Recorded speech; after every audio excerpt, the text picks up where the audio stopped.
now.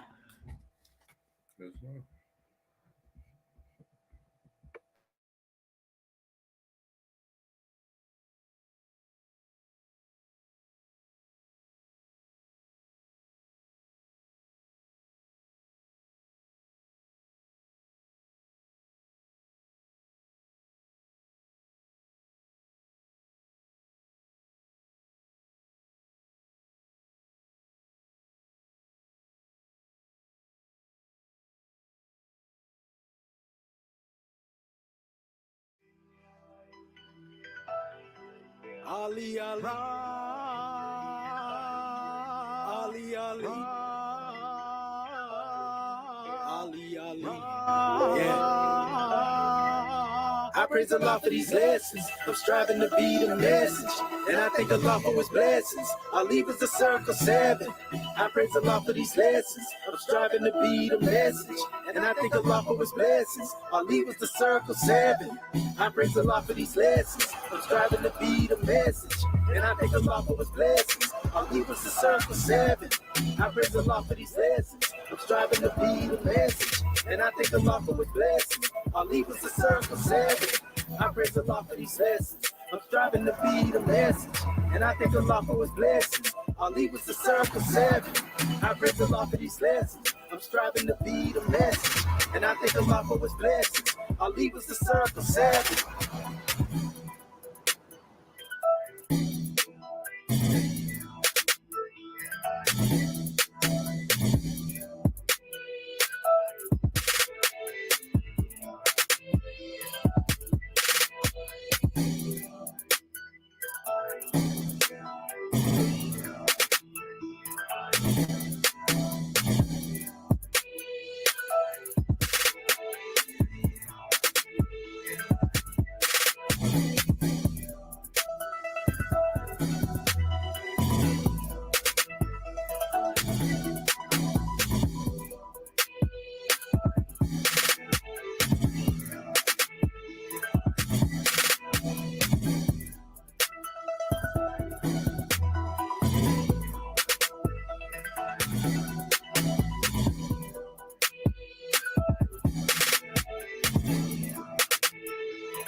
Islamism. Uncle Ajet Saneb.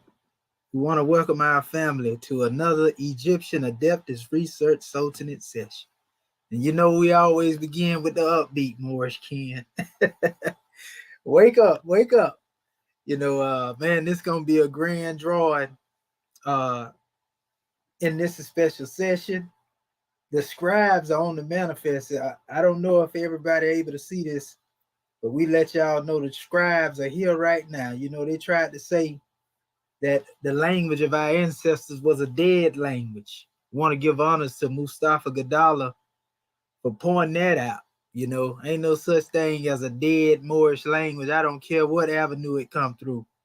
You know, our language is alive and well. And we know this because we got the scribes on the manifest. But we want to rise and give praises to the great God Allah, you know, and man, honors to our holy prophet Noble Drew Ali, El Hajj Sharif Abdul Ali, that is. We give honors to our Moorish kin. Once again, here, there, and everywhere, and therefore honors to all of you who are continuously honoring yourselves by being yourselves. We give honors to our Grand National Seal. We give honors to our Grand National Emblem, our national flag, divine constitution, and bylaws, and honors to all of you who are indeed a living manifestation and personification of everything that our holy prophet brought to make us a nation. And at this time, want to allow our scribes to come forth and open up the way so that you may come forth by day. And we're going to let our beloved family bring forth the measures as we always do and give our offerings to the family. So Islam, scribe, Dr. Marvin Edwards Bay, you may open up the way, grand man, and we're going to follow you through the light. Islam. Islam and gratitude. Islam Got family is son Dr. Marvin Ellis Bay out of the Texas Consul Journal of the Texas Consulate. Rising, giving all praise to the great God of Allah, highest honors to his prophet, Prophet Noble Joe Ali, Al Sharif Abdul Ali, and high honors to everything that is Moorish, our flag, seal, emblem, fine constitution, Holy Quran, Book of Ali, our 101, 102. All of our divine revelations I give honor. And I will begin by opening our class in law, beginning with our Moorish American Egyptian Adeptus prayer. I begin. Ya Allah abnu heru meku nataru. Ya Allah abhet heru. Ya Allah ma'at heru. Ya Allah hotep heru. Ya Allah heru. Ya Allah ma'at herkuti. Ya Allah awajek dejuti. Ya Allah patem sutek patem heru. Ya Allah pamaduti. El heziswe up to Ali. Amen. Holiest, holiest, holiest. In transliteration, O Allah, the Father of the universe. O Allah, the Father of love. O Allah, the Spirit of truth. O Allah, the Spirit of peace. O Allah, the Spirit of freedom. O Allah, the Spirit of justice. O Allah, you are my protector. You are my guide. You are my salvation. O Allah, you are through your holy prophet, Noble Drew Ali, Islam, Holy Issa, Holy Issa, Holy Issa. And I will begin with our Moorish American Divine Constitution of Moorish America. Salvation, our God, unity. The Divine Constitution of Moorish America, Act 1. Grand Sheik and the Chairman, the Grand Sheik and the Chairman of Moorish America are empowered to make law and enforce laws with the assistance of the Prophet and the Grand Body of Moorish America. The Assistant Grand Sheik is to assist the Grand Sheik in all affairs if he lives according to love, truth, peace, freedom, and justice, and it is known before the citizens of Moorish America. The bylaws, Act 2. All meetings are to be opened and closed promptly, according to the Circle 7, and love, truth, peace, freedom, and justice. Friday is our holy day of rest, because on a Friday the first man was formed in flesh, and on a Friday the first man departed out of flesh, and ascended into his Father God Allah. For that cause, Friday is the holy day for all Muslims all over the world. Act 3. Love, truth, peace, freedom, and justice must be proclaimed and practiced by all citizens of Moorish America. No citizen is to put in danger or accuse falsely his brother or sister on any occasion at all that may harm his brother or sister, because Allah is love. Act 4. All citizens must preserve these holy and divine laws, and all citizens must obey the laws of the government, because by being a Moorish American, you are a part and parcel of the government and must live the life accordingly. Act 5. No organization of Moorish America is to cause any confusion or to overthrow the laws and constitution of the said government, but to obey hereby. Act 6. With us, all citizens must proclaim their nationality, and we are teaching our people their nationality and their divine creed, that they may know that they are a part and a parcel of this said government, and know that they are not Negroes, colored folks, black people, or Ethiopians, because these names were given to slaves by slaveholders in 1779 and lasted until 1865 during the time of slavery. But this is a new era of time now, and all men now must proclaim their free national name to be recognized by the government in which they live and the nations of the earth. This is the reason why Allah, the great God of the universe, ordained Noble Drew Ali, the prophet, to redeem his people from their sinful ways. The Moorish Americans are the descendants of the ancient Moabites, whom inhabited the northwestern and southwestern shores of Africa Act 7. All citizens must promptly attend their meetings and become a part and a parcel of all uplifting acts of Morris America. Morris Americans must pay their dues and keep in line with all necessities of Morris America, and then you are entitled to the name of faithful. Husband, you must support your wife and children. Wife, you must obey your husband and take care of your children and look after the duties of your household. Sons and daughters must obey father and mother and be industrious and become a part of the uplifting of fallen humanity. All Morse Americans must keep their hearts and minds pure with love and their bodies clean with water. This divine covenant is from your holy prophet, Noble Drew Ali, through the guidance of his father God Allah. Prophet Noble Drew Ali, peace and blessings be upon him, founding father and framer of the divine constitution and bylaws of Morris America. And there's no more. I will now turn this meeting over to our National Grand Secretary of State of South Carolina, Dr. Dendra Ani Okurta Bay. Islam Goddess, Dr. Floor. Islam, Islam, Islam. Gratitude, Council General of Texas. Gratitude. I am Dr. Dendra Ani Okurta Bay. First, let me rise and give praises to our great God Allah. I give honors to our holy prophet, Noble Drew Ali. I give honors to Act 1. I give honors to all my government officials. I give honors to our Council General of Texas for opening us up according to law and Islam. And I will be reading, I give honors to our National Assistant Grand Sheikh for this class this morning. I will be reading coming from our Holy Quran, chapter 39. And it reads, Pilate's final effort to release Yehoshua fails. He washes his hands in friend's innocence, delivers Yehoshua to the Jews for execution. The soldiers drive him to Calvary. A superstitious people are the Jews. They have a faith that they have borrowed from the idol worshippers of other lands, that at the end of every year they may heap all their sins upon the head of some man set apart to bear their sins.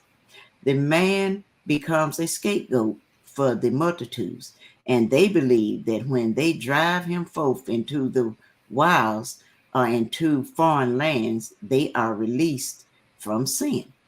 So every spring before the feast, they choose a prisoner from the prison of the land, and by a form of their own, they fain would make him bear their sins away. Among the Jewish prisoners in Jerusalem were 3 who were the leaders of a vile, seditious band who had engaged in theft and murders and rapine, and had been sentenced to be crucified. Barabbas and Josiah were among the men who were to die, but Barabbas was rich and had bought off priests the bond to be the scapegoat for the people at the coming feast, and he was anxiously in waiting for his hour to come. Now Pilate thought to turn this superstitions to account to save the Lord Yehoshua, and so he went before the Jews and said, You men of Israel, according to my custom, I will release to you today a prisoner who shall bear your sins away. This man you drive into the wilds or in foreign lands, and you have asked me to release Barabbas, who has been proven guilty of the murder of a score of men. Now, hear me, men. Let Yehoshua be released, and let Barabbas pay his debt upon the cross. Then you can send this Yehoshua to the wilds and hear no more of him. At what the rulers said, the people were enraged, and they began to plot to tear the Roman palace down and drive in exile Pilate and his household and his guards. When Pilate was assured that civil war would follow if he heeded not the wishes of the mob, he took a bowl of water, and in the presence of the multitude, he washed his hands and said, "This man whom you accuse is son of the Most High Allah, and I proclaim my innocence. If you would shed his blood is on your hands and not mine." And then the Jews exclaimed, "And let his blood be on our hands and on our children's hands." And Pilate trembled like a leaf in fear. Barabbas he released, and as the Lord stood forth before the mob, the rule said, "Behold your king." And would you put to death your king? The Jews replied, "He is no king. We have no king but great Tiberius." Now Pilate could not give consent that Roman soldiers should imbue their hands in blood of innocent, and so the chief priests and the Pharisees took counsel what to do with Yehoshua.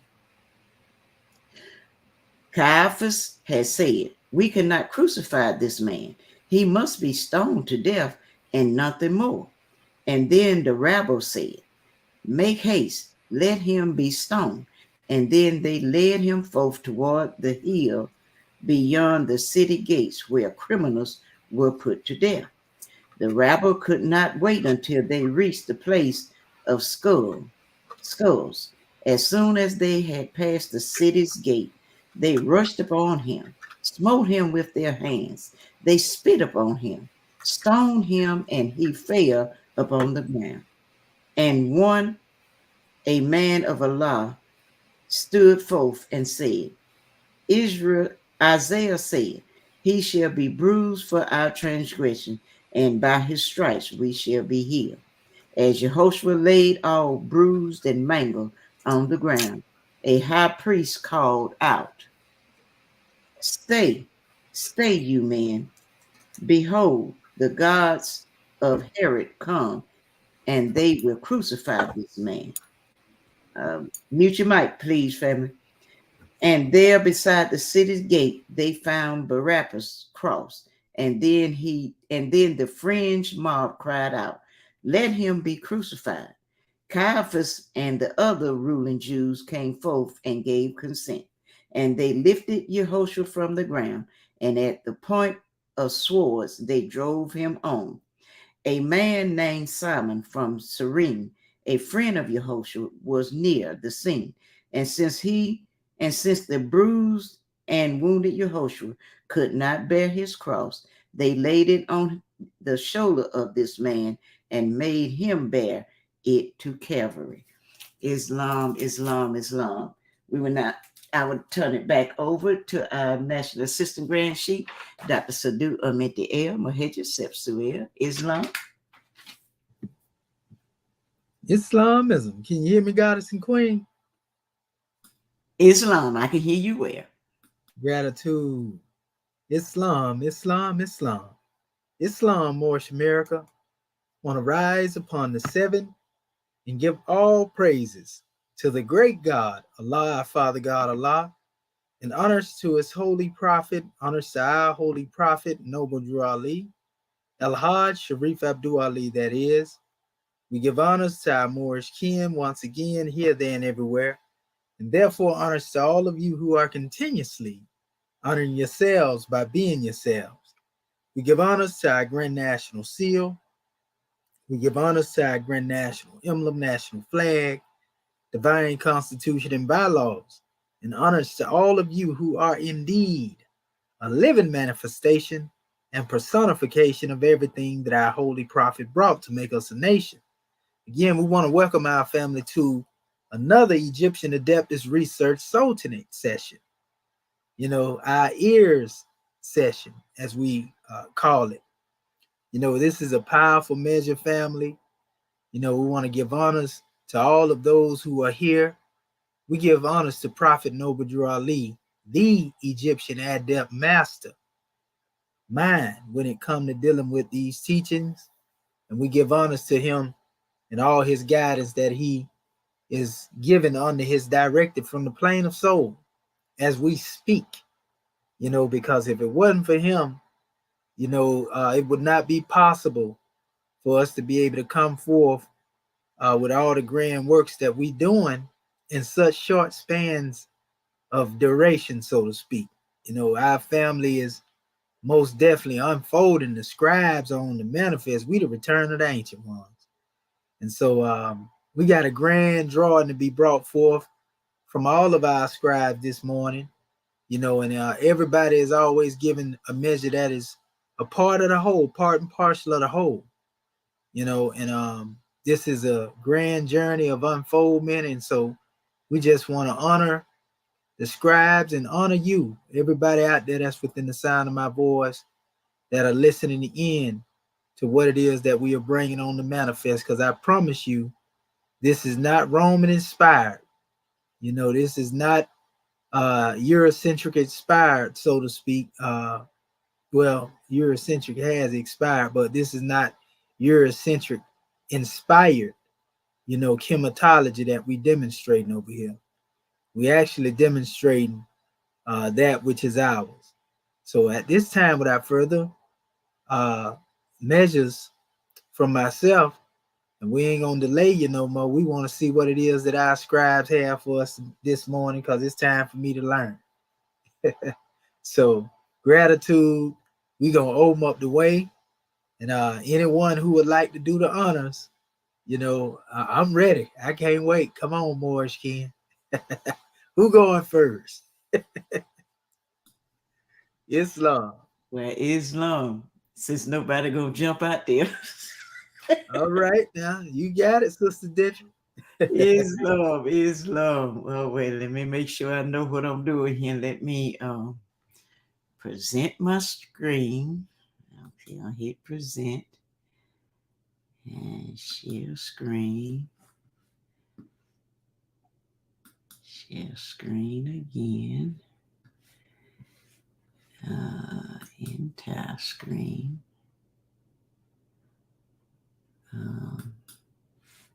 Then hit share.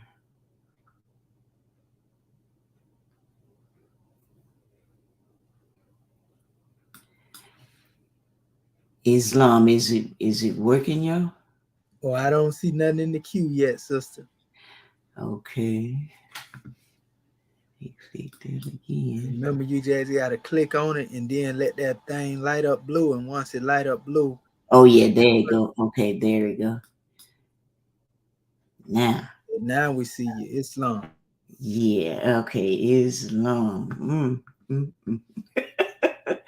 All right, let me pull up my little homework. Can y'all see my screen, family? Oh yeah, we see you. Okay. And I'll probably have to go to full screen so you can see everything. Probably. Yeah. Can y'all see that? Okay, right there.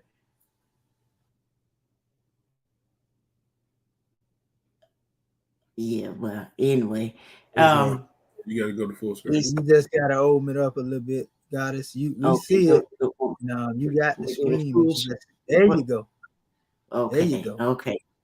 All right. Okay, family. I worked hard on this. And then when I was going back over it, I found out some things was missing, and I know I put it in here, but I don't know. But we could, like we say, we are all in this together. Thank the great God Allah for my family.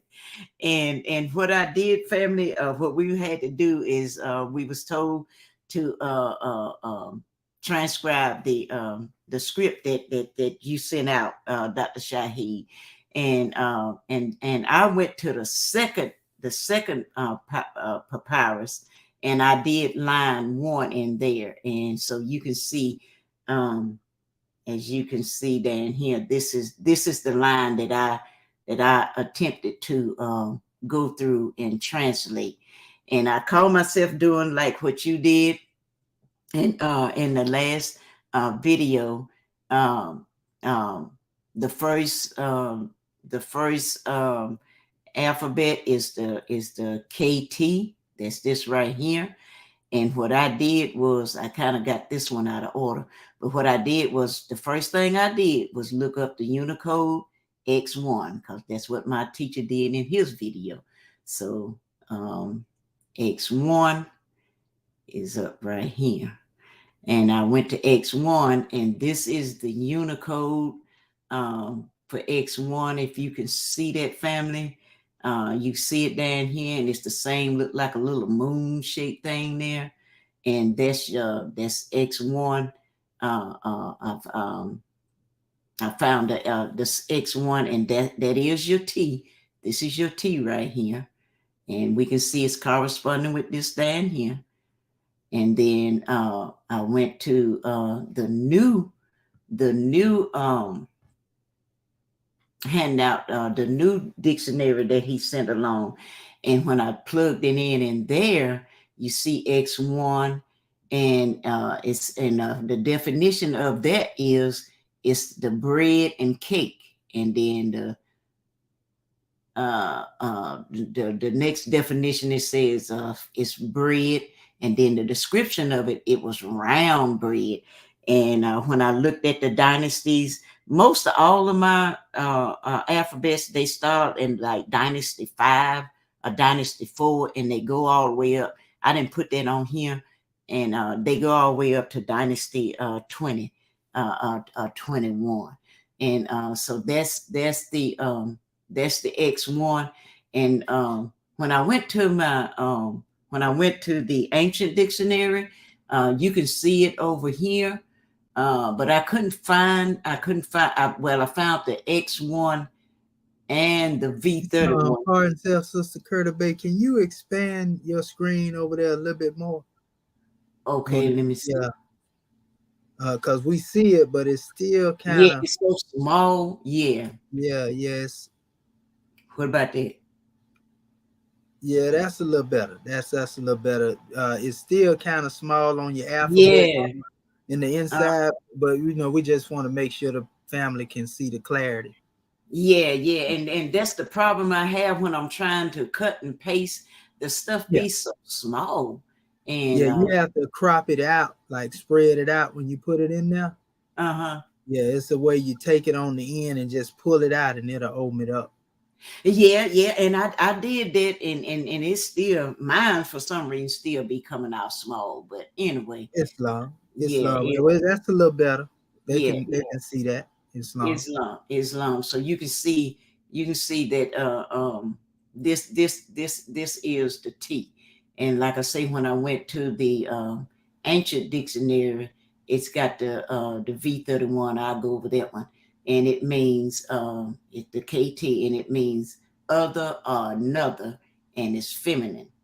And I had these out of place, family. And then the next thing that I went to was the Unicode V31, and dealing with the KT. And that's it down here. Then you can see it up here when I used the I went to the new handout, the new dictionary that we have, and when you plug that in, you see that this is the K, and you can see it down here, except for it's turned different. My bowls are turned different, but I think when you was doing your presentation, Dr. Shahid, you said that was okay, but it's still the same thing. So this is your K right here, and then that means ropes, fiber, basket, bags, and then basket again. And so so there you have, you can see the correlation between the K and the T. Let me go on over. And like I say, that the X1, you got the K and the T. You got the X1 and the V31, which means that's my K and the T. That's what I come up with. And when I was vetting, and my next group of alphabets was the J and the R. And And we know the J is interchangeable with I. And I hope y'all can see this, family. You see that is the J. You see, I call it like a little feather, but I think they call it reeds. But you can see it down here. And we know that this here is your I. And like I say, that J is interchangeable. Is interchangeable with the I. And then when I pulled it up in the new handout, the new dictionary, it means plants, reeds, and then I couldn't pronounce that RISPE, rips of the reed, but that's the description of it in the new dictionary. And also when I went to the our ancient dictionary, it's M17, and as you can see over here, it's the same thing. That's the little reef. It's turned different, and it means, like I said, it's the I. It's interchangeable. That J is interchangeable with the I. And then over here it says transliteration is EY, EY, and then it means yacht, YODH. And also it means, I saw another one too. It means the M17, the I or the J. It's the I. It means I, me, my, and it's also a surface pronoun, Islam. And then my next one is the DR. Let me go back down here so y'all can see where I'm at. Because I'm going from left to right, and I'm looking up the different Unicodes for each one of these. And some of the things, family, I know I put them in here, and I don't see my I had the whole picture of that Unicode. I don't see that. Some of my stuff got missing. But anyway, let me go back up here. I did have the you can see how they I like this papyrus because they break it down. They broke it down into they broke it down into the okay, I did that one. They broke it down, and I don't see, because I would put my little picture up there of what I was the one I was talking about, but I don't see it. For somehow it then got missing. I don't know what happened to it, but let me look on here.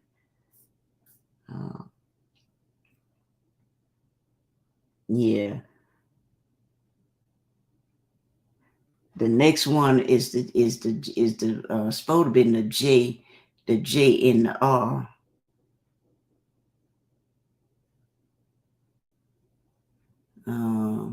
And that was the D20. That's the D21, and you can see the R right here. But yeah, you can see the R right here. This was the closest one that I had that I could find to the R. Yeah, that's this is my R from the JR. Yeah.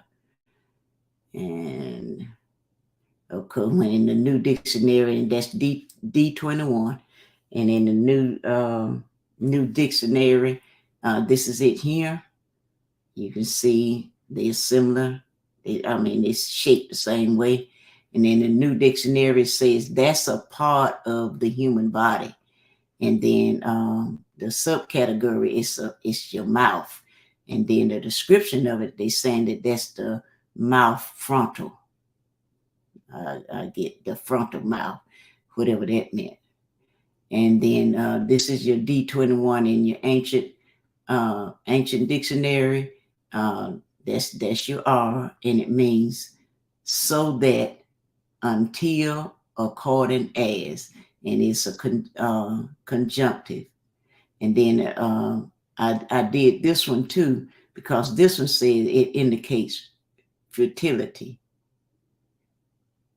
Futurity. Futurity.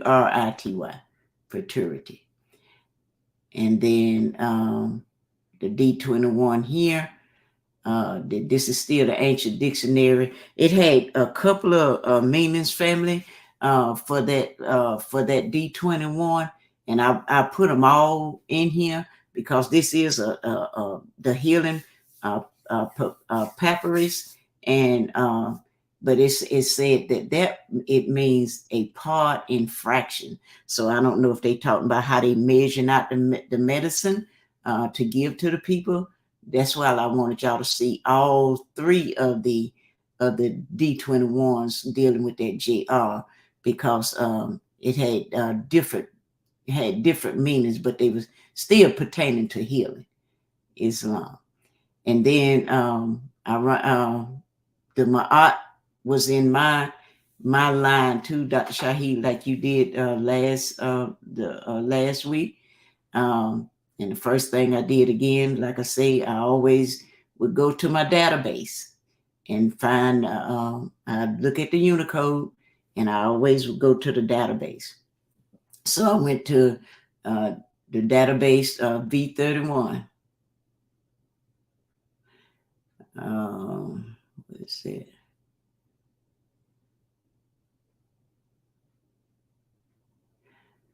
Okay, how did I do? Oh, I know what I did. I start from this point right here. I started with the U1, the Unicode U1, and that's your MA, and you can see it right here. You see this little thing right here? That's the Unicode U1. That's the MA, and you can see it up here in the database. All right. The next one I did was the Unicode G1. So when I did all my database first, I did the G1, and it had two G1s. So I just highlighted one of the G1s because they both gonna be the same. So that's gonna be your MA, and then this here is the MA. This the A. You can see it's correlating. That's the buzzard or bird or whichever you want to call him, but he a bird. You see it corresponding down here, and you got G1, which stands for the double A. That's your A. The G1. You see it up here. You got two. So that's AA, MAA. And then the next one was the Unicode D4, which is this little thing right.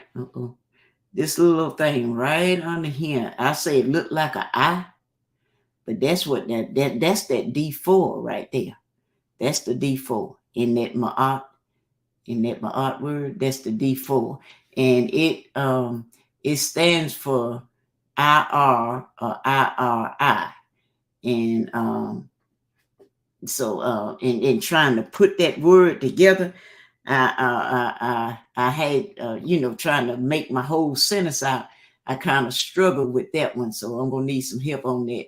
I'm trying to translate that IR into once put my words together, but I didn't get a chance to write them down, but I did write them on paper.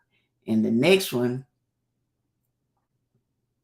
is the V31. Let me go back here, because I'm going Unicode by Unicode.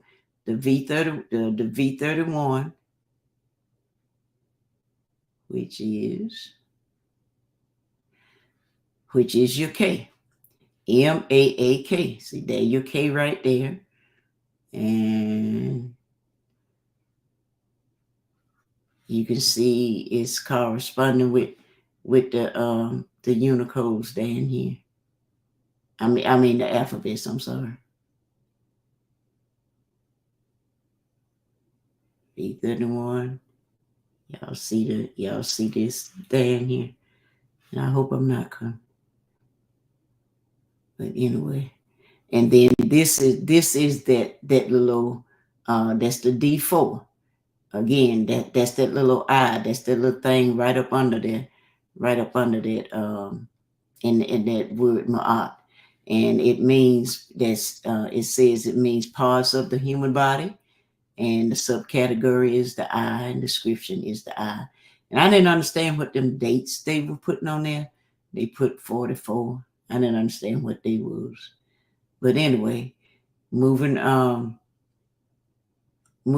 to the U2 in there. Wait a minute, let me go back. The Unicode.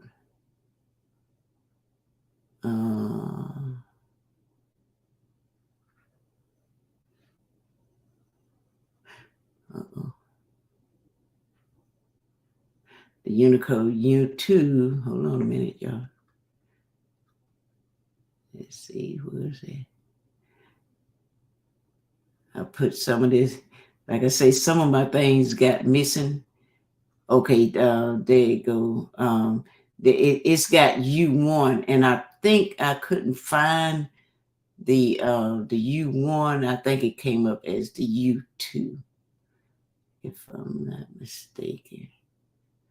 That's your D4. I did that one, and that's the U2. That means that's the New Dictionary, and it's an agriculture and craft, and then it's a sickle. I think it's sickle, and then the description of that is the sickle. Let me go back to this. That's this right here. Y'all see? Can y'all see the similarity there? That little thing right there. Here it is up here. Right there. That's the same little. To me, it looked the same. That's your U2. Islam. And then we got the G1, which was the G1 is the bird, and the bird of prey. I don't know. I don't know how to pronounce that, but the description is it means a dirty vulture. Islam.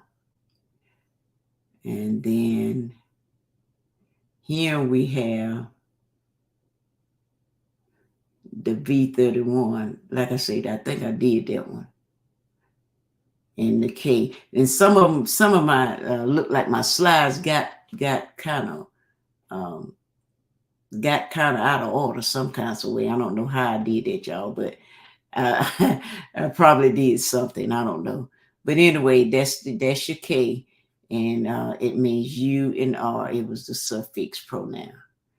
All right, and I was trying to put okay, and then on the this is the next word in that line. And there again, I looked up my and this is the S in my line, in that line. This is the S. And the first thing I looked up was the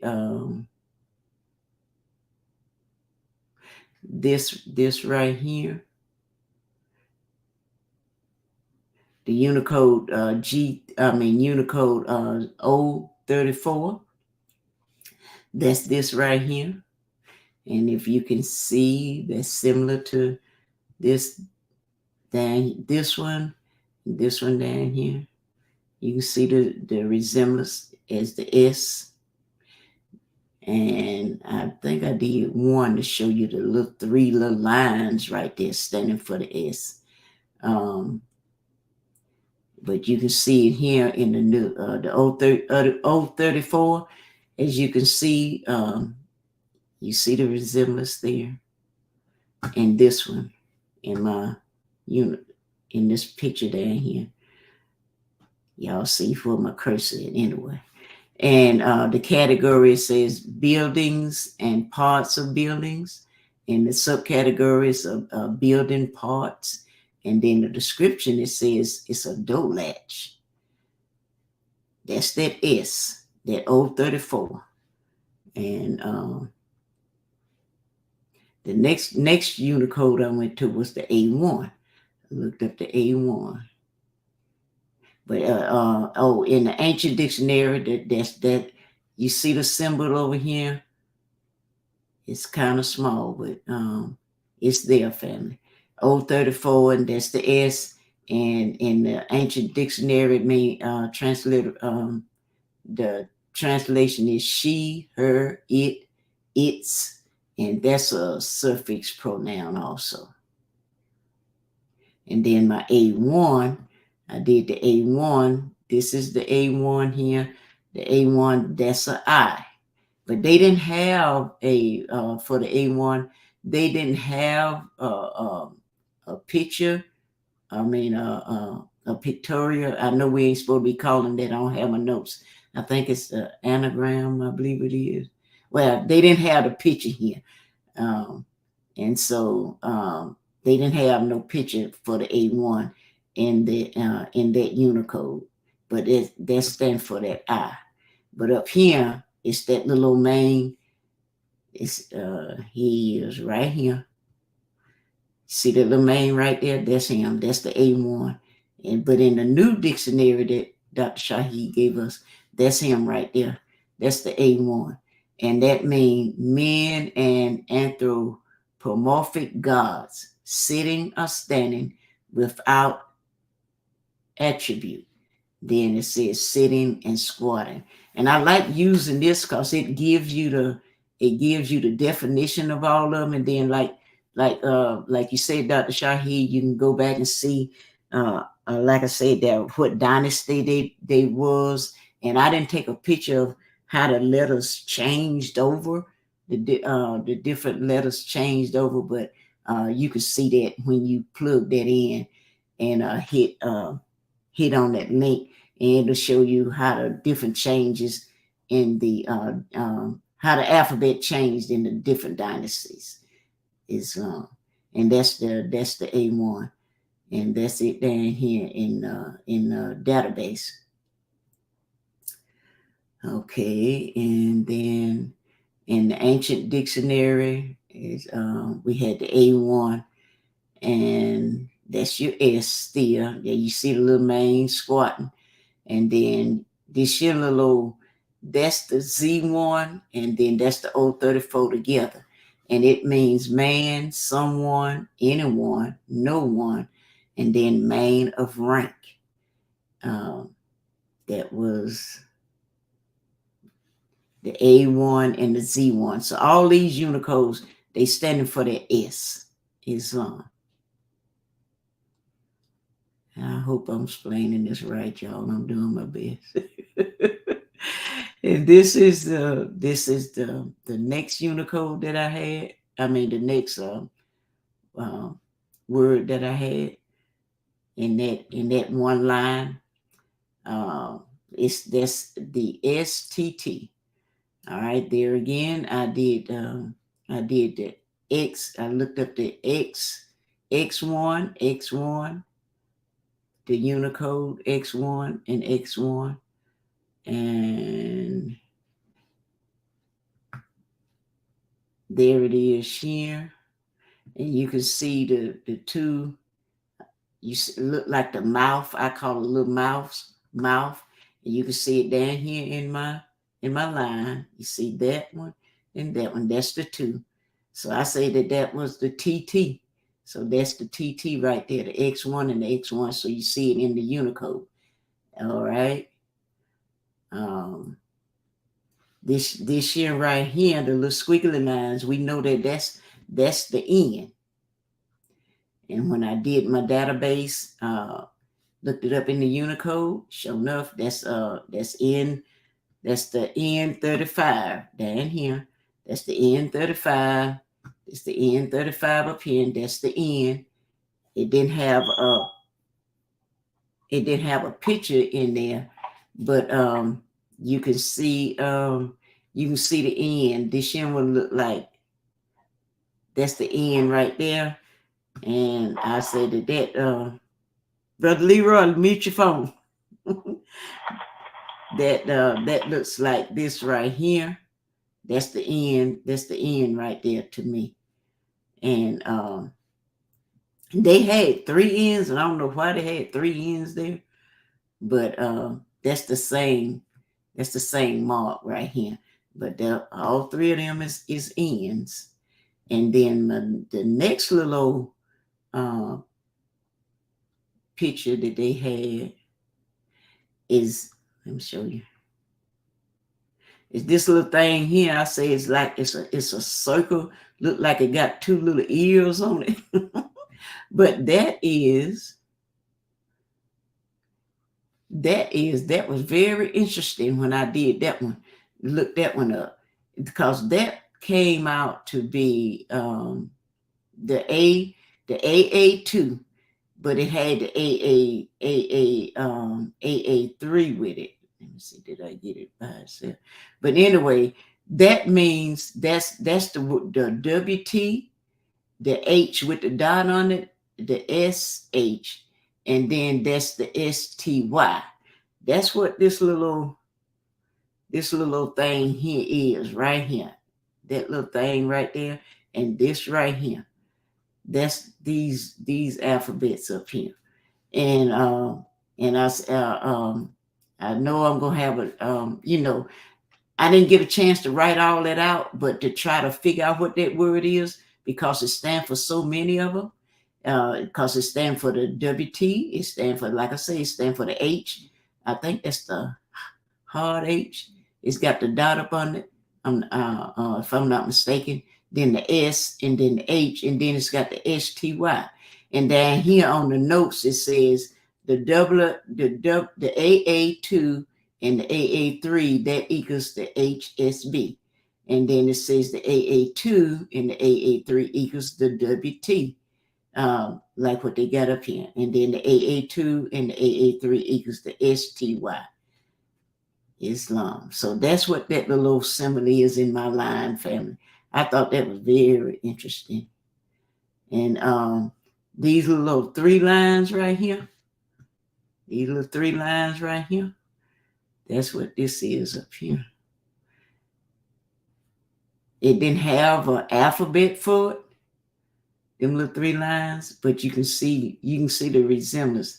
And that was that's the Z2, that Unicode Z2. And X1, I did that one. Like I say, some of my things got out of place. But here when I went to the ancient dictionary, I was able to find the AA1 and the Z1 and the A17. But it's a X, and it means placenta. They had a question mark by that. Then they had child and be a child. Islam. And then the next one was N35. Oh, this is that this one is in the wrong place. The AA2, here it is here in the new dictionary. And it says, and there again, it said it was unidentified. It's an unidentified character in that line. And then it say not identifiable. Then at one part it said, I can't pronounce that word, Putula, Pustula. They got a question mark by the description. But then they say it could mean package of Band-Aids. So like I say, my line is dealing with the it's dealing with the healing and stuff. I guess this whole papyrus is dealing with healing and stuff. So, but anyway, it said the package of Band-Aids. Okay. The N35.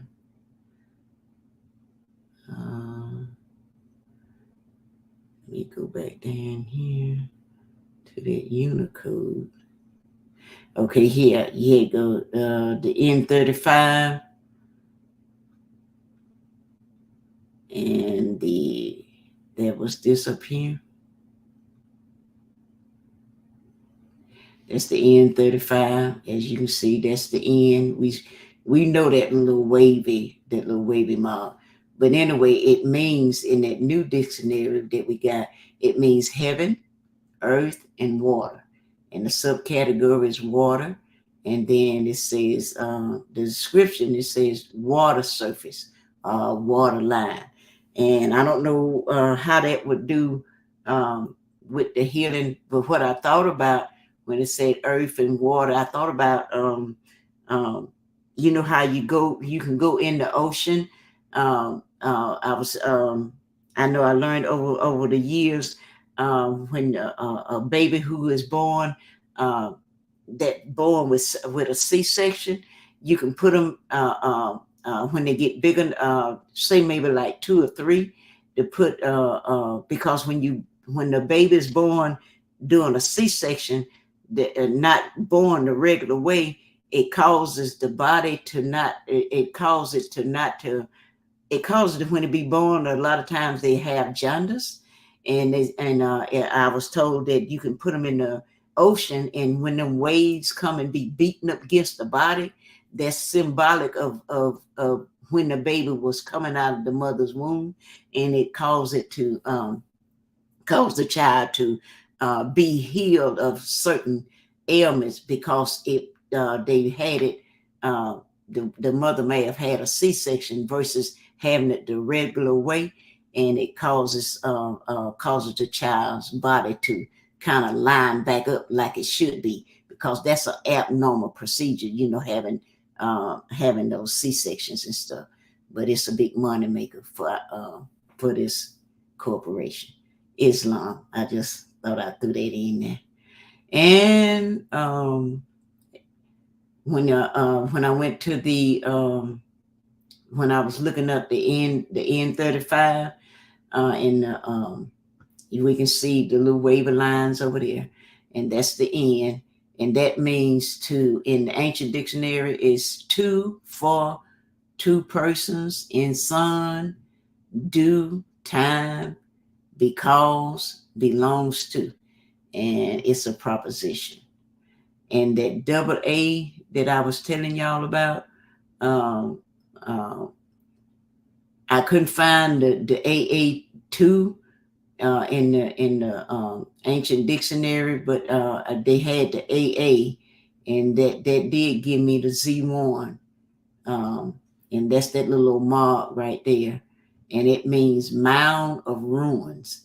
And then the only other the AA2 that I found in that ancient dictionary, that's that little circle thing I told y'all about, y'all, with the little things on there.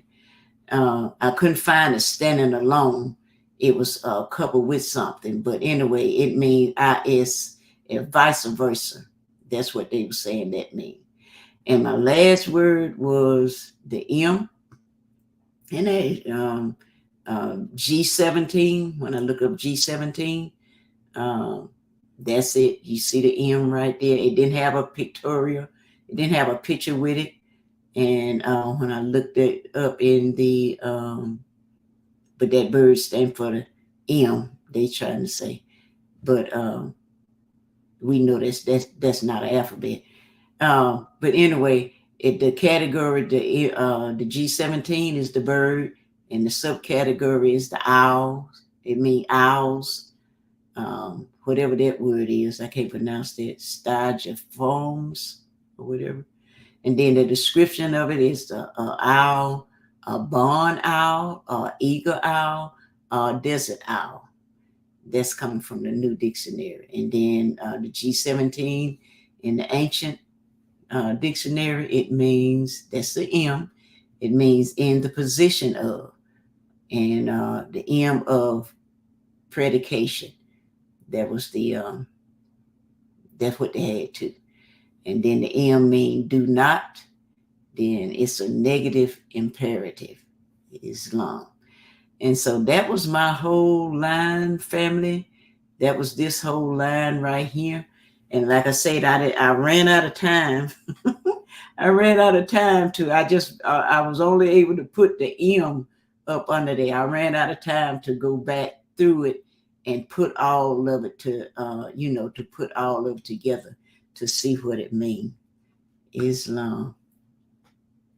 So that's what I have. And I hope I didn't bore y'all too much or confuse you too much. But anyway, that's what I have, y'all. Islam.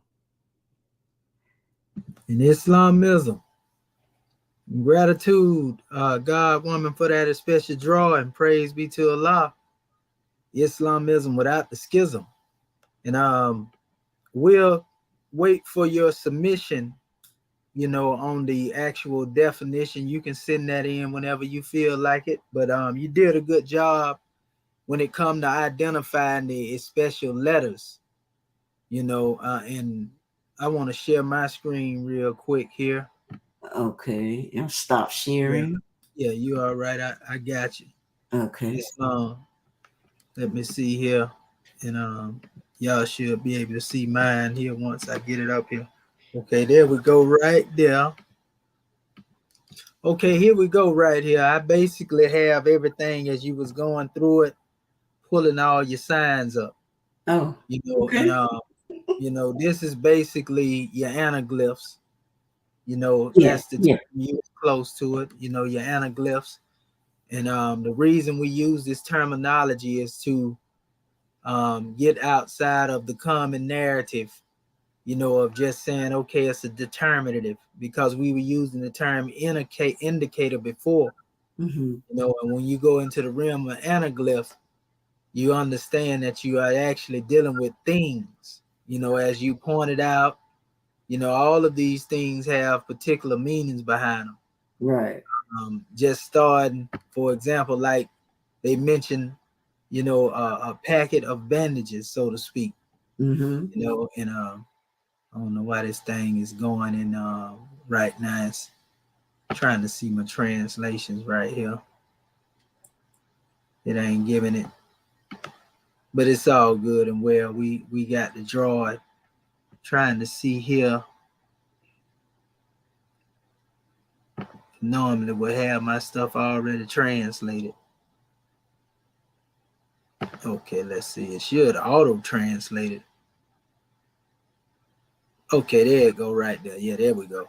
Okay, so yeah, as this was speaking again, mentioning package of bandages, and these are things. That's one thing I want to point out. This is what the European, has categorized. That's what they looked at this as, a package of bandages. But they are not for certain that that's what it is. Right.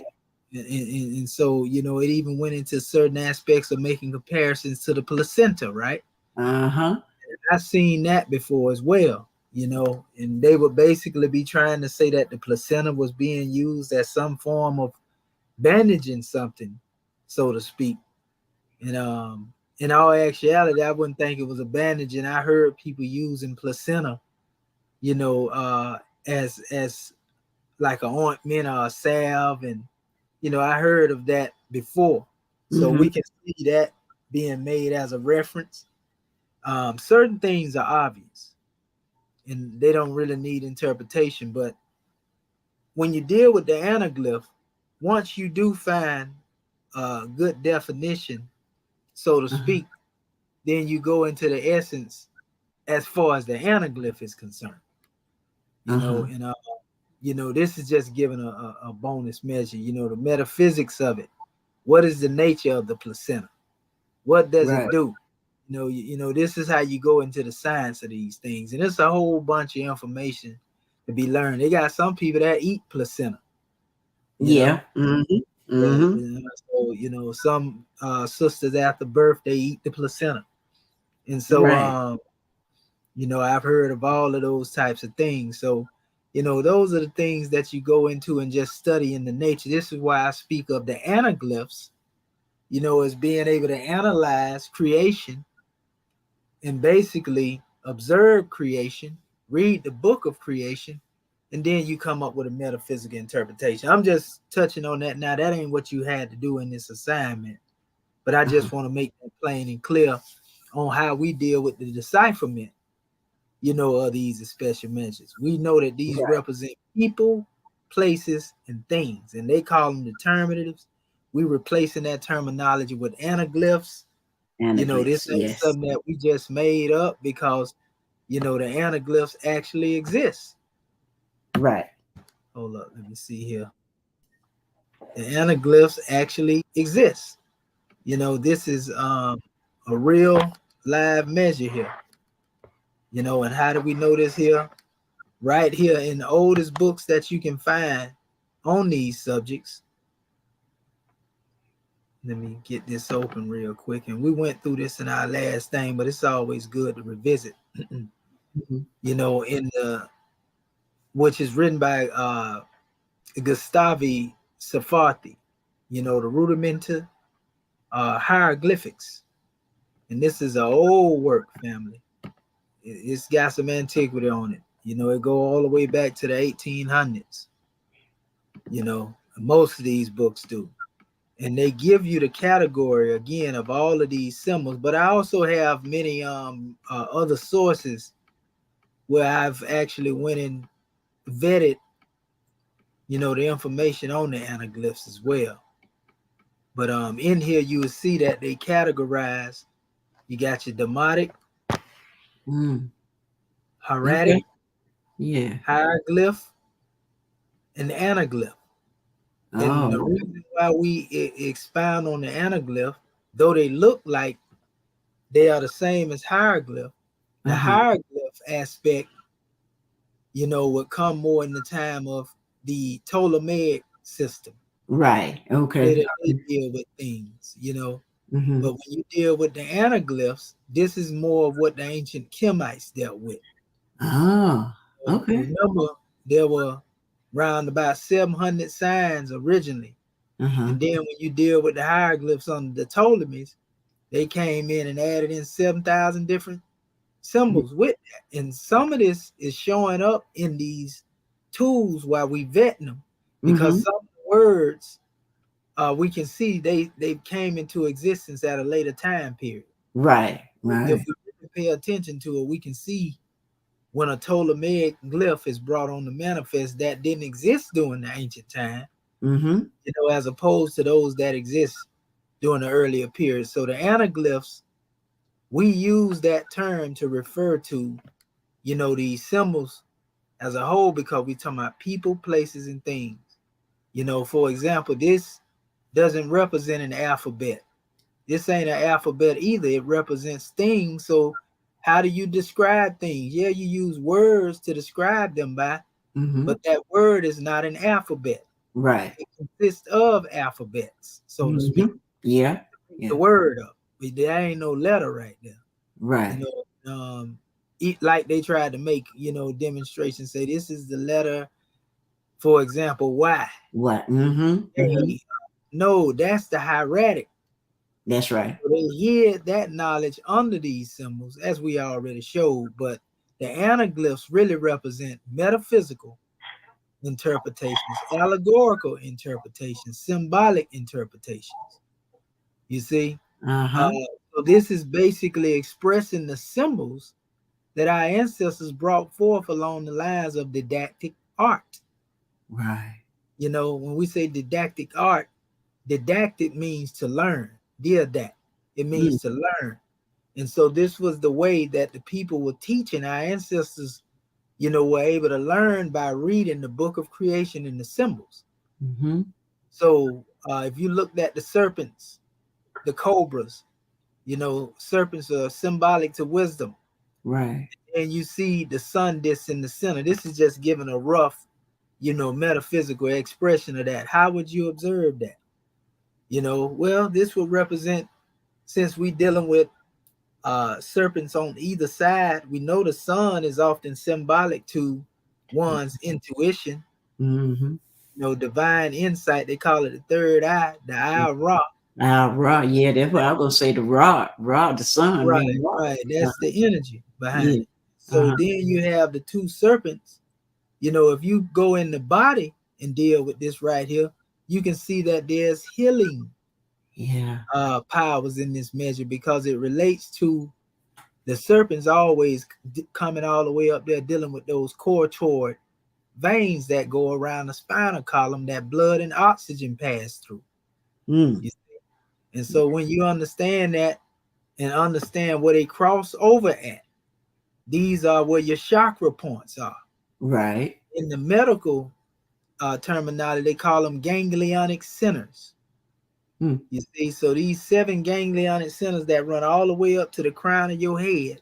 Mm-hmm. As we know, the termination process is under the neck when you deal with the crossing over, of these two passageways of the blood and oxygen, known as Ida and Pingala. You see, this is your staff, Caduceus, a staff of Hermes. And often at the top, where you see those serpents crossing over at, the sun is seated there. Mm-hmm. With the serpents, coming forth. So this represents power, healing, ascension, enlightenment. We can go into all that. You see what I'm saying? Yeah. Then here, this is the Ankh is coming off the tail here. So we can see that the serpent being a representation again of the Wajet, wisdom, and also life. Yeah, life. Yeah, I was gonna say birth and life with the Yeah, so we can see those things here. This is actually a sistrum. Okay. Actually, the same thing that I just transliterated in one of my measures. This is actually a sistrum here. And if you can see the whole thing is cut off, I'm going to show it to you in the measure where I just transliterated the same symbol that's right there. I just did this recently. Just give me 1 second here. So that's the difference between the anaglyphs and the hieroglyphs. Right. The anaglyphs come again from the ancient Kemites. They was there already, and they were dealt with by means, because there was no alphabet. In order for you to say that they interpreted these things like Champollion did them, you got to produce an alphabet chart that the ancient Egyptians used. That's right. And there's no alphabet chart in order for one to prove they composed these things a word. No, they identified. Some of these things may be questionable on saying what they are, and some of these things are obvious. Like we know Heru, for example, is a hawk. Right. We know that the face here represents the face. You see what I'm saying? We know if we look at this, we can see this as a representation of the heart. Right. With the two main arteries coming out from the side and so forth and so on. We can see that. But again, these represent things, that are expressed by words and not alphabet. This is the symbol I was just telling you about it from a few minutes ago. Oh, okay. Go back to it. And they were showing half of this. This is a sistrum, which is actually an instrument.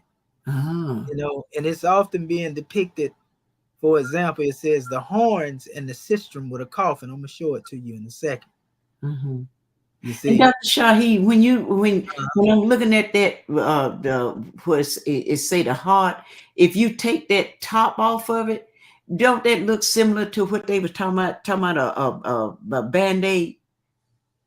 You remember? I mean, you can see a connection to the if same. You take the symbol. top a lot off. of the symbols, a lot of the symbols.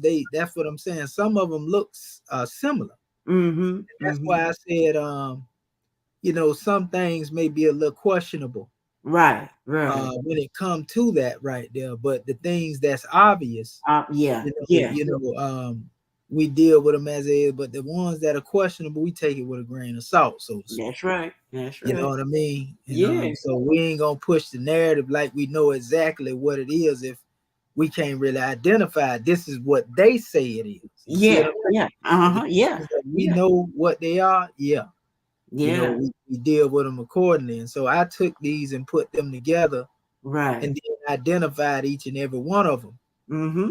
But not one of these is just pulling one of them out as an alphabet. They should have did the whole of the language this way Right.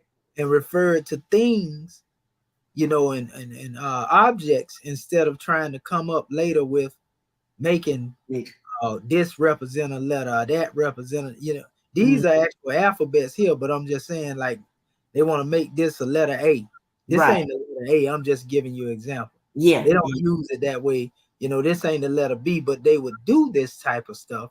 And that's how it became a cryptography, a cryptographic, so to speak, way of hiding the hieratic letters here up under these symbols that they produce. Right. Because we know now, as we studied, that the hieratic is the actual source.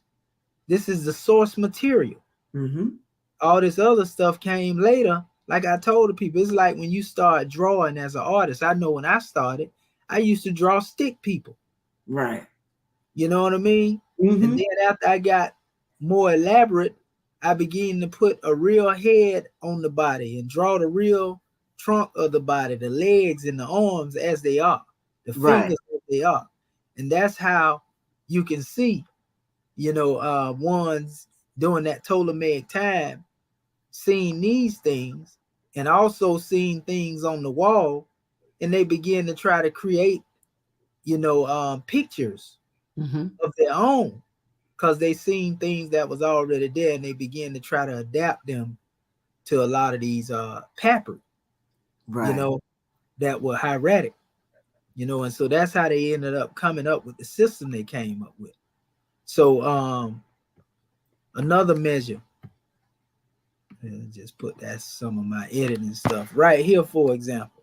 You know, if you look at this, they would say, like, you know, they would put this in the letter of the letter Y, J, or I, right? The reed leaf, right? But in all actuality, this is the actual alphabet for reed, not this. You see what I'm saying? This is basically where we come forth and we correct the same thing here. You know, like this actually represents a theme in the realm of what they call musical instruments.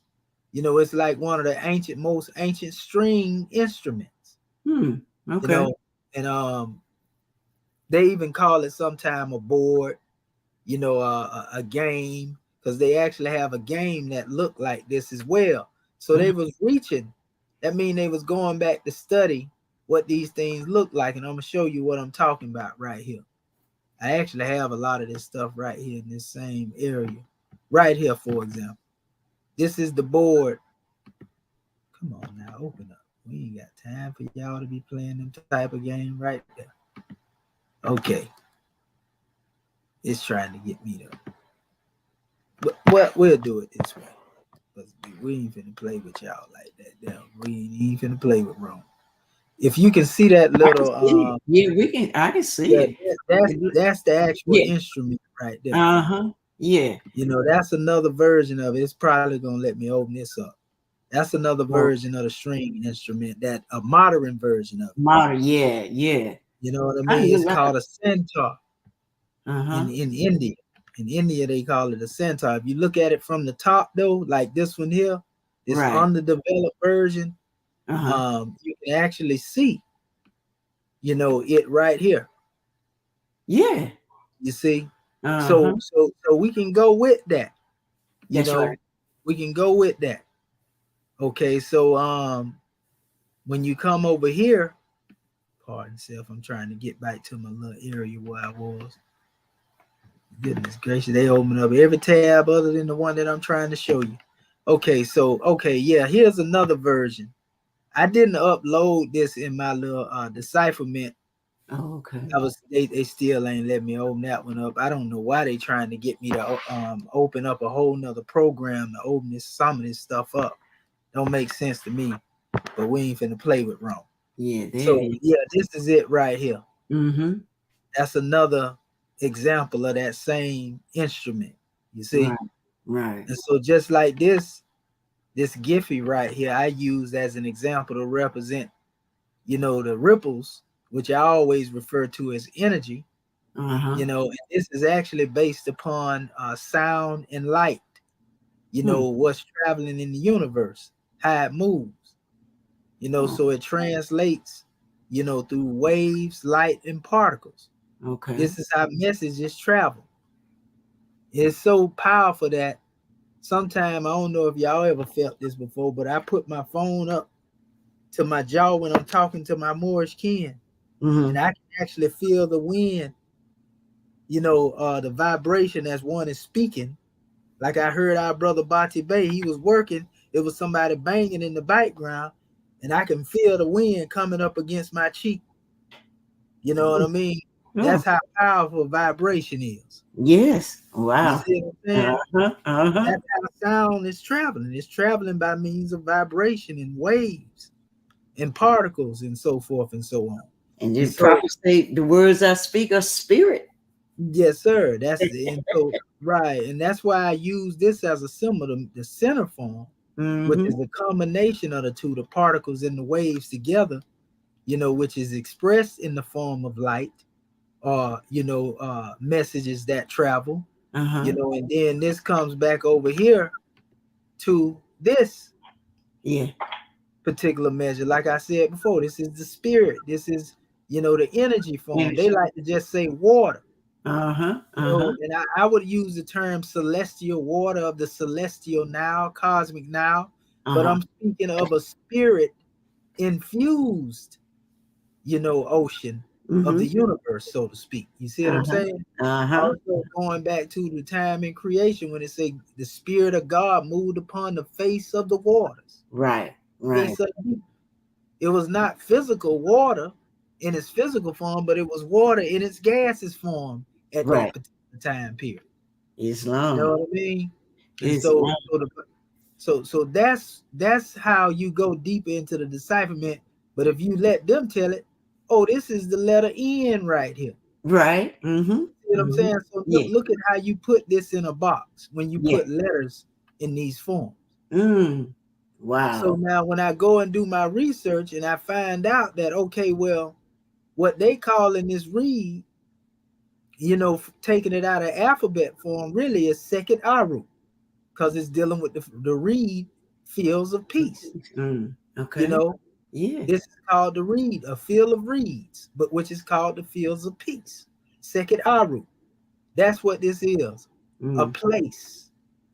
It represents elements of a place, products of the place. You see what I'm saying? That's how we looking at it. It's not as one letter. Because when you go with products of a place, well, what is second aru? If it's a field of reeds and it represents the field of peace, which is also known as second Allah, then this is a state of existence. You see?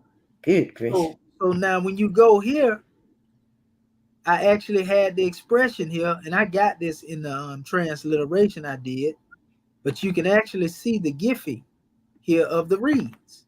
It should let me open this up. Yeah. It may let me open it up. Yeah, it did. Oh. See the reed? Oh, yeah. So our ancestors looked at this as being symbolic as heaven. Oh, wow. They identified these reeds with heaven. And if you look at it, you can see the concept of peace. Yeah. That wind just blowing. Yes, soft. Ooh. Yeah. It's a beautiful thing if you can admire it. That's right. But you can actually see that this is a reed leaf. Oh, wow. You see how it's shaped? And then when you go back over there, then this is the stuff that they ain't doing when they dealing with this Egypt. They just going off of what's said and accepting, but I'm literally going back to looking this stuff up and doing research behind it. And again, we find it. There it is. So now it makes sense when I say second aru. That's right. I speak of the fields of peace. And once you go into that aspect right there, you understand, okay, this is like a sacred garden. Right. Even though people may not appreciate it as that. And so my transliteration comes out as second Aru, and then this dealing with this is actually Amen here. This is actually Amen here. And this is new. New. Not in, this is new, because remember, new represents the celestial now. New is what Amen existed in the beginning of the cosmic creation of ancient Kemet. That's right. You see? So Amen, this also means the hidden.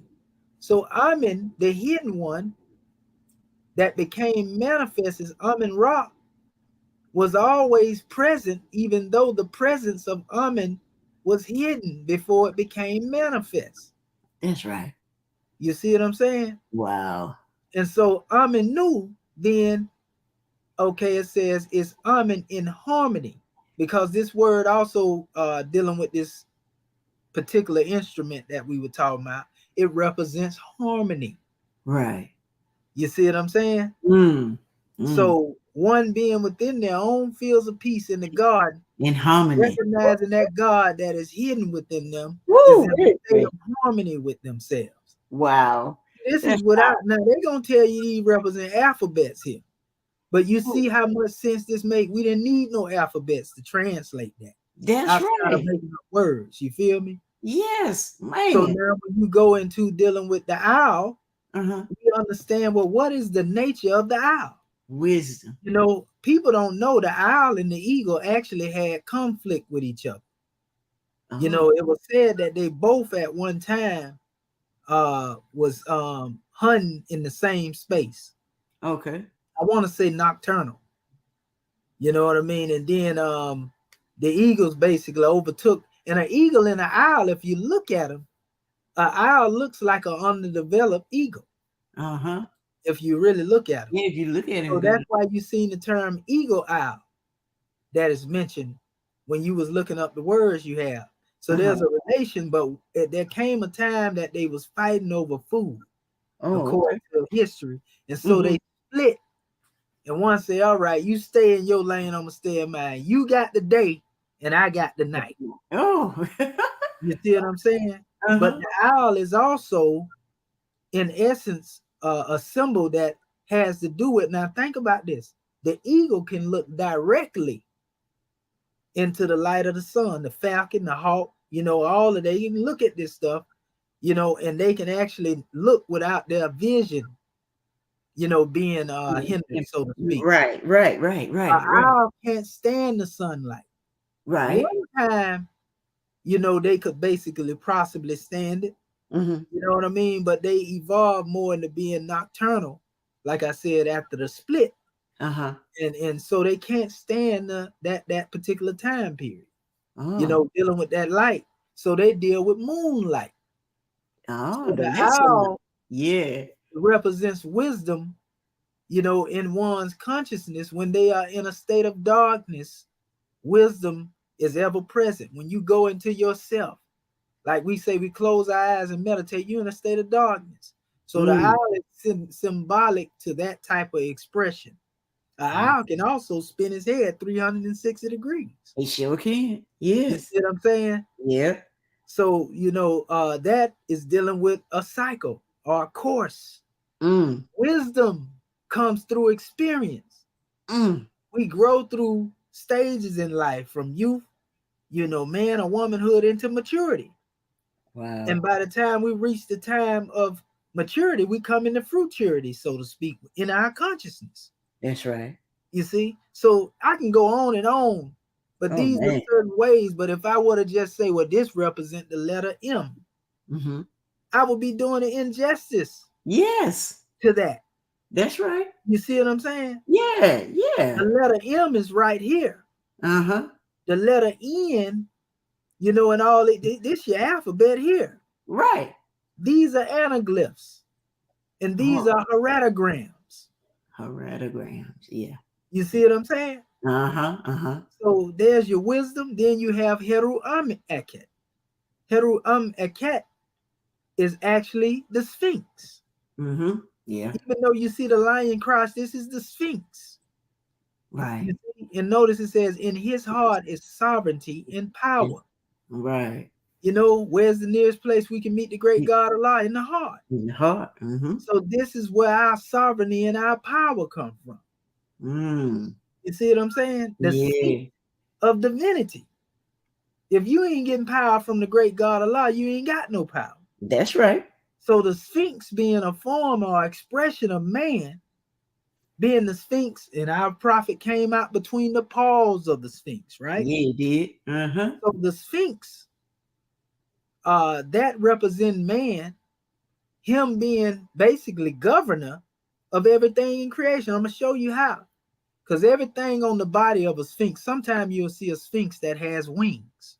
In fact, they tell you in the history that Muhammad himself rode up through the 7 heavens on what they call a Baruch. And if you look at the Baruch is a Sphinx. Oh, okay.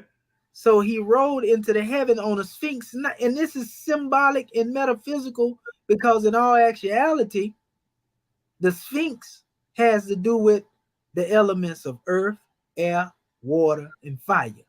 That's right. You see the fiery nature of the lion, the airy aspects of, you know, the wings that has to deal with being able to soar up. Spirit. You see what I'm saying? Yes. Then you deal with, you know,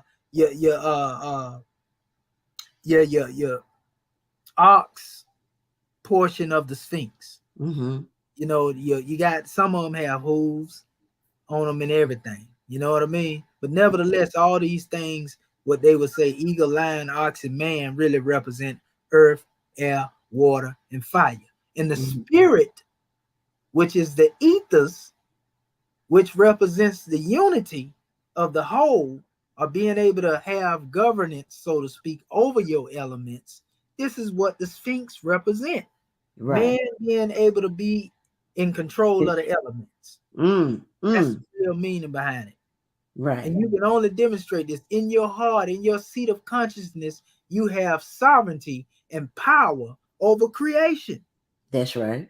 So that's Heru Ikat. You see? And then we had the bread. Now, this is the bread loaf. Now, you often hear them talking about manna and quail coming down from heaven in ancient Kemet. You know what I mean? You know, this is basically bread from heaven. So when one's talk about, well, let's break bread. Right. You know, that's knowledge, wisdom, understanding coming from what? The divine mind. And Tehuti is basically defined as divine mind, but there's a symbol for Tehuti that also corresponds with bread. Now, this bread has risen, but they have another measure that deal with a fully risen loaf, and that fully risen loaf is Jehuti. So divine mind, this is what one feeds on. When we talk about feeding from the ethers of our native plane, that's spiritual bread. You see what I'm saying? And nevertheless, it is through all this that one, you know, is known as Nebu. One becomes Lord. This is actually a necklace. Oh, okay. This is a necklace, is what they say this is. And it's worn around the neck. The necklace represents a measure by which you are able to hang your jewels of sovereignty and power. So this is a representation of your lordship. Like if you look in certain countries, they have what they call chains of mail. You know, you see them putting these different chains of honor on the necks of different emperors and kings, and they do it all the time. It's ceremonies that they have till this day. You know, so in ancient Kemet, they wore these types of things. You know, and this represents lordship. Right. You know? And so that's why I translated this when I did with my translation. Transliteration is second Anru Aminu Ma'at Heru Imaket Nebu. You see? And the fields of peace is Amen. In harmony and wisdom. In his heart is sovereignty and power of the divine mind. He is Lord Tehuti. Wow. You see what I'm saying? And all of that come from no alphabet. Right. Metaphysics. And we can keep getting measures out of this. You see, when they would tell you that was just a cartouche, of a king being buried, and that's it. You know what I mean? Yeah. So I just wanted to emphasize the difference between the anaglyphs and the hieroglyphs of Ptolemy. The Right. anaglyphs of the ancestors and hieroglyphs of Ptolemy. And even though I went over this previously, it's always good to use the hammer of repetition. Yes. And so if you go right back to my page, I actually had a series of measures I was posting on this stuff. You know, we already know what was said in regards to dealing with the hieroglyphs, but I actually have, and I got a lot of these books, you know, that I was drawing from, and they're telling you right here, you know, under the Ptolemies, they're telling you that there were certain things that were brought forth, you know, with these drawings, you know, with the hieroglyphical system, and all sorts of hieroglyphical characters are used together. Had not so much already been done by the critical ingenuity of the learned, we should almost despair of ever being able to read inscriptions in which such different signs are used promiscuously. You see? Yet we are informed Champollion has acquired much skill in deciphering these writings, so mysterious for thousands of years, and reads most of them with comparative ease. It says those hieroglyphics which are called enigmatical may be considered a division of the symbolical. See, they talking about the anaglyphs. They are more complicated and obscure kind, probably formed by anaglyphs, allegorical sculptures. You see, mentioned by Clement of Alexandria. The point is that we have to draw a line between when the Ptolemies came in, right, and what took place before that time. That's right. Once you got that on the wrap, you understand.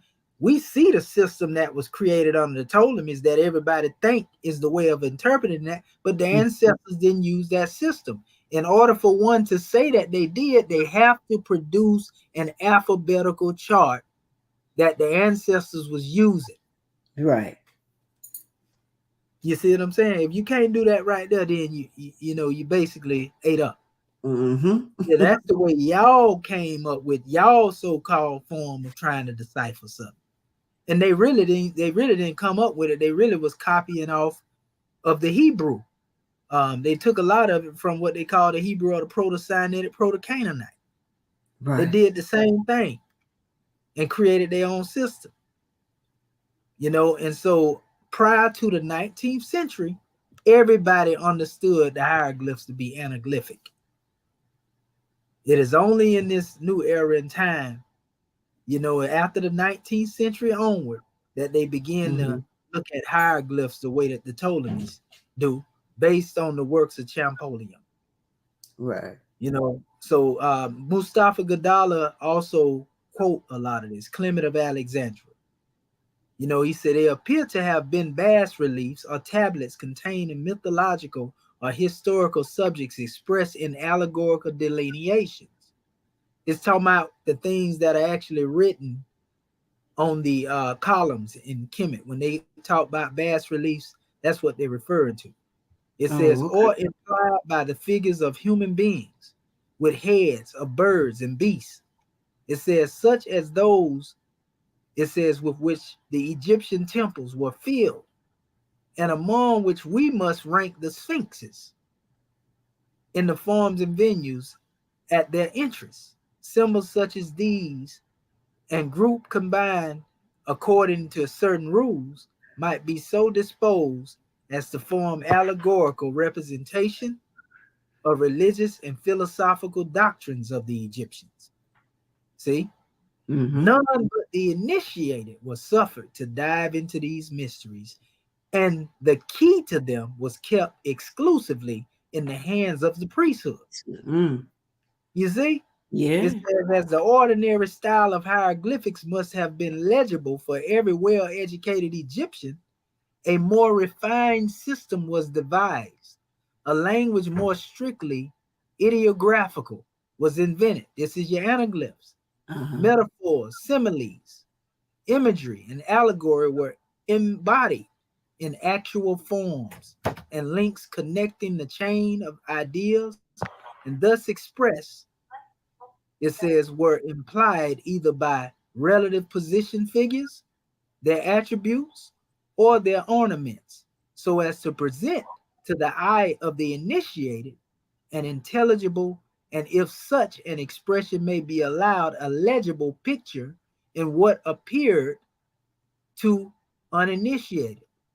Incoherent, it says, the tissue of extravagance, the images of gods in the sanctuaries, the human beings with heads of beasts, or beasts with human limbs, might be turned. It says Champollion. It says the letters of that secret writing, which consisted of anaglyphs and enigmatical sculptures forming the fourth class of hieroglyphs. See, he knew that these were anaglyphs as well, because he studied the teachings of Hor Apollo, who taught that they were anaglyphs. You know, and he was exposed by not only Thomas Young, his peer, who really is supposed to have the credit of his so-called decipherment aspect. That's where he got that from. That's why Thomas Young them like, man, you got to watch Champollion, he'll steal your work. Yeah. You know, and then his teacher, De Sauce, also said, man, this one right here is on something else. You know, he out here trying to create something, he ain't got the knowledge. You know, so people don't know this history though. Right. And then they praise in a Rosetta Stone that talk about the overthrow of our ancestors. You know, like we say, you know, so, you know, we have to use that hammer of repetition, because some of our people may have not got it the first time. That's right. That's so right. What you see me demonstrate was metaphysical interpretation. So you can't go back and say, Brother Shaheed was demonstrating with the alphabet. No, I wasn't demonstrating with no alphabet. I showed you what people, places, and things are, and gave you the description of them. And I'm showing you how to read the book of creation. Yes. Things that are around you all the time. That's how our ancestor was able to do it. Right.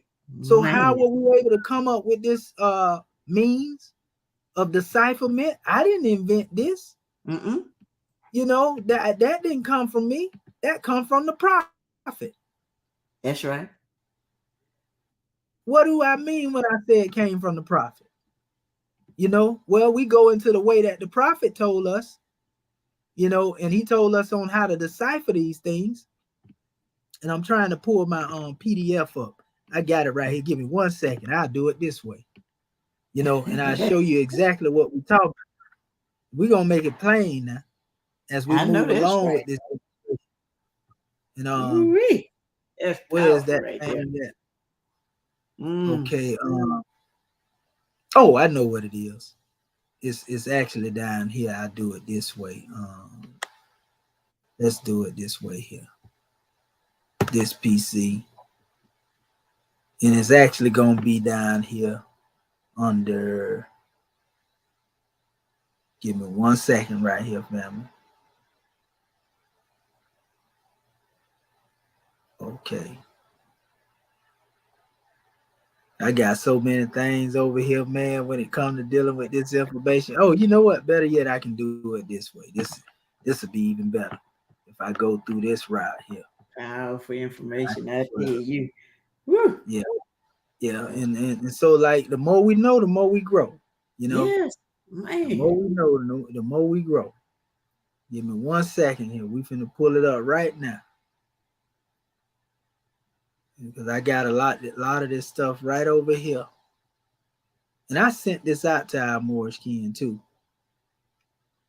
I just want to pull it back up to show them the method that we use for the people that's watching us.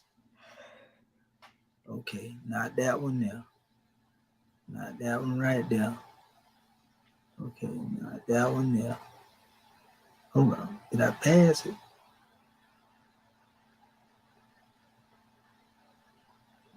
Okay, not that one. Not that one. Not that one.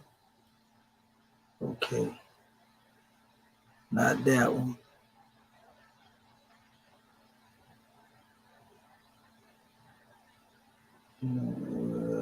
Where you at now? Oh, there you go, right there. I went past it the first time. And I sent this out to our family. You know, it's called Egyptian Sabbath teaching. So where do we come up with this methodology? And this actually go up through the degrees, you know, by which we also go through our chamber of self-mastery. They correspond with that. The Egyptian Adept Sabbath teachings. See, everybody talking about Kemet, but nobody is speaking on the wisdom teachings of ancient. They talk about Ma'at this and Ma'at but that, but they are actually doctrine out there, and we're going to put that out there in due time. The Sabbath teachings of ancient Kemet. They are actually teaching. That's the teaching of Kemet. It's the Sabbath teaching. And they consist of different books. They ain't been put in order like the Bible and the Quran, codified, and you know what I mean? Right. But they all over the place, so we're going to bring some unity to a lot of it, you know, in due time. We want to transliterate the proper measures, though, first. So the signs and symbols of a conscious mind and men of understanding. So again, where do we get our methodology from? Well, we learn in our Adept questionnaire, and we getting ready to pass this back to our other seeds of divinity, the spirit. It states master questions from our Moorish Science Adept questionnaire. Can Allah speak to man? Yes. How many ways does Allah speak to man? In a still small voice. He speaks, and he who speaks is still. It says, how do we look at the image of Allah who speaks within? By looking into the face of man. That means looking into the nature or the essence of one, right? Mm-hmm. It says, what is the other way Allah speaks to man? By the voice of man, and not an oracle or any idol, right? Right. So this is why when we come here in our Moorish Holy Quran, it tells you, fear not to lift the sacred board. The tablets of law are in the ark concealed. Take them and read them well, for they contain all the precepts that man will ever need. Now, this ain't talking about a literal table of law here. Right. This is talking about the tables of law within your consciousness. Mm-hmm. In the ark that is concealed within your consciousness. The book of Allah's register of remembrance. Take them and read them well, for they contain all the precepts that man will ever need. It's in you. That's not right. on you. It says in the ark, the magic wand, and that's your scimitar. That's your ensign of truth. It says, for they contain all prophecy, and it lies waiting for your hand. The hand is symbolic to the mouth. All you got to do is take that scimitar of consciousness and weld it. Weld your wand. It is key to all the hidden meanings of the present, future, and the past. The cherubim have guarded well for every soul. This treasure box, where's the cherubim? In the self. The cherubim is above the neck. Mm-hmm. Remember, it's cherubim and seraphim, intuition and telepathy. Right. Right. You see? So they have guarded well for every soul this treasure box, and whosoever will may enter in and find his own. All of us got one. So that's the meaning of silence and the wisdom of man. We was talking about going into the wisdom and going into that darkness, you know, and meditating. So then once you're able to master this, now you understand when you deal with Yehoshua in his first test, so to speak. It says the master said the Logos will give heed to what I say. No man can enter into the light until he has found himself. Go forth and search till you have found your soul, and then return. The guide led Yehoshua to a room in which the light was faint and mellow, like the light of early dawn. The chamber walls were marked with mystic signs, with hieroglyphs here, which we know are anaglyphs in all actuality, and sacred texts. And in the chamber, Yehoshua found himself alone, where he remained for many days, and he read the sacred text. He didn't have no alphabet chart in there with him. It says he thought out the meanings of the hieroglyphs and sought the import of the master's charge to find himself. A revelation came. He got acquainted with his soul. He found himself, and he was not alone. So as a result of what he was able to contemplate upon, you know, by going into thinking out those meanings, he was able to utilize that, to master his mind. You see, and this is the same thing, and it goes on. That ain't the only place. That's the first, and then when you get in the third brotherhood test, the same thing has to do with, what was there. The decorations on the wall, the shelves were filled with books of mastermind. All of this is the consciousness. This is the book of registry. The paintings and the statues were works of the highest art. That's what you see in ancient Kemet now. Right. And Yahushua was entranced in all this elegance and these manifests of thought. He read the sacred books and sought out the meaning of the symbols of the hieroglyph. So this is the methodology that we use to transliterate the Metu Neter, not Champollion system. We use the Prophet Noble Drew Ali system. That's right. Islam. Islam. So, we just want to make that plain for our family so they don't get it twisted. Islam. So, gratitude, goddess and queen. But, we want to see what you have to bring back, in relation to dealing with all of the things that you have. Take your time and give us your transliteration, because we want to see what it is that you have to bring forth. So I'm not trying to go into the measure and bring forth what I know you gonna bring us. You know what I mean? Islam. Yes. I did go sign by sign. I see that. As you was going into it, we know everything is over here giving you actually the dynasty on that. I go back. That's another thing. Yeah. When you seen these symbols here that I chose myself in the transliteration process, trying to get back to that demonstration I had pulled up a few minutes ago. When you see what I had placed here, there you go, right there. I'm trying to get it. Come on now. Okay, here we go, right here. When you see what I had placed here, I took the symbols from the oldest dynasty. Okay. Because I like to start with what most ancient. I could have chose anyone, but I took the symbols from the oldest dynasty. Okay. From each one. And so when I go back over here to where we were, I would go here, for example. This is the old kingdom. So I would get it there. A lot of this also has the name of the ruler that was there, the pharaoh. Okay. That's what that is on the side of it when you see that name. So, this would be the oldest. And we can see what it is. It's obvious what it is. We can go with that. Like I was speaking on some of these things, you take with a grain of salt. Like this, they call this a dash, which is regular dash. Okay, we can go with that. That's all they could come up with. Like this, they also use the term pipe too. So as it was saying, then the bread, we can go with that. You know what I mean? Don't mean that's how the ancestors described it, but we can see that. Right. Basket, look more like a bowl with a handle on it. Yeah. That's the term they use. The sickle, we can go for that being a sickle. Right. We know what a sickle looked like. You know what I mean?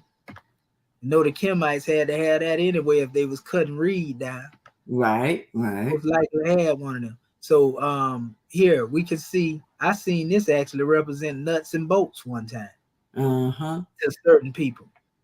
They say this represents the door parts, right? A latch on the door and all that, but that's their description of it. Right. That ain't necessarily what the ancestors probably call these things. You see what I'm saying? And that's what I'm getting at. But the things we able to identify with, we can see that. We can see certain things, but we ain't gonna just accept something because they said it. Right. Well, we're getting it right now. And that's the difference between us and everybody else. We know that's an owl. Right. We know that's a buzzard, so to speak. Some people consider this. They'll confuse it with the hawk or heru bird sometimes. Yeah. All these things here that they represent, these different anaglyphs. I can see the expression of this representing the mouth or the front of it. I can see this the eye. That's obvious. We can see this, as one that is sitting, with their hand in their mouth. You know, to be honest with you, this is where a lot of masonry get they scratching and digging from right here, to be honest with you. Okay. So they get that stuff from here because a lot of mudras was being demonstrated here. You know, so they stole that from Kemet too. Right. But anyway, just looking at that, all these represent anaglyphs and symbols. They are people, places, and things. Yeah. Not alphabets. And there go your heratogram. This is your alphabet. Right. Again, you know, we got it. We got it. We ain't even got to emphasize it. You know where I'm coming from, goddess and queen. So praise be to Allah, Islamism without schism. We can't wait for your measure that you got to bring. Islam. Islam. And we seen that fraction measure that you were talking about too, by the way. Right. By the way, in the E.A.R.S papyri, they do go into different measures and fractions about the way in which they are given the portions of things here. Oh, okay. So okay. That you got some correct I can see a portion of what you transliterating, is definitely lining up with some of the stuff that I'm looking at here. And remember, you have copies too of the papyri E.A.R.S, so you can also use that as a guideline in your transliteration as well. I'm trying to get to that portion up here. Look like I went a little. Yeah, I went beyond the point. I'm just trying to show you where they were actually using measurement. Yeah. Yeah, they use them in a couple of spots. Right. They're just telling you the amount to give. See, right here, for example, I think that might have been, no, that was pages there, pardon self. Okay. And they got them like on the side, like they're showing the exact portions. Oh, okay. Now, did you send this one? Is this one of the attachment you sent us? I found a different one, but this is another. This is nothing. Okay. Yeah, see, they got all the stuff for diarrhea, colic, roundworm, palpitation, all the same stuff they be trying to act like they trying to heal you from, but they really got this stuff from our ancestors. That's right. Burns, diseases, blindness. Yeah, they got everything. Everything up in there. This is why you can't say that our ancestors wasn't demonstrating no science. That's right. Because this is what kept them healthy. So how you gonna say that they didn't know what they was doing? They didn't comprehend what they was doing. How? When you over here looking at their works and observing their works. Trying to find it. I'm almost to them. I think they may be further down here to the bottom. Right. Just give me 1 second. Let me see if this here let me go a little fast. It let me go a little faster to a certain degree. Because I'm just looking for one spot in here. Yeah, they just have them over the place. And you can compare this to the other one that I sent out to you all. And I did send this in the email too, by the way. So that's where I opened it up from, the email that I actually use. Oh, okay.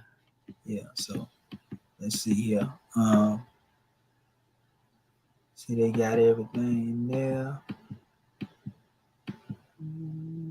They can't say that our ancestors wasn't on it, though. I know that's right. The subject matter, they were demonstrating everything from creation. Goodness gracious. They wasn't even playing. Okay. You might be getting to it now. Yeah, that go 1/8. Yeah, that was it right there. You seen it? Yeah, that's it right there. Yeah, that's it right there. They showing the measurements and stuff in here. So you just got to look at what it is that they were actually pulling those measurements off. And that's just showing how much of it that one is, given, so to speak. So yeah, that's basically what it is. It's nothing following behind that too, because right here, there goes some. Here they go right here. It's telling you everything you need in the amounts, different measurements of whatever it is you need in order to heal the ailments that you deal with. Right. See, all these are remedies to drive away indigestion, all that. So, Yeah, we can't wait to see what you have to bring forth, goddess and queen. In good measure. His love. You already did a portion of the work. You know, it's just putting everything together now. Yeah. I just ran out of time. No, you're all right. You're all right. You did good though, because at least you were able to show the people, you know how to transliterate each and every one of these measures. And you're gonna only get greater at it. We're That's gonna right. all only get greater at it. Because That's remember, right. you know, we out here transliterating and reverse engineering this stuff back to its original state. That's right. You know, and so Islam, Islam, gratitude, peace and love, fam. peace and love. All right, scribes, we know that fired the neurons up and got y'all ready to run up in here now. Islam, who is the next scribe to come forth and give their portion?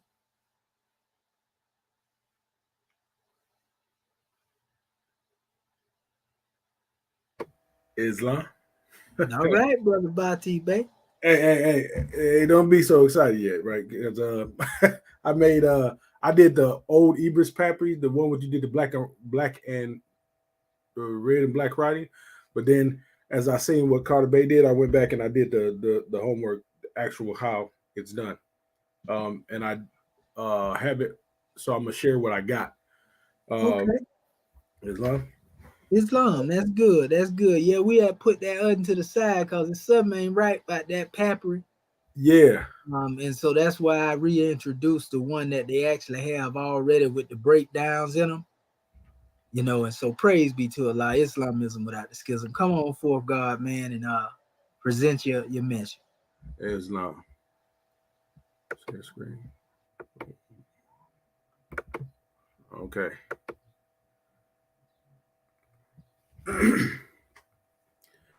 And I didn't do it like the goddess did.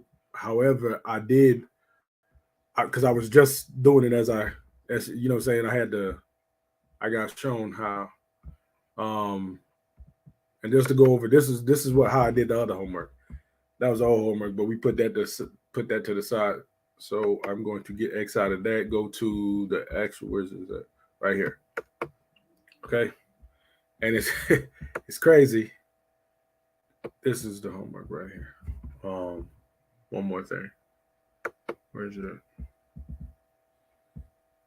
Right here. Okay. So this is the line that I went through. This line right here, and this is the I believe the third papyri. Yeah. This is the preparation of the eye ointment, and it's you know, Islam. It's a grand measure, and I did the second line, which is this line right here, and I didn't go through and look at all these. I was just going through and deciphering what each one of these words actually meant, and mesdemet. It when I was looking at this, it says black eye paint, and it also had galum and systebum. And when I went to the ancient dictionary, I had the ancient Egyptian dictionary. All I did was type this in.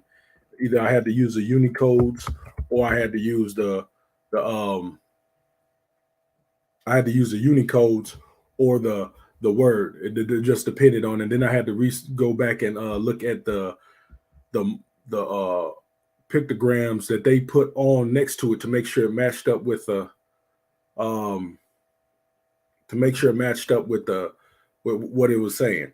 So MSD or mesedemet,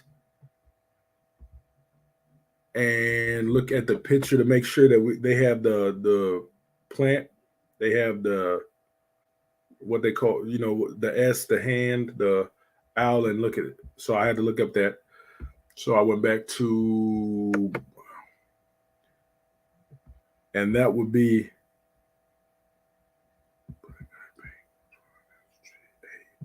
it is actually this one right here. I believe it says, because it says it says A7. No, that's not the right one. But this is the closest one I think I found to for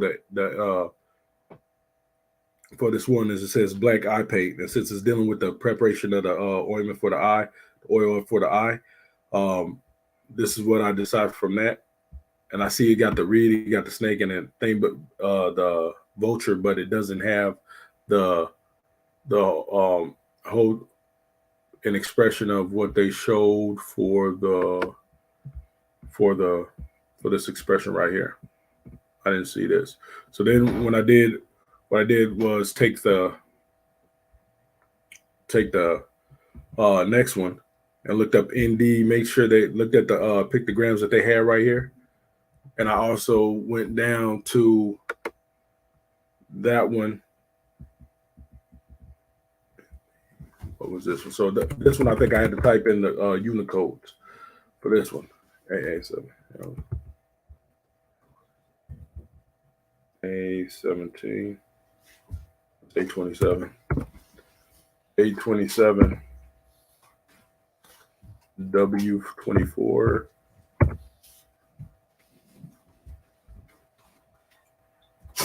And then D40. Crazy thing is that D40 didn't show up. And so this is how I know that a lot of this is not really as on point as what I believe that if I had time to go into this document by the Asiatic brothers, that it would have, clarified a lot of what's missing. So when I looked up these again, it brought me to AA27 WD24. And if you look at these the pot, that cross looking thing and the arm, that matches up with this one right here.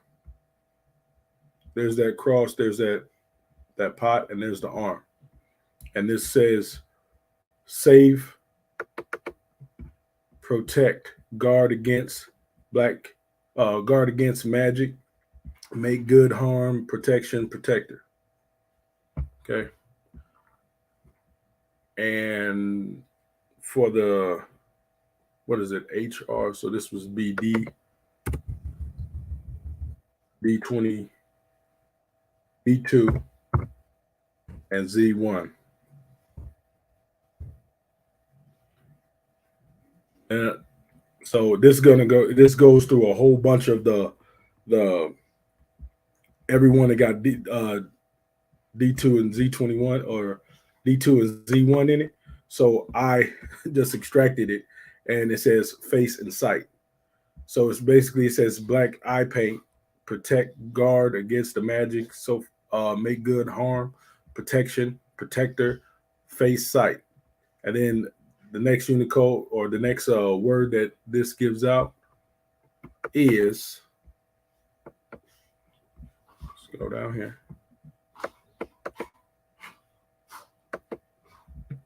is this one right here, because the HR means face and sight. So the MRHT, or Mehret, and we're looking for it looks like a sickle, a mouth, what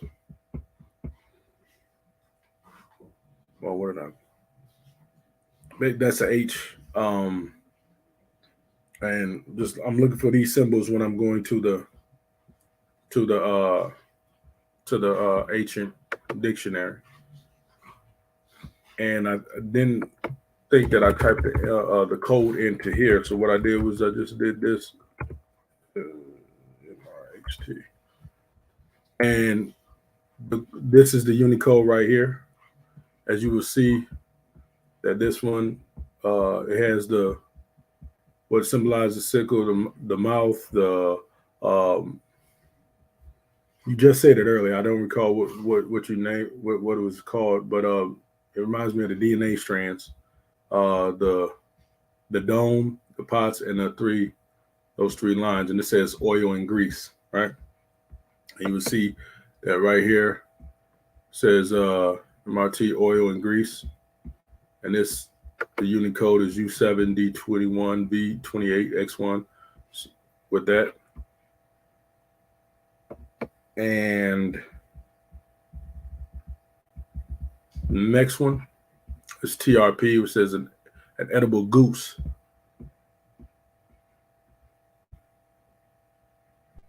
And so what I'm going to go here is TRP. I think I typed PRP in here. I didn't put the unit code in because it didn't have that TRP. Now we're going to look at this again. 1 second. You got the goose, the square. You got the mouth, and then you got the dome. And so that's what we're looking for. The goose, the mouse, the square, and the dome, which is an edible bird. And that's the unit code for it right there. The next one is G17, or well, as what it says, the M.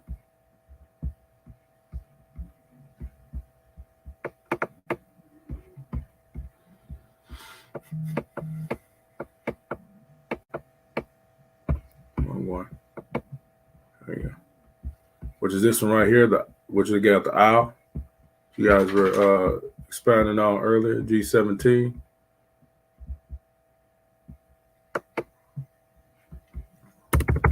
This one I just typed in that Unicode to see what it was going to bring up by itself, and like I said, it got hundreds.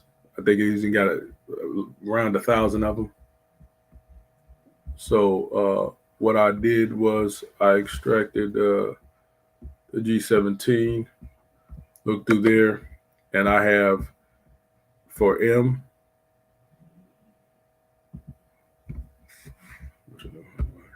which I have written down, but I don't have on here. M, it stands for with, by means of, from, out of, as, namely, when, as, though, together, with.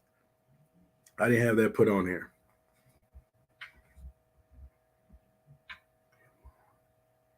And then it says this one is the next Unicode. What is it? No. There we go. And it says the what? When we see the star, the vulture, and what looks like a wheel.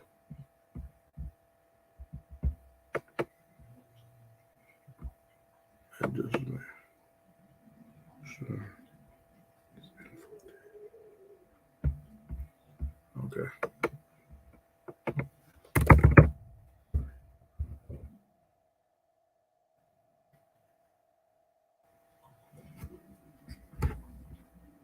And if you look,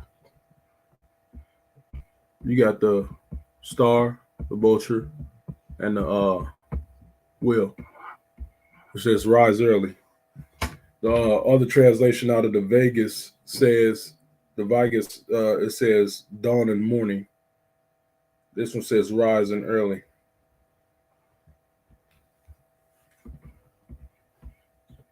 And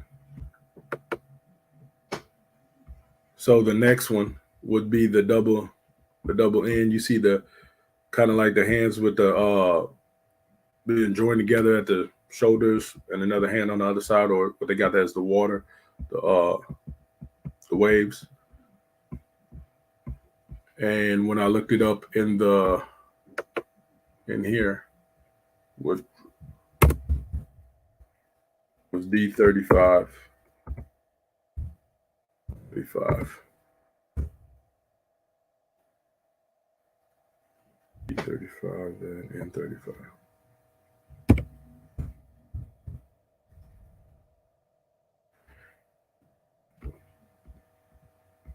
And so this only had 9,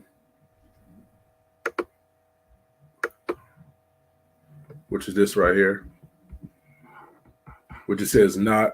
So it's talking about in a negative particle. So I'm thinking it's extracted something from the overall sentence, and I'll put it together when we get done.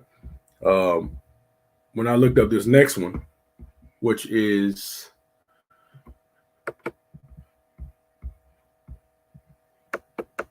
and mind you, this was just on the fly. I just did this in 5 just while she was talking because I messed up on the first part of it. So I looked at these. When I looked up this word, it didn't express. I didn't find this word. So that's where I think that this the acupol would come in handy for clarification. But you'll see when we look up this, because this is what it gives, RHN. That's what it gives when we look up the when you match the actual pictograms with when you match the pictograms with the ones on the ancient Egyptian dictionary. So you got the mouth, the hand, or the arm, the waves, the house, and the legs, right? Or walking from. And so that would be this one down here. When you look at it, you have the legs, the arm, the waves, the house, and the mouth. And it says Wade. Wade definition. And the next one goes back to the which is the hair or the hard RH with the R, and it has the face with the face with the line right there. And this is D2 and 7. That goes back up to saying the face and the sight. And the last one, which is HT, at the bottom of this page right here.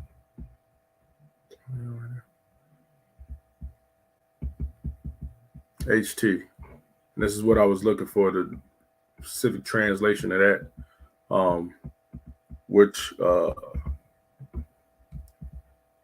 is that circle with the lines on it, and then that dome, right?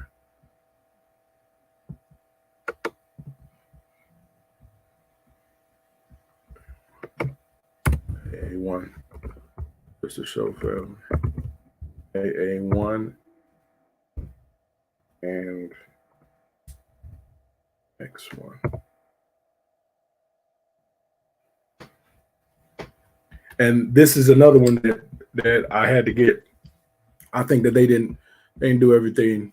They didn't put everything in here, or they added or took away from, because the one when I looked it up, you're not going to find just let me go back here. You're not just going to find these two.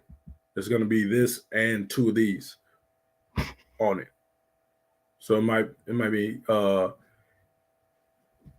Hetet instead of Het. You know what I'm saying? So it might be Hetet as opposed to Het. When I show you on here. Let me go down. I think it's 112. That's it.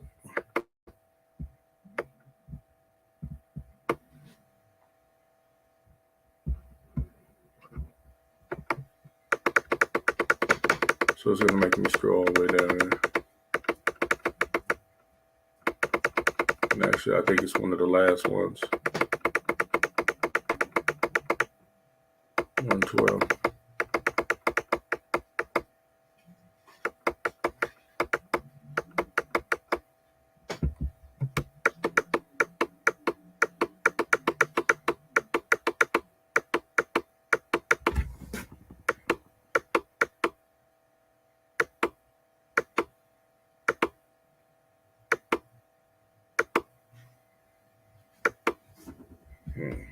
Hold on. What's it say? All right, just passed it. I passed it.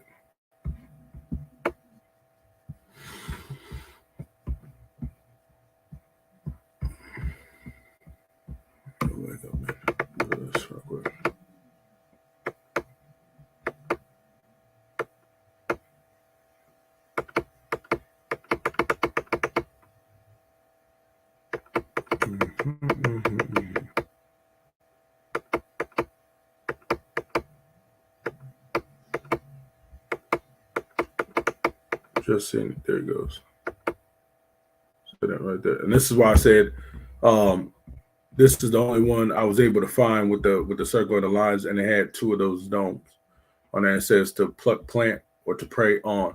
So what I was getting out of this, it says basically it says the black eye paint, save, protect, guard against magic, make good, harm, protection. It says face, sight, merhet, which is oil or grease. It says an edible goose, wade, and the face, sight, and the plucking of the plants. So it's basically what I got out of it. If you look at this bird, this is the Egyptian geese, and that black eye paint, which could be from a distance. I thought that was black, but it really wasn't. It's brown. That looks brown. And so when I was thinking that the plant that they're talking about plucking has to do with the geese being that it feeds on early in the morning. And it says to basically pluck this and make an oil out of that plant. And so I was trying to find a plant that actually looked like that had geese in it, or that the food that this geese ate. And this is the only, it says goose feed, it says this root, stem, or leaves. So I don't know particularly what plant it is, but when I do my further research on it, I will bring it back to the family. And that's what I have for that. Islam?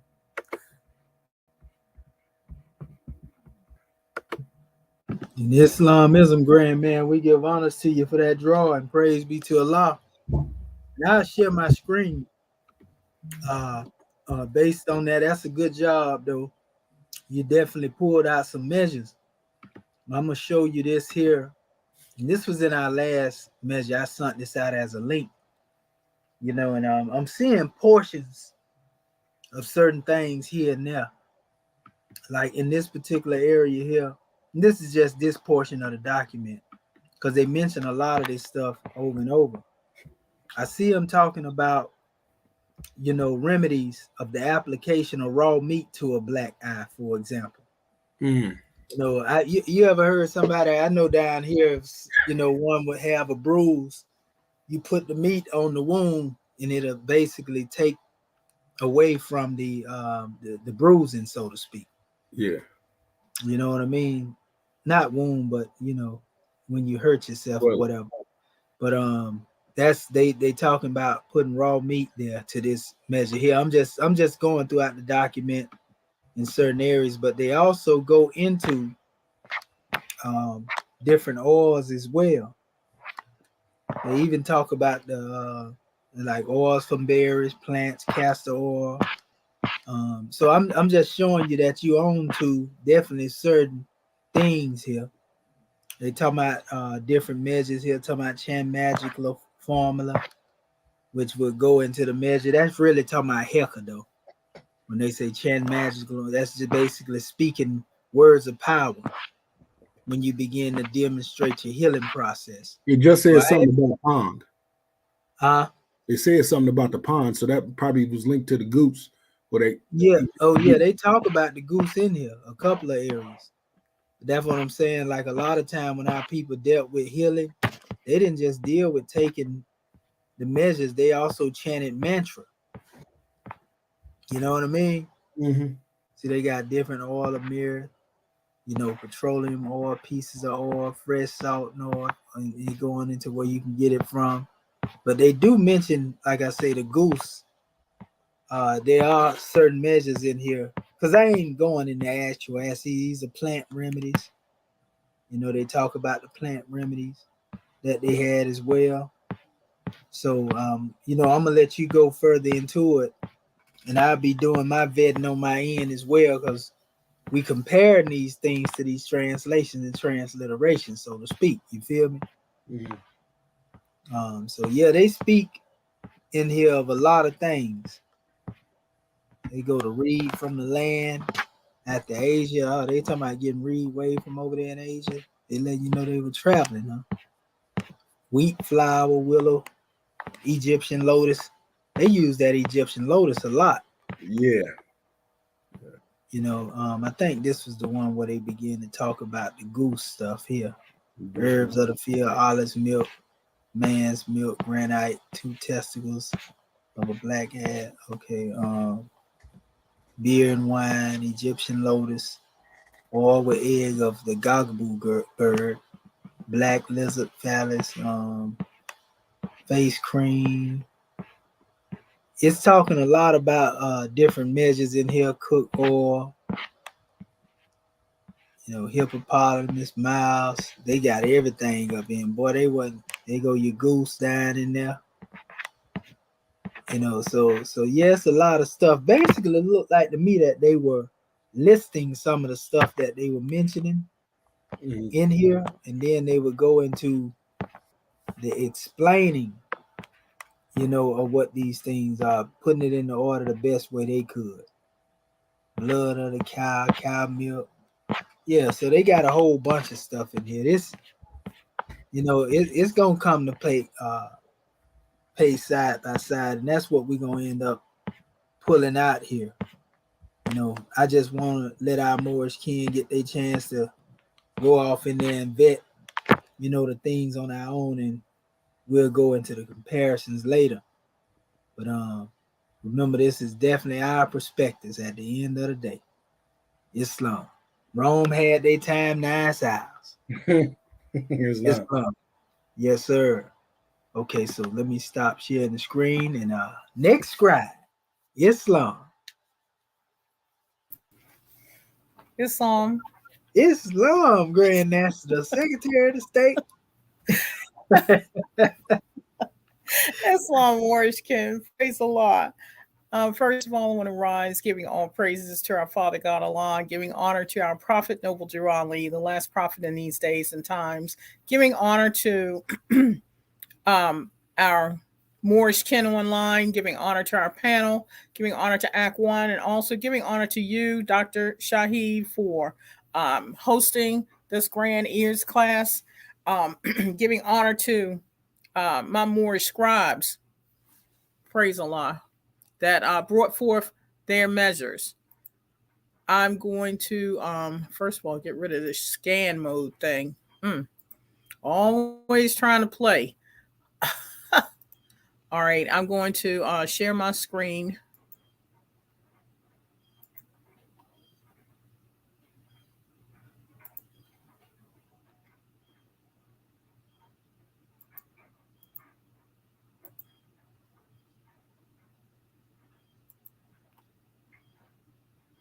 Can you see my screen, Moorish Ken? Islam. Yeah. Yep. Oh yeah. Praise Allah. All right. I first of all, gratitude for the assignment, Dr. Shahid, because definitely working with that new tool was a benefit to help kind of bring forth more clarity, and also in this E.A.R.S papyri, how it had the anaglyphs, which is the persons, places, or things, and the hieroglyphs, one on top of the other, so I could actually discern the difference between it, because I was having a problem in that area. So I started with line 3, which is right here. And the first demonstration was the PERT, dealing with the Unicodes of O1, D21, X1, and D54. So I went to the HP database, which is the O1, where you see that's this, and you see that here. The D21, which is, the O1 is dealing with the P and R. D21 is dealing with the R, which you can see again, that open mouth, and that as well. The X1 is dealing with the T, where you see the semicircle and the other hieroglyphs. D54 is the last one in that series, which brought forth the I and W, or the IWT, which is what looks like the legs or walking legs. And looking at Vigus and also the ancient Egyptian dictionary, plugged in the Unicodes, PRT, PERT, was ritual, procession, and looking at the ancient Egyptian dictionary, it did have a letter A after it, but it spoke of activity. And going to the Aku, plugging in the different Unicodes, which was essence, and pardon me, Moorish kid, which was in essence the same. And then going into the sleigh, pulling from the various Unicodes as well. Second aspect of line 3 was dealing with the letter N, Unicode D35. So, and we had earlier in class in reference to that symbol looking like energy or what have you, representing the N. And this is another shape of it with the extended hands out. And this is combined double N. Now, in looking up from Vigus on pages 9 and 54, this added the I to it, but I took it anyway, to bring. And this one added the IW to it, complexion, color, nature, or disposition. So I just, as my Moorish kin previously did, the definitions that I found, just put them together so that when it came down to at the end trying to figure out what it was saying, what would make sense. Also dealing with in meaning to, for, because, belongs to as a preposition for D35, and the negative, as our Moorish kin have stated, no or not, a negative particle, and also not to be treated. And I put this down here, even though it had other letters with it, not to be treated, but it was used in a medical papyri. Again, going to the Aq, the new tool, parts of the body, and the sleigh. The next series was the GRT using Unicodes W11, D21, X1, which I was not able to find that W11, I don't think, by itself. So, but it gave me the G. And you see the these are similar. Along with that, over here, as far as the letter is concerned, the D21 dealing with the R, which is this and that. You see that here. And the X1, which you see is the semicircle and those letters here. And that's this and this. Symbolic of the letter T. As far as the ancient Egyptian dictionary and putting those Unicodes together, the GRT is stating moreover or now, and enclitic particle. Vigus had kidneys, which I put in there because it was a part of the body. Vigus had that in a couple places. Vigus also had moreover now, to, or either, and either also and further. Same here. In the Aku, new tool, we see the similar. And now anaglyphs and also sleigh, pulling out the Unicodes. Next was the WAT, Unicodes N31, X1, and Z1. And here is the anaglyphs. I have the words in front of me, trying to constantly use it, heratograms. And these are from the HP database, N31, X1, Z1. Now, Z1 it also had this as a number.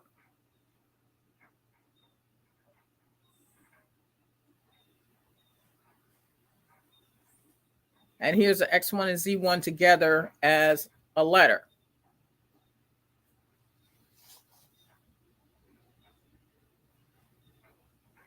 As far as the definition for this coming out of Vigus, the roadway, path, side, or a course. Again, coming from a coup, there's the breakdown of the categories and slay. The next portion of line 3, PRRY.S, and here are the Unicodes, O1, D21, D21, M17, M17, I20, and O30. No, that's a 120 and O34. And plugging it into the database, you can see, again, the similarities here and here. The D21 with the R, M17, dealing with the read, letter T. Just going down, plugging in the Unicodes that they had in that. And as far as the definition from Vigus, with these Unicodes, one who emerges, one who comes forth. The coup, search, where it's speaking about the, parts of the human body or buildings, parts of buildings, the floor plan. Also had in there the read. And as was previously discussed, slay again, as far as finding the Unicodes and their special strokes. The next portion of line 3 was the JM.F. Again, and a lot of this was repetitive, so I'm not, going through per se line by line. As far as the definitions, now I use Dixon in this one, and they place the vowel I in front of the M. In, with, by, means of, from, out of, as, namely, therein, therewith, form, shape, or side. The Vigus are similar. Now, it has some additions with moan, wail, to lament. Then it had another part of the body, pupil or eye, and a negative, do not. Again, the categories from a coup and slay. The next section dealing with the hard H, W, and A, the Unicodes therein. And as our Morse Ken has, brought this forth as well, the hard H showing here, and, the hieratogram there. Unicodes V4, G1, which is the A. The AA2, AA3, and couldn't find that on a separate as far as the database is concerned. As far as the definitions, to throw, blow away in the wind from Vigus, also a foul, offensive, rot, putrefy, smell offensive, and spoil. Now, I knew I was probably going to use this one because it's dealing with the health and, what's discovered as far as what's going on with the body. And Dixon, again, brought that offensive odor or what have you. Going through the Aku, as far as the Unicodes were concerned, and there's that symbol Dr. Dender was talking about as well. That one said unidentifiable, and the slay. The next section of line 3, HR.S. Now, when I was researching this, and this is where I had asterisks, they had S2 here. All right. And that S2, let's see, did I do a copy? No, I didn't do a copy, but the S2 did not make any sense, or either I couldn't find it. And so in looking at the, from the previous class where we had that handout, the breakdown of the hieroglyph, the hieratic, and the transcription, I plugged in S29, and that S29 made sense because that is dealing with the S or the 7, not that S2. So I took that as maybe misread or what have you, but my research showed the S29. And Vigus defined it as however, yet, and but, or wake. This is a coup, and that's slay. The M again, the G17. Now, there's another portion of the body, AMM, the brain, as far as a definition, a coup. They had brain again, do not, as far as the negative, in the position of, and by means of, namely, together with, as previously stated, and slay. The HT.F, plugging in the Unicodes too. Now, here's another one that I noticed. They had, let's see, F32. Okay. I had should be F32. So I noticed another discrepancy. That's why I highlighted this one. The F32 showed the H. Okay. Then the X1, Z1, and that together in the I9. That definition from Vigus, a serpent or worm, one who is upon his belly. That again, holding that in the mind, for interpretation later on, the coup and the slay. The N by itself, which is Unicode D35. You see that here. Again, negative particle, and because or belongs to from Vigus. And the Aku and the slay. The PR.N.S, and that's the last portion of line 3. These are the Unicodes for that. And you see, again, the repetition of these Unicodes and the symbols. And plugging it into the database, the Unicodes. Vigus came up with motion, procession, outcome, or result, to display, to show, be visible, be apparent. And also, now again, there was an additional letter or two added, but this said King's Palace Court Temple, and this one had Temple out of Dixon in 2 different locations.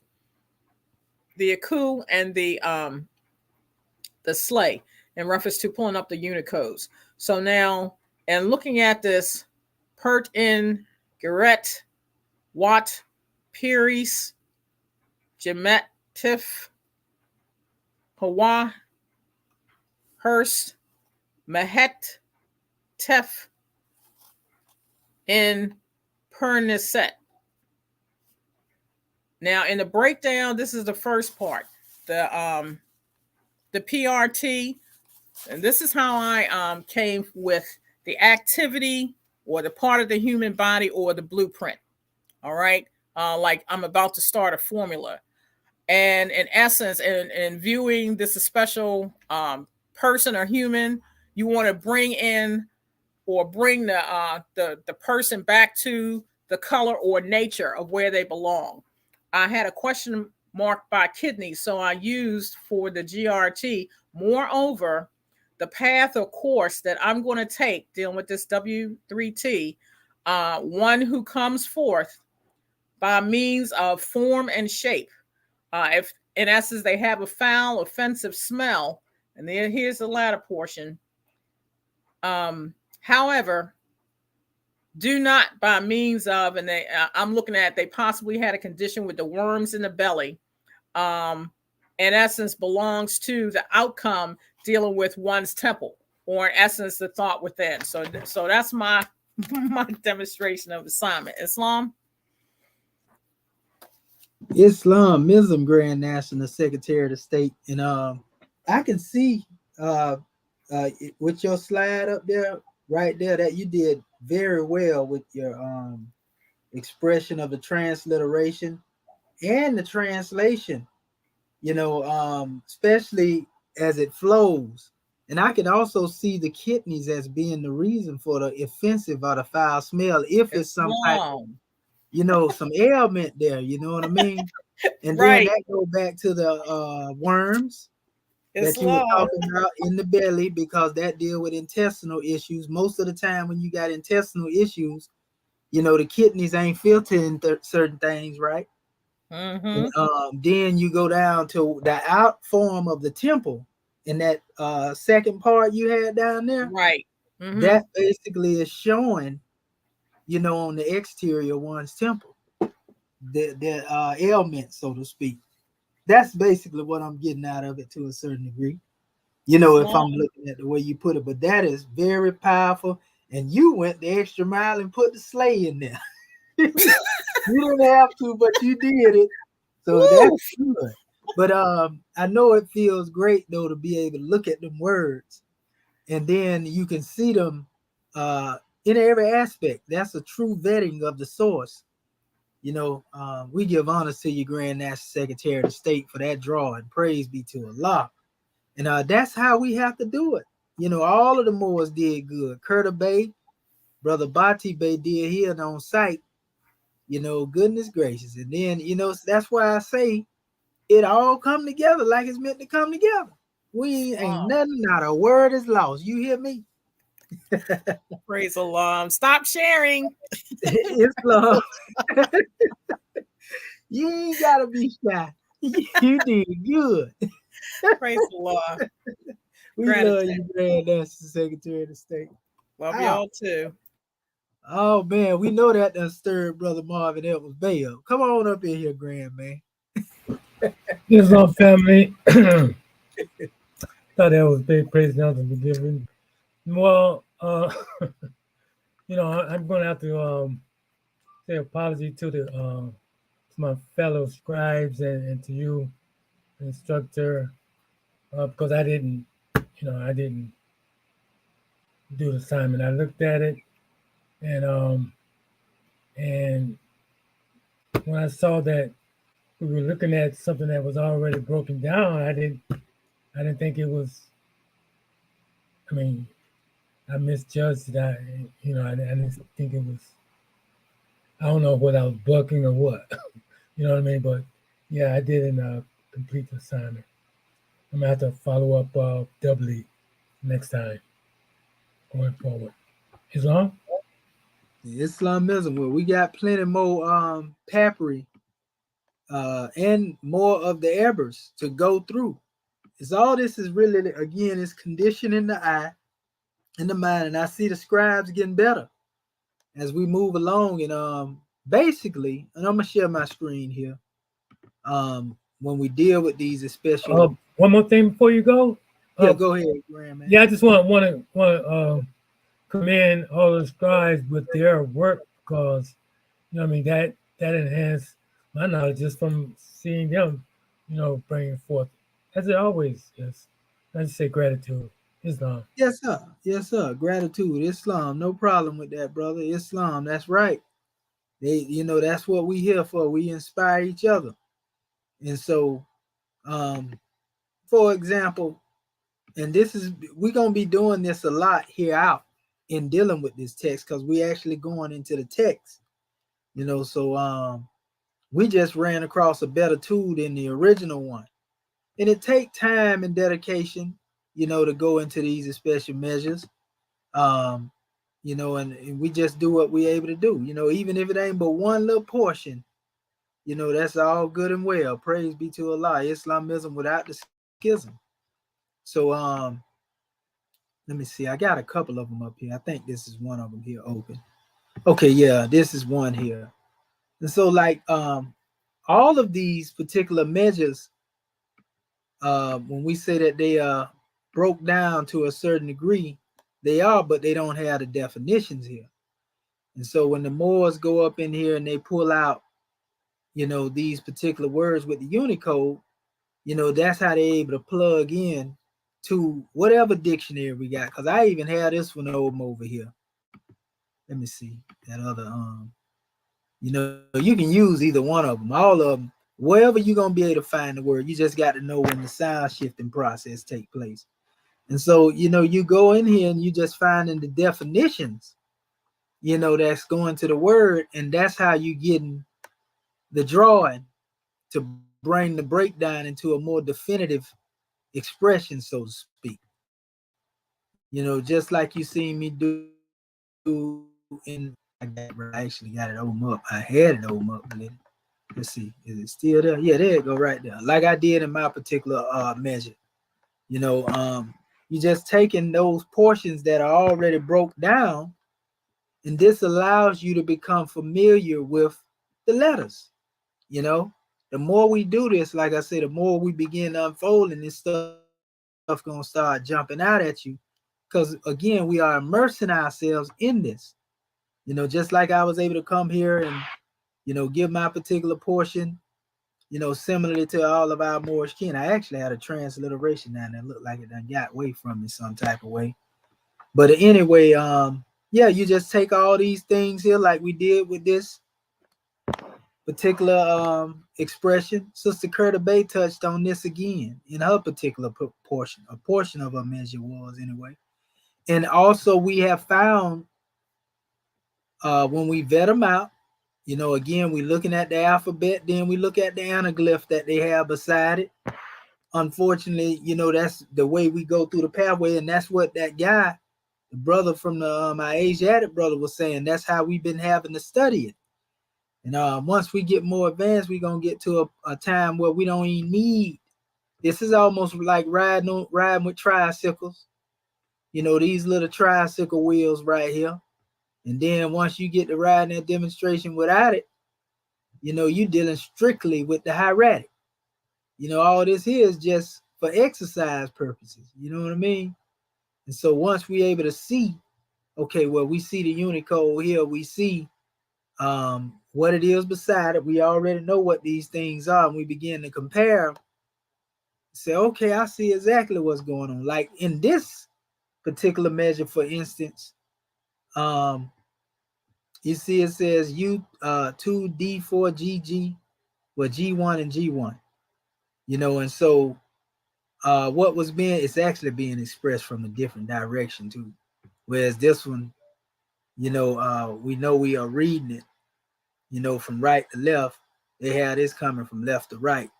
So what they are saying essentially that if we were looking at the tricycle wheels over here, the anaglyphs that are beside it, if we were to vet it, the sickle would be this letter here. You see? And then you have, the letter up under it. You see?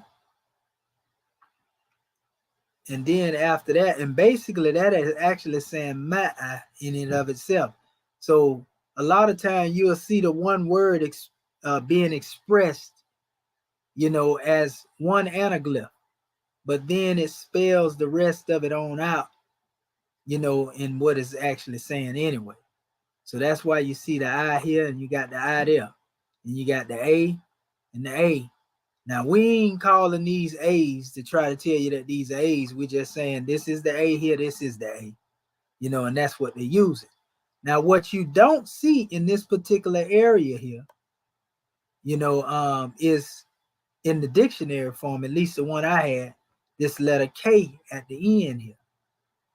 So we had to add that in. I actually had it in my transliteration. So that goes to show you that certain people in their transliteration in the dictionaries, they make little mistakes here and there. So that should make us feel all right when we may make a mistake here and there. That's all right. As long as we're able to see. And so that's why, like the Grand Secretary of the State corrected the S29. And it's possible that they didn't put the 9 in there and they put S2 by mistake.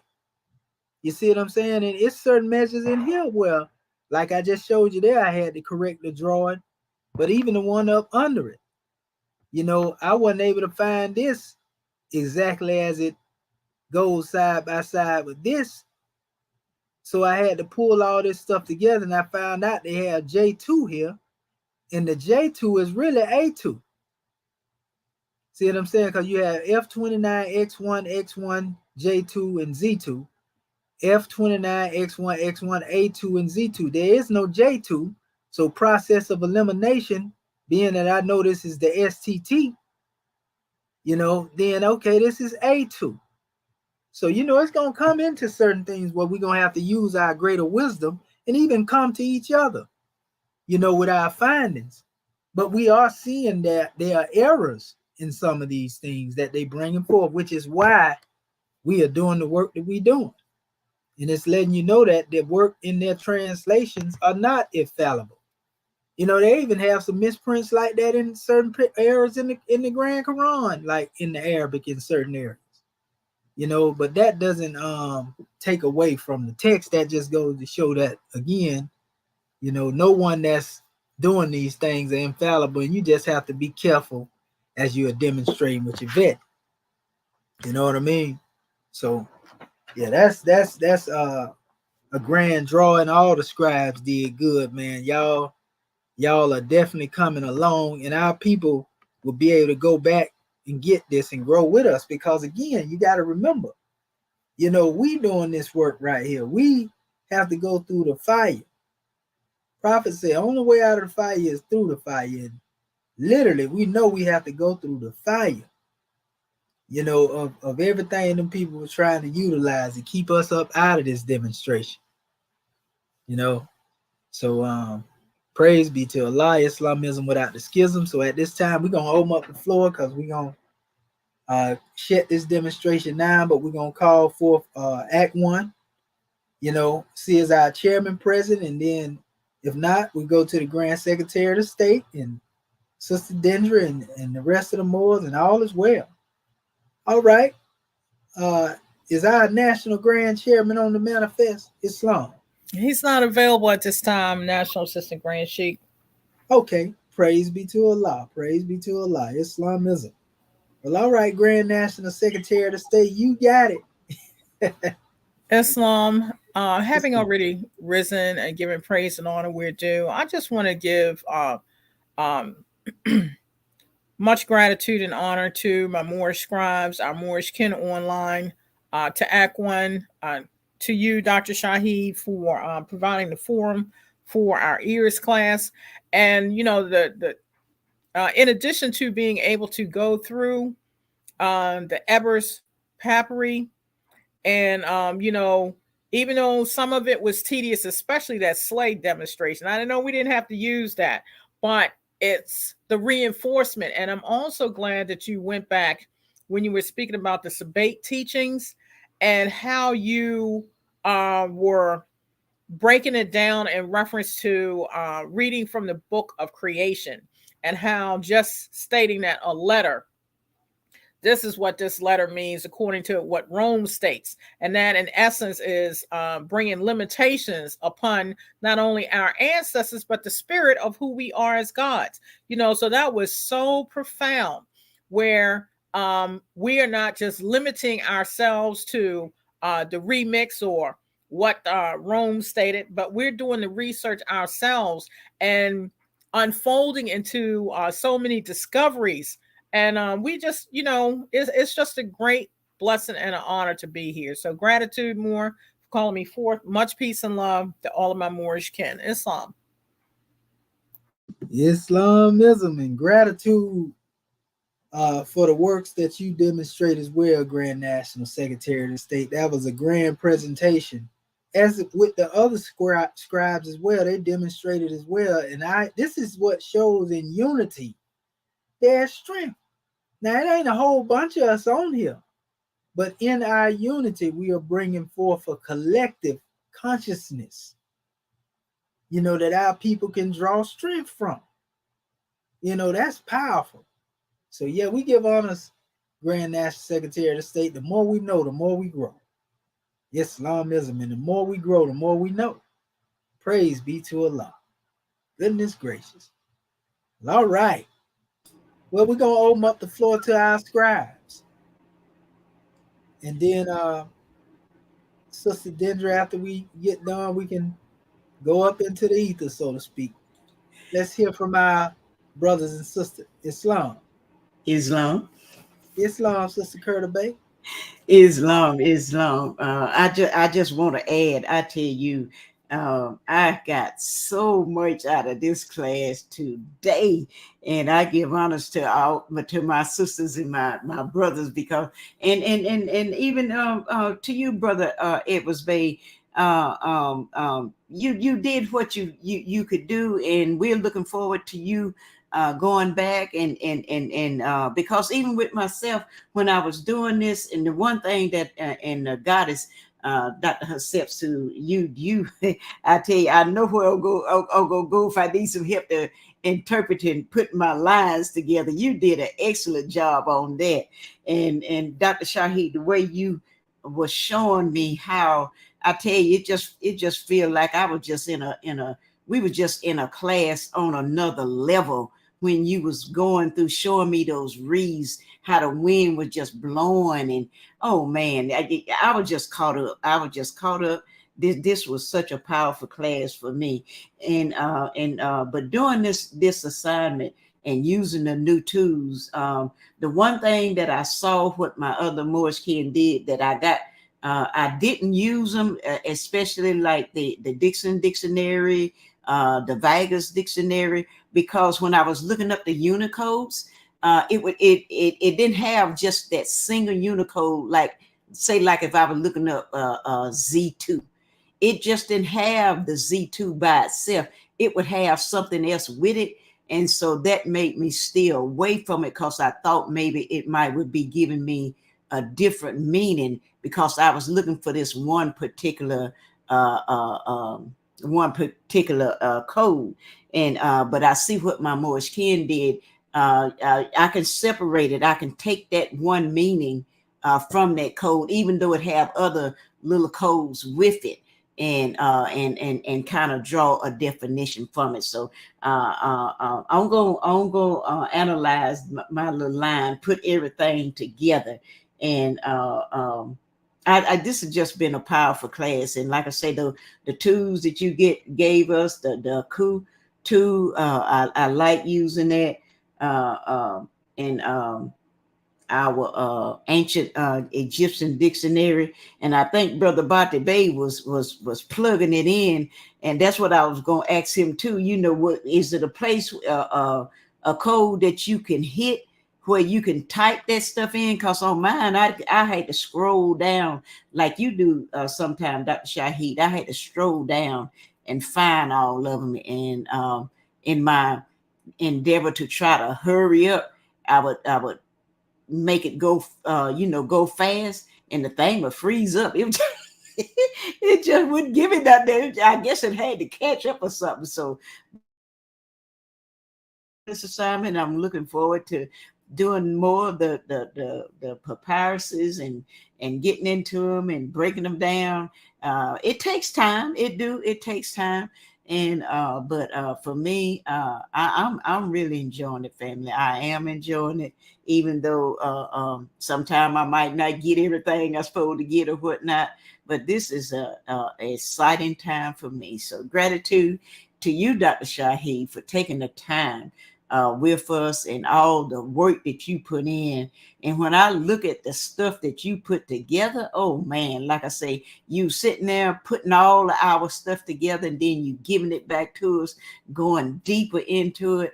Wow, I tell you, that's powerful. I'm just thanking the great God Allah that I'm able to sit up under you, to get these teachers, to have you, that I can ask you questions and all that good stuff, and just talk back and forth. Do you realize the people that teach stuff like this, you don't have access to them like this?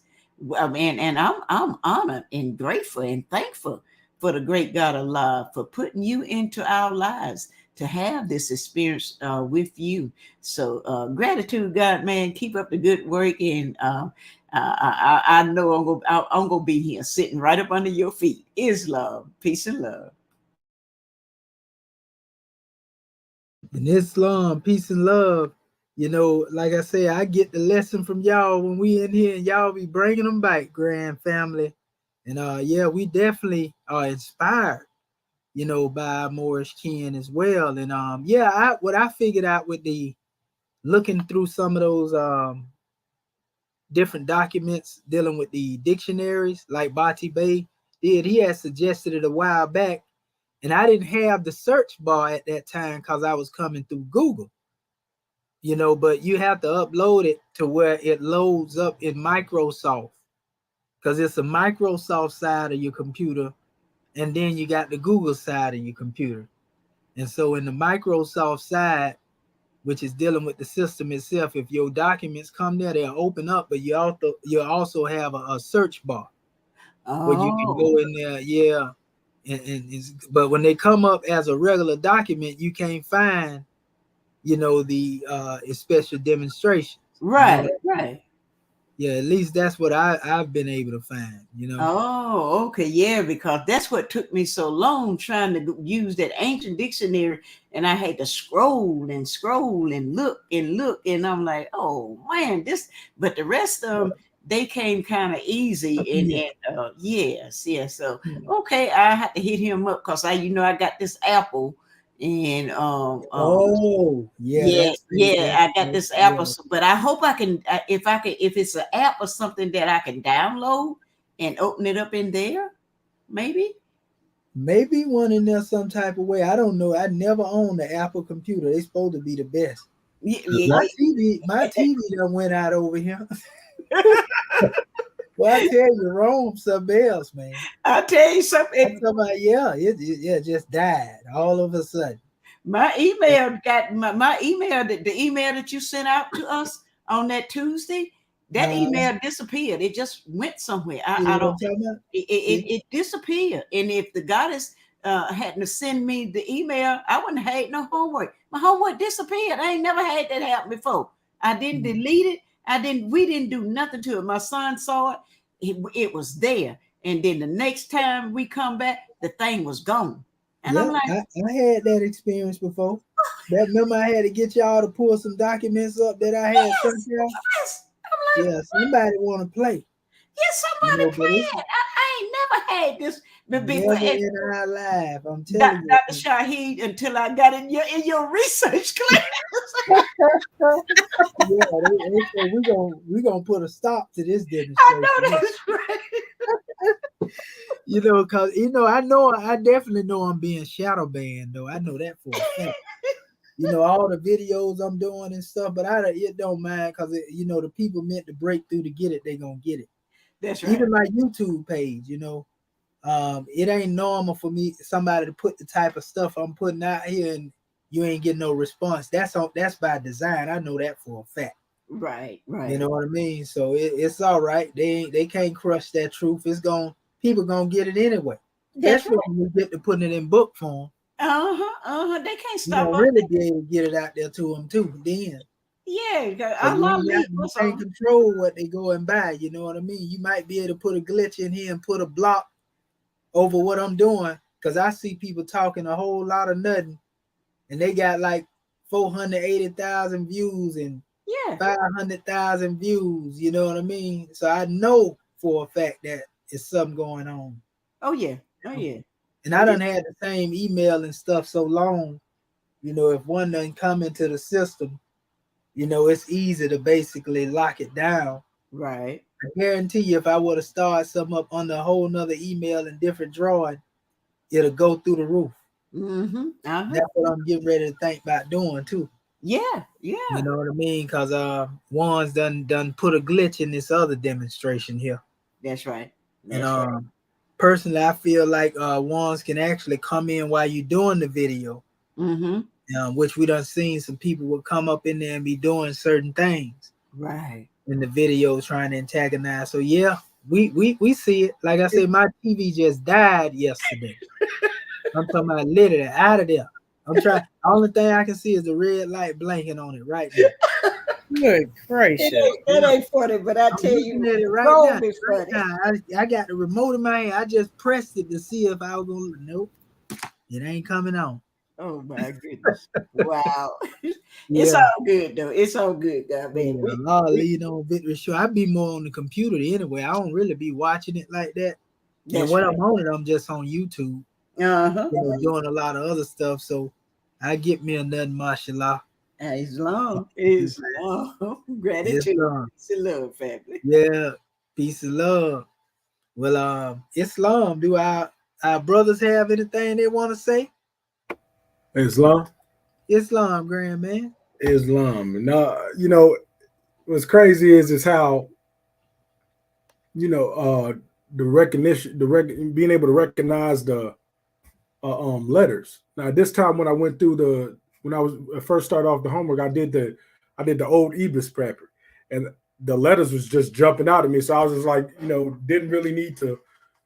I didn't really need to look up anything. I was just going through it and boom, boom, boom. And the things I did need to look up were the harder ones that they might look like an A turned sideways, or they might look like an N. You know what I'm saying? Those were the ones that I had to look up and still couldn't really find. But the fact that it just shows that like you said, the hammer repetition being used does do wonders. It doesn't matter how hard it seems, and that's also why they tell you if you want to learn the language, be around the people that use it, and also use it throughout your day. Throw certain words in there every now and then. You know what I'm saying, to understand the language. And I'm just grateful for the class, man, and the assignment. It was interesting because it makes you see how your ancestors was doing prior to you being here. You know what I'm saying, or being on the manifest, I should say. But with everything else, I just give honors to the scribes and and teachings. Islam. Oh yeah, how you do that? I save every reference. I save all my references. Like if you sends a book out to the thing, you just download it to your system, and once it saves on your hard drive or whatever, then you'll be able to go back and use it, and it will pop up that little that search screen. You can search as you will. Islam. Islam. Praise be to Allah, brother. We give honors to you. And yeah, you're right. The more immersed we come into the language, we're going to pick up. That's just like anything. We ain't going to just do this with this particular measure. We going all the way back down even into the Arabic as well. We just dealing with the hieratic. And once we get to a letter of mastery, to where we got the methodology, which we got it now. Now we know the method of research, and we'll just be going through particular papyri, but we're going to go back through those other different languages to refine ourselves, because the more you use it, you can keep it, but you ain't going to really do too much if you're just sitting on it. You know what I mean? Like we say, you can give one a handful of diamond, and if they don't know what they got, they're going to put that demonstration in a shoebox and sit it up somewhere. You know what I mean? And so, yeah, we definitely coming along and doing good, and our people are growing with us. You can believe that. It's people that's out here checking out what's being demonstrated, but the chosen few that here get it, like they going to look and see we was ahead of our time, because nobody else is doing this in the community. They lazy, and they saying that, well, we gonna go off the Roman expression of it, Islam. So Brother Marvin Elbey, you have anything else you want to come forth with, Grand Man? Islam, gratitude. I just want to say that it's been very informative for me, and it's like refreshing me, because I know this is a powerful task that we've taken on, and you've given us the tools, you know what I mean, to make it more efficient, and just like brothers talking about, just in your emails, if you download, if you hit where you download that particular dictionary, you can just type in. It allows you right there to type in where you can search it, without going individually. But I'm continually learning, and I definitely have to put more time into this. Like you say, we have to immerse oneself into it, and and the letters are definitely beginning to pop out, at you, And so I'm just so grateful for being here. Grateful that you guys haven't kicked me out yet. Gratitude. Oh no, man. Come on, man. We ain't gonna never do that. You got staying power. That's saving power, man. You know, we didn't kick a lot of other individuals out. They chose to leave themselves. But praise be to Allah. You know, the door is open for many more that want to come up in here, you know.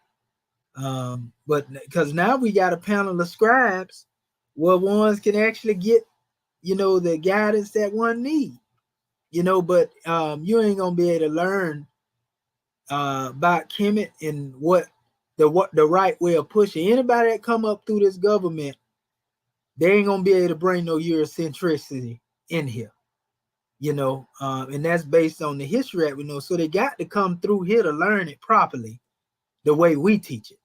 We ain't talking about up under the Ptolemaic system, but they're gonna have to come and learn from the scribes that's already here if they dealing with us, because we ain't gonna let you just come up in here. You know, because some people gonna come thinking that they know the Ptolemaic way and they masters in that and that. No, we ain't them. We got to correct you on that, family. You know, and so that's all we doing, putting security on this information. We getting ready to start producing some books and literature because we have enough knowledge to compile lessons, you know, just in the aspect of dealing with certain measures when we come forth in our chapters, they incorporate this knowledge that we have now. We got that knowledge right now, but it's just in the process of doing these other things, bringing forth these works, we just trying to see what it is and vet what they done did, and then we gonna move forward with what we gonna demonstrate anyway, you know, and let everybody else keep dealing with what they deal with that's of uncertainty if they want to, but we gonna be certain about what we dealing with because we know it come from us. Like they say, for us and by us. I'm going to give you a measure here. I'm finna share a measure from one of our brothers that been in the field for years. You know, the brother Ashwar Kwesi. And you will see that he dealt with the Ptolemaic system, but you can tell that he know better, and he emphasizes his knowledge of knowing the difference between it. And he gonna go on it the same way that we going on it, but he has a slightly different approach. But I want you to hear what this brother said. You know, we want to give honors to the family too when we share this here. You know, we just want you to see that some of our elders was on it, but we just took an extra mile on that demonstration and took it where it needed to be. Listen to what the elders say. And this is what he talking about the rosette. This is his approach on what he found. He ain't went as deep as we have went as far as dealing with the historical background, but the brother been doing his work for years in his area. And listen to what the elder said though. Per and Maru, the books in stone, me everywhere you see on the temple, you see the Netu Shishata, okay, or the Metu Netur as well. The Metu Netur, the carved in the temple everywhere. The first language, long before Aramaic, long before these contemporary languages of the day, all over the temple. Metu Netur, all over the temple. You're in the books in stone, brothers and sisters. So when you look at the Metu Netur here, I mean, this is truly the books in stone. What makes written on paper, where the name gets its name from papyrus, what makes is written on paper more sacred than is written on the books in stone? It goes back thousands of years. Spiritual stories and writings and representation, where here we see Ursima Rasatepara the third carved 10 inches into the temple. I want to stop right there too. For those who, anytime, you know, you putting inscriptions on anything, you know, it's considered a writing. Nothing wrong with that. You know, even when you're dealing with symbols, but it's not limited to alphabet. Writing is not limited to alphabet. That's just for the audience that may be looking in. Let's go on the other side, and I can show you clearly some of the Metu Netur that the Greeks referred to as the hieroglyphics. Okay, and many of the Greeks could not even read the Metu Netur. So you saw many of the Shanus were blank. This is long before Aramaic, long before Hebrew, long before Arabic, long before the Sumerian writing. We see the earliest writing known to the world in the books in stone to give validation. And Ramesu, look at this. he made that where you could stick your hand all the way up into the Medu Neter. So it could not be erased. And here you have repetitions of spiritual ideas. And here we have the Sultanate, Neb Tui, the dog figure, Ursa, Ma'at, Ra, Murray, Amen, Sa, Ra, Neb, Kadu, Ramesu. Now, what's it saying here? The king of Upper and Lower Egypt, okay? The king of Upper and Lower Egypt. Okay, Nebtui, the lord of the two lands. That's Tamari and Tanihisi. Okay, Ursa, the power of Ra. Okay, Ahmed, Ma'at, that means truth, justice, and righteousness. Loved by Amen. Look at this, Sa, Ra, son of God. Then Neb Kadu, Lord, King of Kings. Where have you heard Lord, King of Kings at? In the Bible. Huh? Is that right? And now you notice that brother just went and spoke on things. He was using basically, he pronouncing demonstrations that had to do with people, places, and things is what he was talking about. You see, he ain't going through this represent the letter A, this represent the letter B. He basically transliterated the same way that I did. And he said the spiritual meaning behind it. Check him out. Revelations, Lord, King of Kings. That came out of Neb Kadu. That means Lord, King of Kings, plural. Okay? And Rames, he's born of Rames. He's born of Rames. So this is where many ideas were taken out of the ancient Medu Neter. So Son of God, Neb Kadu, Lord, King of Kings, also Septepen Ra. Septepen Ra means, I don't see it on the temple here now. Septepen Ra means chosen by God. So these are the ancient spiritual stories that others came and literally plagiarized many ideas from these Medu Neter, and this became the best kept secret in the Western world. Not to reveal where the Western world got many of its ideas directly out of the Medu Neter itself. Most of what we know about the Medu Neter is through the Rosetta Stone that was illegally taken by Napoleon's army in 1799.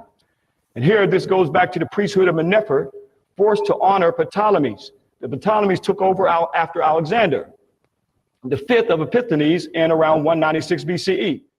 When the Romans came here, nobody could read the Medu Neter. That's why some of the Shanus are blank, that the Kari-Habs didn't acknowledge these Greeks on the throne like the Ptolemies. And how did they break some of the code? They have not been able to decipher all of the Medu Neter. They have been able to decipher some of it, but it had an esoteric and exoteric interpretation. So Champollion, when Napoleon's army came here, they stole a stone called a Rosetta Stone in the Delta in a place called Rosetta. And they took that stone back to Europe and they started to study this stone. What is this message? What are they saying on these temples? As you see, the Medu Neter is everywhere, so it was a mystery. It was an ancient language at this time. And then Champollion was able to see, he was able to read Greek, and he was able to decipher Cleopatra the seventh name and the Demotic.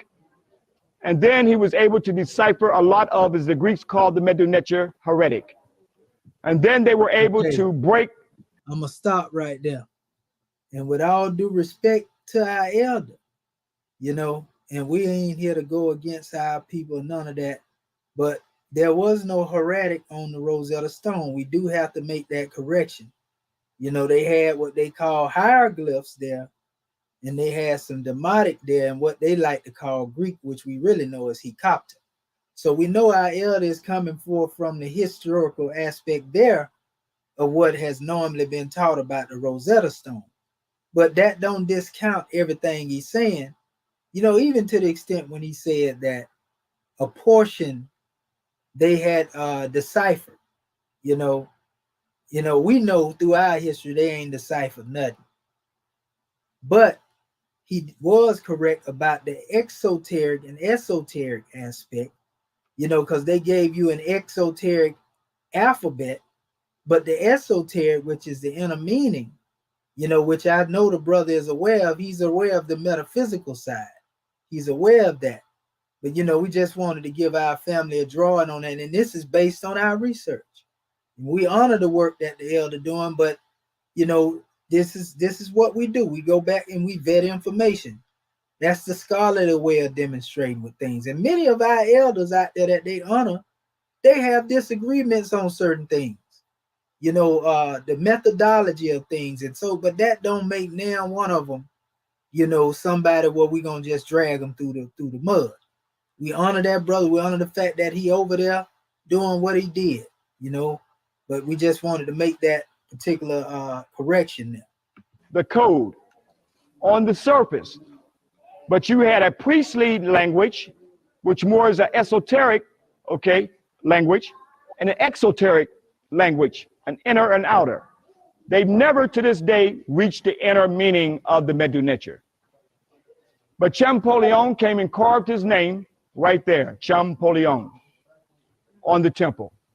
Did he climb up there on a ladder to do it? No. At that time, when they came in here, these temples were covered in sand, so it was probably at a distance about right here that he was able to write it. That's why when you look up at the temples, in many cases, when you see names up there, that's because the dirt was up that high. You saw the lecture, they only dug these temples out in the turn of the century. Just a couple more things before we move. Keep in mind, when you say Egyptology, that's connected to white supremacy and the colonial period of Egypt. That's what Egyptology is. They literally cut out a piece of Africa and called it Egyptology. If we call it anything, we should call it chematology or Africanology. But Egyptology is equated with white supremacy and colonialism. Also, that before Champollion, there was a Jesuit priest who came through here named Adeptus Keshner. Adeptus Keshner, who was a Jesuit priest, was the one who tried to decipher the Medu Neter. And some have called Champollion the father of deciphering the Medu Neter. But I don't think that Adeptus Keshner, Champollion, or Thomas Young, I don't think none of them deciphered the deep meaning of the Medu Neter. The Medu Neter, the higher. You see, he's of the same opinion that we are of as well. You know what I mean? But he's still trying to, I guess, find the balance between what they have on the Ptolemaic stone, you know, and what they came up with, along with the reality, you know, and that's the part he just has to come into a consciousness. Well, that's for us to do. Our people have to come into a consciousness of the fact that the Rosetta Stone was created by the Ptolemies. It didn't exist in ancient Kemet. So anything wrote on that stone, the ancient ancestors wouldn't understand. And any decipherment that was based off of that particular thing would be limited from that time period up to now. It would never be you. The only thing they did is took other symbols and added them in there and created their own branch, you know, of what they are calling Medu Neter. You know, and that's what people getting confused at, because they keep saying, well, how are we able to do this? Because that's based upon the system they created. And to be honest with you, a lot of the words they use in Wallace Bud's book and Champollion, he didn't know hieratic. So none of the Rosetta Stone is based off hieratic at all. But yet the hieratic was used later to deal with the papyri. You got other people that was actually dealing with the hieratic that wasn't a part of Champollion team. You know, like Mole and them and all the other individuals. They was doing a whole different thing than he was. So you know, you can't put their works together. He was dealing solely with trying to deal with the pictorials. And Mola was dealing solely with the hieratograms. And so once you understand this, you can distinguish between what happened. You say, okay, now we see what it is. The hieratic is the writing. We know that's the source material. That's the papyri.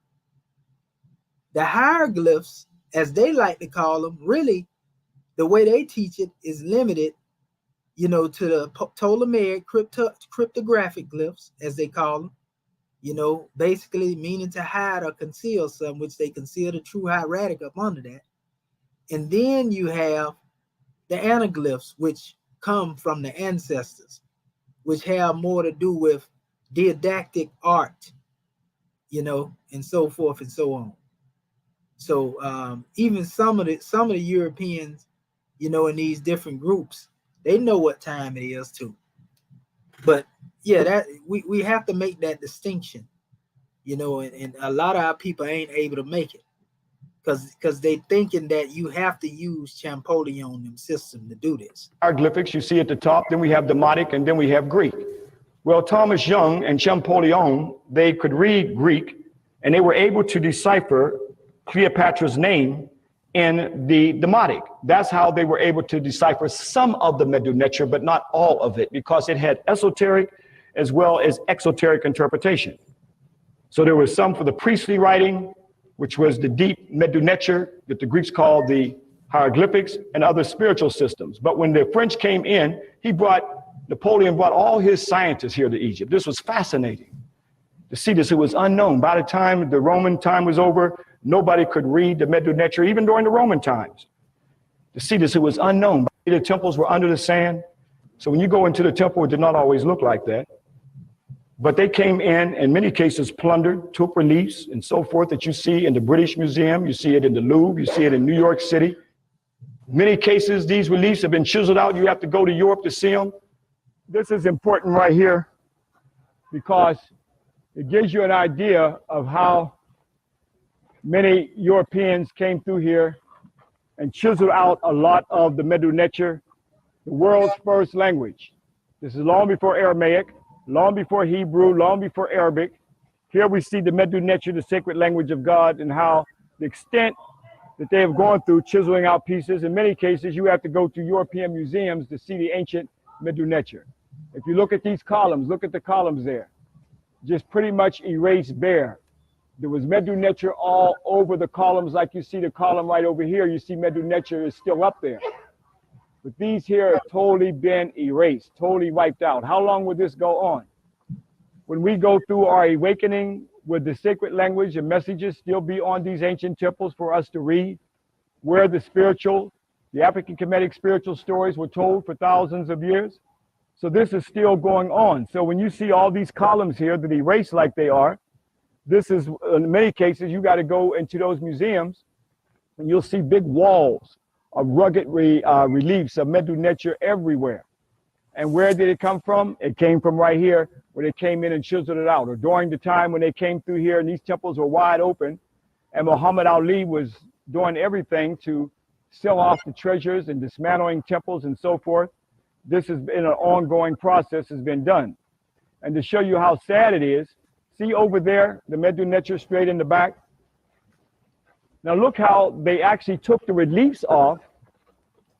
So is that how it's going to look on the temple in the future? See how they took and made a sketch of what used to be there? See the arcs over there?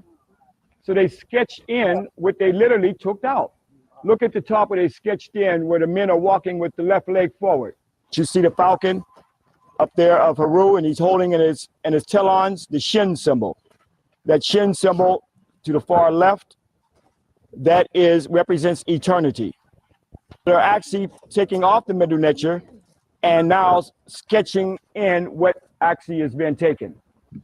Yeah, and like even right there, you know, I would have to say, I don't think that was, even though we know certain places Rome had took things off, I think that those were unfinished products right there. That's my drawing. And I feel like they were trying to cover them up in certain areas, and they may have fell off of there. Some of them actually look fairly new. So that could have also been something too that, you know, you would have to test the stone to know exactly how new it was or old it was. But that looked like unfinished work, so to speak. And a lot of that was done in wet mud. I'm saying this by being somebody that worked around construction. And I remember when we was young and they would be pouring concrete in the apartment complex where we would be, and they would leave and we'll go write our name in it. And so, you know, that's how they do that. You know, only difference then back then, most of the time they probably had stampings, You know, that's why they come out the same size in the same way. And they were stamped into the wet mud. And when the mud dries, it dries that way. So they wasn't just sitting there chiseling and carving those things out, contrary to popular belief. You know, I just wanted to add that on Islam. This whole temple may end up like that, with a sketch of what originally the Medu Neter actually existed. So are they eventually going to sketch out what's left and take off all the rest? That's a question that's got to be asked here. Will we come through here one day and all we will see are the black linings of the sketch that used to be, of Mut and all the others? So even as far back in the 80s, I've seen where many of the reliefs have literally been taken off. When I'm in England, I see a lot of these Medu Neter. You go to metropolitan New York, you see it. In many cases, a lot of people are going to Europe to see Egypt now. A lot of people are not studying Egypt here. They're studying Egypt in schools in Europe and America for what they took from here. And this is sad. Egypt has gone through a whole thing trying to get a lot of the stuff that was stolen from Egypt back. And Mary Ra witnessed when she was in the Cairo Museum, the repatriation of some of the pieces, some small little pieces that England returned back to Egypt. There were little tiny pieces in the corner. And she said there was a little sign there of the repatriation. Oh, it came from the Metropolitan? Yeah, so the Metropolitan Museum turned some little pieces. All those pieces they got in the Metropolitan Museum? So it's like an insult to here's a little bit of crumbs that they're going to give back. So all those colossal statues that you see there, all that, like Belzoni and others who came through here, and at one time, Egypt was wide open for everybody to take whatever they wanted. So Belzoni, he's the one that took a lot of those statues that's in the British Museum, and they just drug them out of here, put them on boats and carried them to Europe. Okay, it was what, you know, they could do what they wanted to do with it. So hopefully there'll be an awakening here to get a lot of those treasures that they stole out of Egypt and return back to Egypt. How much of the temple will still be here when we have finally emancipated our mind, when our ancestors left on the temples of eternity and the books in stone, our ancestral sacred knowledge of liberation and emancipation, as well as a spiritual emancipation and salvation for the soul. All of that was taught here. So over the years, I have witnessed, as I said, back in the 80s, of them. I mean, I came right here. They had people here just hacking away. We are still in a deep sleep. You would never see this happen to other people's treasures without an outcry. Go to the Vatican and start tearing down some statues and carrying it to Egypt. Huh? Go down there and start tearing down some of those popes and see if you can do it and bring them to the museums here. We wouldn't want it anyway. All right? Go dig up old George and dig up King James. All right? But they dig up our ancestors. They tear off the relief, desecrates the temple. All these things have been done over the millenniums and plunderers who have come through here. But even now, it still blows our mind, but you have to keep in mind you're looking at the skeletal remains. And the skeletal remains blows your mind, and nothing equals this in the world. I mean, you go to the Parthenon, it cannot even match this temple, and you're in the baby temple. For many years, I have seen the plaster that was put over Amenhotep III, and this was done by the Byzantine Roman Christians. They even built a chapel down inside here where they actually used the temple for a church. As I said, if the temple was supposed to be so pagan and so heathen, then why use it as a church? And also, you can see some of the plaster still here, where at one time, this plaster covered up Amenhotep III, divine birth, okay?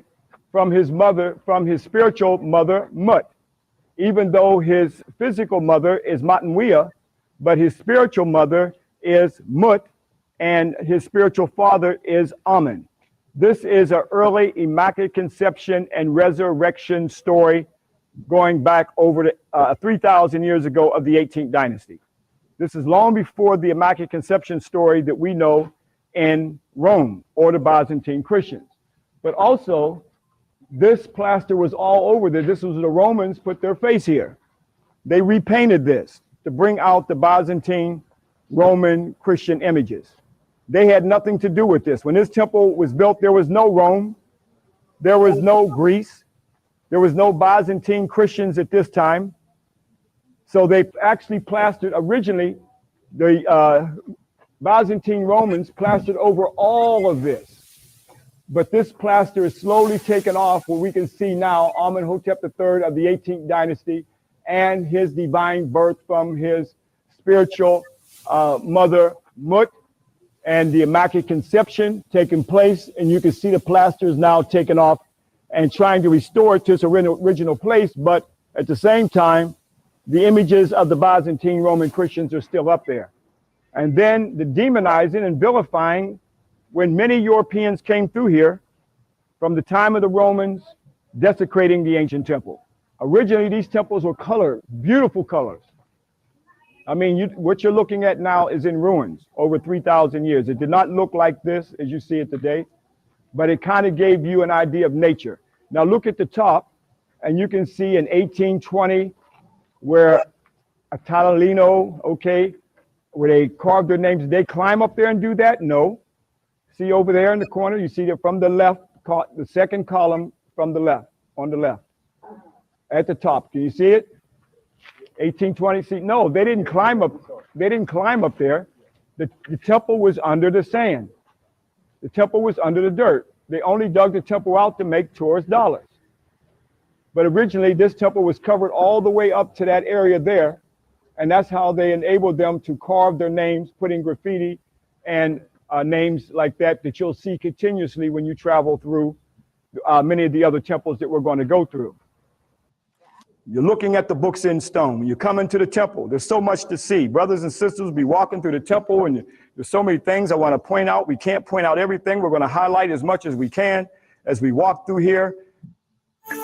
Azra and Mary Rakwesi are lecturers on African history, civilization. Islam, yeah, we give honors to the elder for all the work he done been doing throughout the years, and yeah, it's just a lot of we'll say measures that have to be researched and vetted.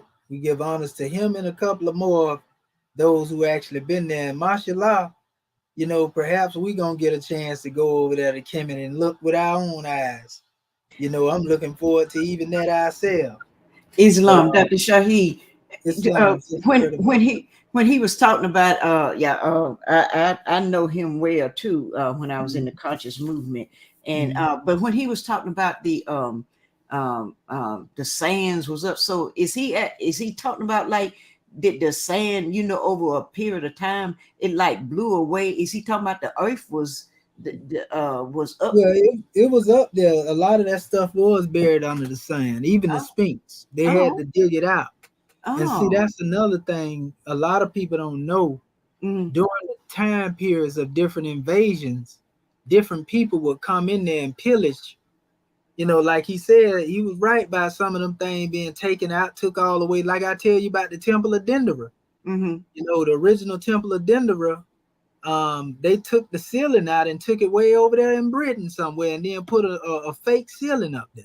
Right. You know what I mean? So this is the type of stuff they was doing.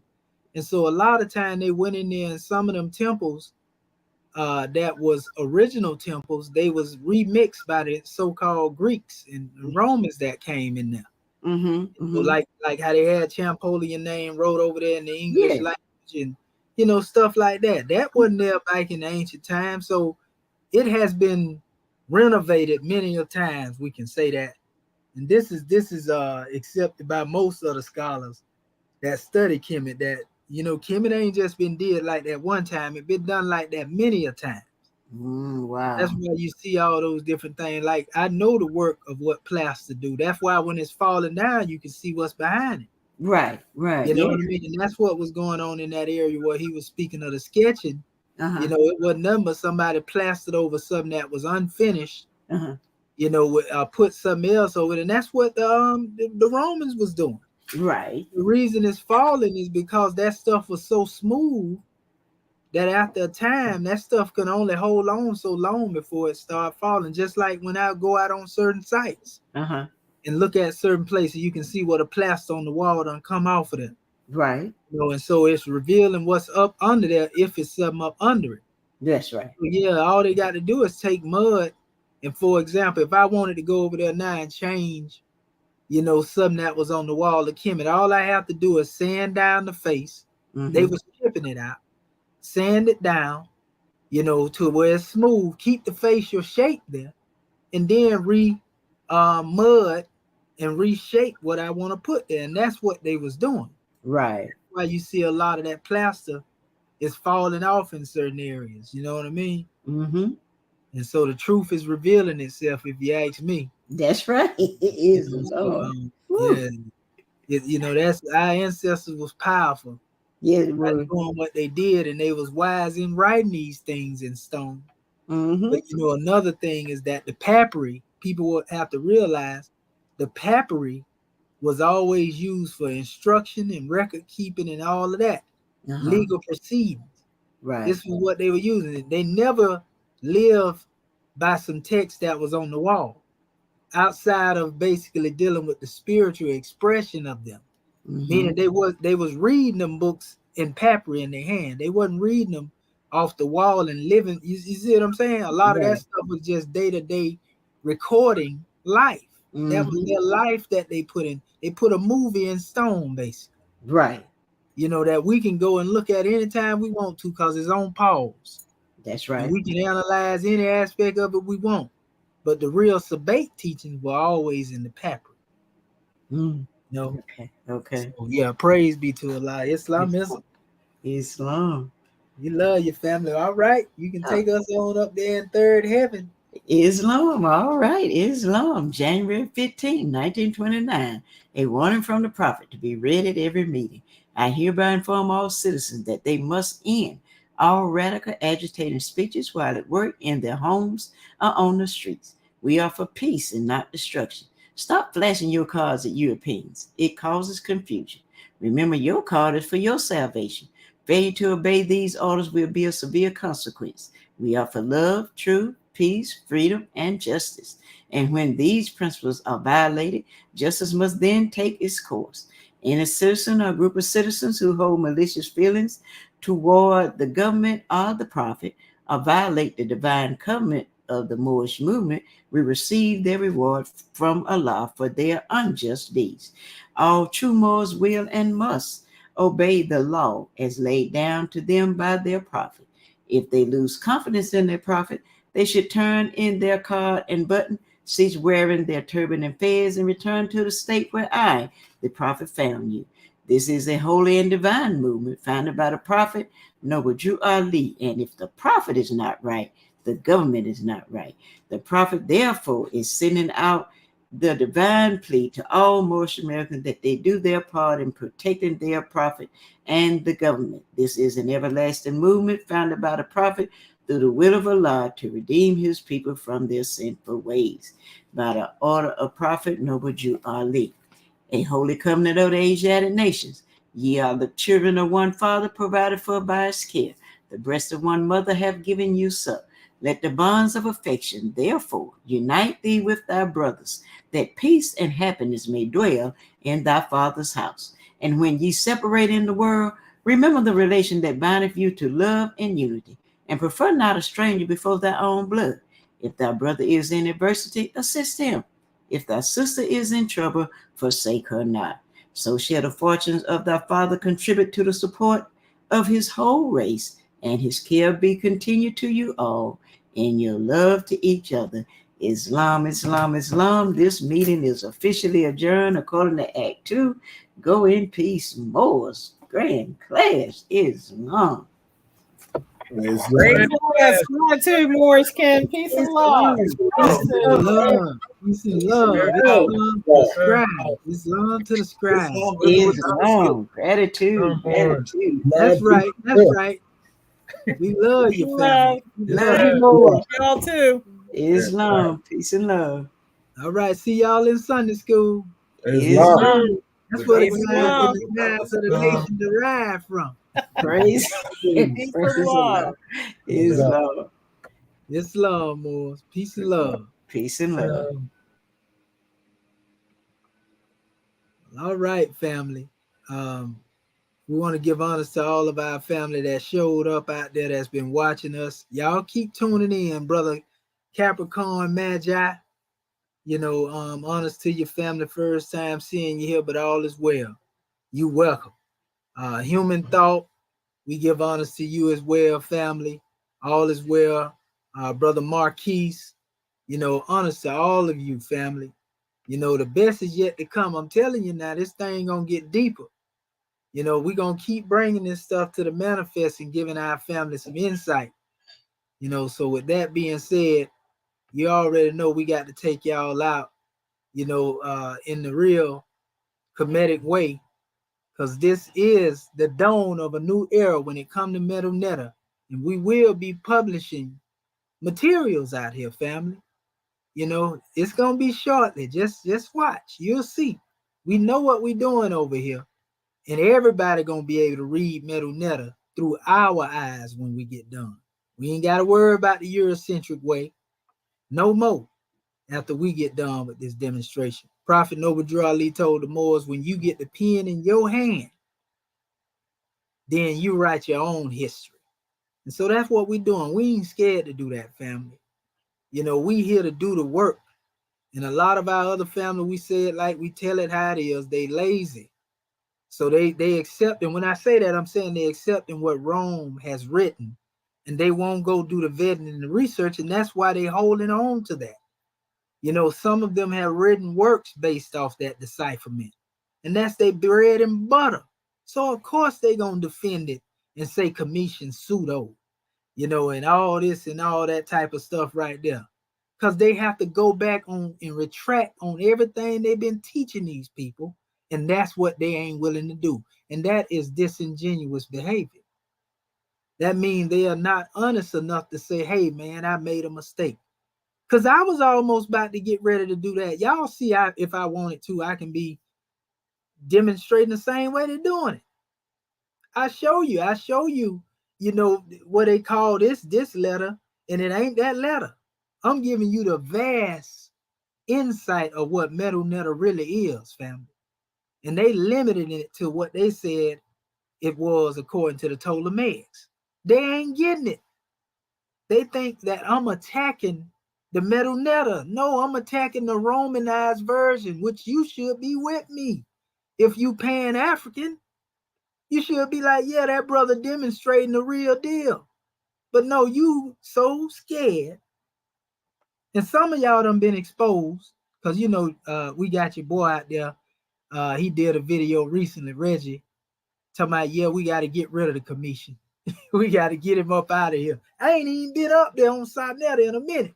Although I am getting ready to go up there and build, you know, and I'm finna really shake, you know, the house of consciousness up.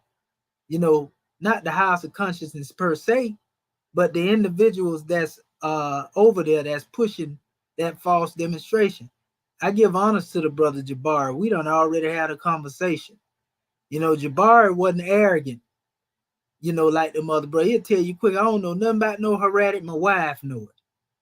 You know, but Reggie, Smash Rockwell, and all them individuals that been calling me pseudo, they gonna be exposed furthermore. Not because I want to expose them, but because every time I get up there and I'm teaching something, they come in behind what I'm teaching and they try to attack my measure. When the people are loving the measure I'm bringing, I don't even be saying nothing about them. They feel a need to attack. And then when I say, come in this ring and let's have a discussion, they want to run. Because they already know what's going to happen. Because they ain't had nobody call them out. And they know I ain't nothing to be played with, family. They know I ain't nothing to be played with this information. So the way to get me out the way is say he's pseudo. And to those who don't know no better, because I see straight to him. You see, I asked him, read this, Reggie. I can't read that. I don't read hieratic. How you going to say you know what you know in Metu Neter and you don't even know that hieratic words were used to try to correspond to some of that stuff? See what I'm saying? You're disingenuous. And so, you know, and that's another thing. Yeah, Reggie do hate the Moors so-called history. That's another thing. He lied on the brother Dr. Clark and Dr. Ben. Dr. Ben ended up dying Muslim. He converted to Islam in the end. He admitted that after I brought it up on the show. But then when you get in Dr. John Henry Clark's measure, what you also find out, family, is that Dr. Clark honored Islam. He said if he were to choose between Islam and Christianity, he would choose being a Muslim. He said the only reason he attacked Islam and Christianity, he said, because they failed our people. More so Islam, he said, because the Moors, he said the Moors, you know, and the Arabs together had conquered Spain. But when they started fighting each other, because the Arabs were demonstrating the more political side, whereas our people dealt with the spiritual side of Islam, because he differentiates the two. He said those who were dealing more with the spiritual side were able to uplift Spain with that knowledge. And he tells you, he said it wasn't no Arab invasion in the Spain. He said it was a purely African establishment when it first started. And this is what I've been telling Reggie all the while. So there he go being disingenuous again. You see what I'm saying? Trying to make it look like that man hated Islam. You see, and so this is not fair to the people that's trying to learn. And all that's coming from that Masonic demonstration that he be demonstrating, where he's trying to conceal something and divert you from the truth. You feel me? That's what it really boiled down to. You see what I'm saying? You know, and so these are the things that we have to really bring out here, family. This ain't stuff we making up. I got videos where John Henry Clark and Dr. Ben is giving high honors to the Moors. So how is Reggie saying he a student of them and he don't honor the Moors? I also have the same clippings recently in the last couple of weeks where the brother Dr. Small gave honors to the Moors land. Man, we need to stop arguing over these names. And that's what I've been saying. The elders, the sister, the Moorish goddess they got on there now that be teaching, she asked the brother, Dr. Smalls, what he thought about Noble Drew Ali. He said Noble Drew Ali is a prophet. He said, I believe he my prophet. You know what I mean? So you got these people Reggie say he study under, but they honor the Moors. They honor Prophet Noble Drew Ali. So how you gonna try to use their work and ride the coattail of them in their name and try to use what you use to destroy them? I'm that father brother Professor Leonard Jeffries, and he was part of a Greek fraternal order and masonry. Nothing wrong with the fact that they part of. My thing is what you do with where you at. You feel me? So, you know, messing with me, you gonna get exposed every time, family. And one thing about Brother Commission, anything I say, I ain't just talking out the side of my neck. Y'all know that by now. Y'all know if I say something that I got receipts to back it up. And that's another thing. They can get up there and run their mouth and not even show nothing or prove nothing they saying. And I can show 50 sources of information and they'll brush it off. Oh, that you made that up. How when it came out during the 1800s? And my thing is, I'm more concerned with the people that's sitting there listening. They basically insulting your intelligence because they think you dumb enough and ignorant enough to accept that narrative of the straw man arguments that they create, and that's how they'll keep you from getting this real information I'm giving you. I may not have a whole bunch of people, you know, on these panels when I'm demonstrating. I don't care about the numbers. I'm still doing the work. That don't bother me at all. But I know in due time when people look back, they gonna see exactly what was being said, even if I ain't here in the flesh when it happened. Because I don't care about the money. I don't care about the fame. All I care about is teaching my people, family. I know that most people ain't gonna give me my flowers until I'm up out the body. You feel me? And I don't even care about that type of stuff. Then they're gonna be acting like, man, Brother Commission was demonstrating, man. He was showing up bringing that, you know what I mean? That's what they do. You know? So I'm here to teach the young and not yet born. That's what I'm here to do. And in fact, just to give our family a drawing on what I was saying about our elders, I'm gonna show you the clipping of our brother Dr. Clark. I want you to hear what this brother said. So next time Reggie and them get up there, y'all can expose these people for the liars that they are. They will lie, you know, just to basically save face. And that's a shame. It's a shame these people get up here and lie to y'all like that. Listen to this brother. Listen to what he said. Matter of fact, it's the other. I want to actually go in the other order. And I go to the other video first. This is crazy, family, how disingenuous these people is. And it made me have a whole newfound respect. I always respected Dr. Clark, you know, but I got even more respect for the elder, you know, I tapped into that spirit, you know what I mean? Listen to the elder. Watch this. Let me make sure that I'm sharing.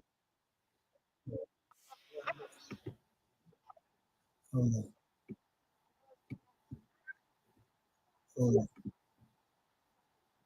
Hold on. Here it go right here. I want to make sure I'm sharing this audio, family, because sometimes I think I be sharing the audio and I don't be sharing it. Okay, so let me make sure I hit share audio. Even though I may have been, I'm just making sure so that when I show y'all this, y'all can see what this brother said. And these just small clippings that I clipped out, you know, of what the elder was saying. But that whole lecture is fire. Boy, he spoke nothing but the truth in that demonstration there. Listen to it.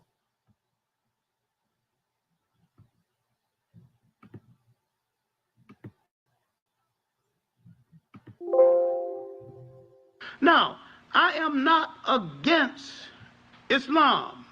I see it as a force in human history that has to be reckoned with, and that at times has command respect and can again command world respect. If forced to the wall, and if I have to choose between it and Christianity, I would choose it. You see the confidence that he said that with, family? He said he would choose Islam if he had to choose it. He said he see it as a force to be reckoned with, and it's still that way. So that brother wasn't teaching no hatred against no Muslims, family. That's Reggie's doctrine. I am that disgruntled about Christianity. I'm that disgruntled about it because I think both of them have failed their mission to mankind. And he right about that. Even Muslims know that they ain't been doing what they were supposed to do.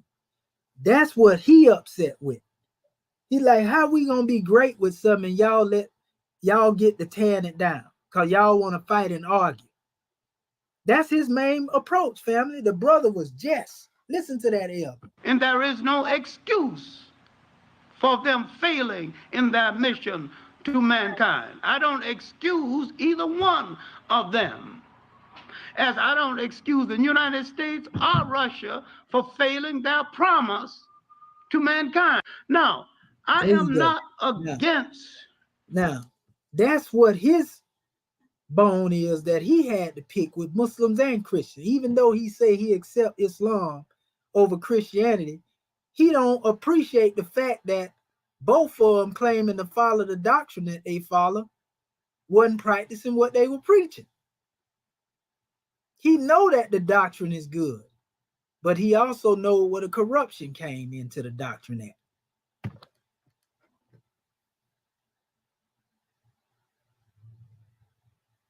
I have 2 shelves of books dealing with Islam, Arabs, and their history alone. 2 shelves. And I read practically everything and every word in every book. I grew up a Baptist Sunday school teacher.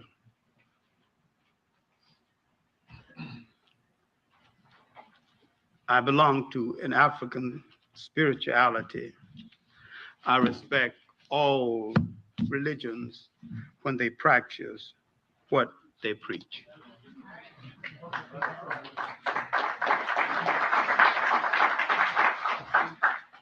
Now, we have to distinguish between what a religion is, what it can be, and what it promises to be. I have 2 shelves of books. Islam. And see what the elder said? He ain't got no problem with religion. Not in its original form, the spiritual form, which actually had to do with tying yourself back to the source, because that's the way we teach over here. We don't teach spookism. So a lot of our views are in line with the views of Brother Dr. Clark, because we go at the Arabs, you know, for what they did to our people as well in my body. We don't excuse them for that. You know what I mean? We don't apologize for nothing the Arabs have done to corrupt Islam. They corrupted themselves after Prophet Muhammad died and split up between Shia and Sunni. And to be honest with you, it was the Shia that was following the spiritual portions coming straight from the Ahl-Bayt and of the house of Prophet Muhammad himself. And it was the Sunnis who ended up basically being the political branch that went to war with the Shiite. This being truthful about it. And Prophet Muhammad prophesied it. He told them, don't cut each other's throats. Y'all be good to each other. And they did the very same thing he said. So that's where the corruption started at.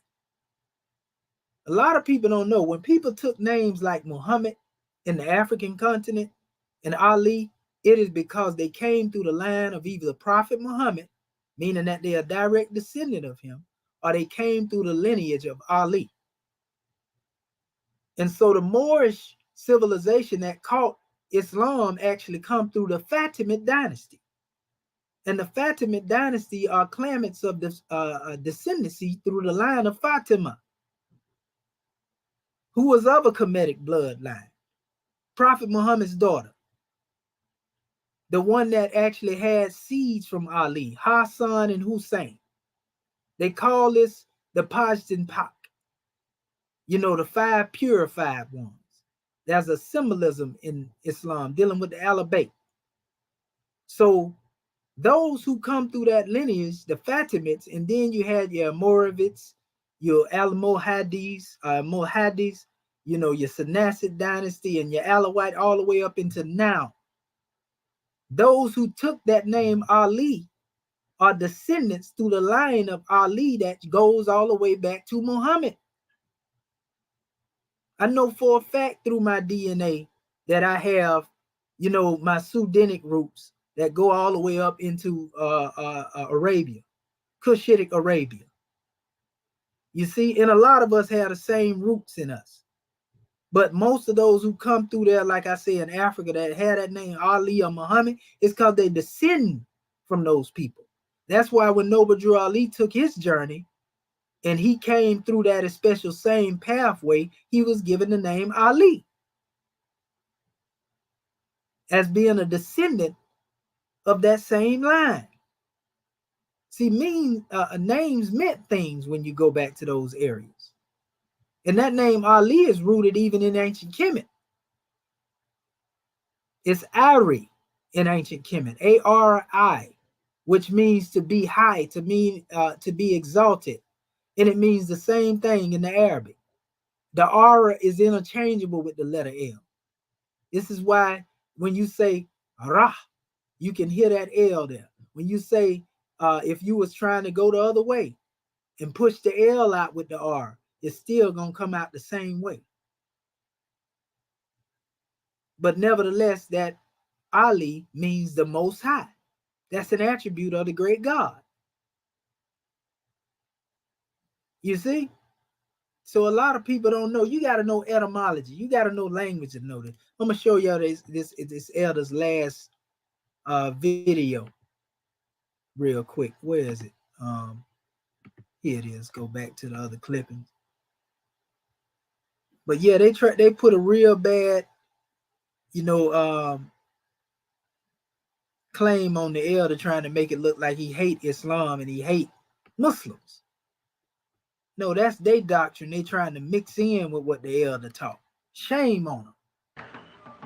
I am saying that while this is one of the world's greatest religions, its redemption is going to come from Africans who will rescue it, give it a real meaning, make it a world religion, make it a world force for unity, and give it the sense of tolerance and respect for other cultures and religions that it once had, and integrate it into the concept of African culture, African liberation. Either do this or throw it into the ash can of history. Thank you. Did you hear that, brother? He basically prophesies what's being demonstrated in the Moorish American government right now. If you listen to what he said, I want you to hear what he said again. Now listen to what he said. I am saying that while this is one of the world's greatest religions, its redemption is going to come from Africans who will rescue it, give it a real meaning.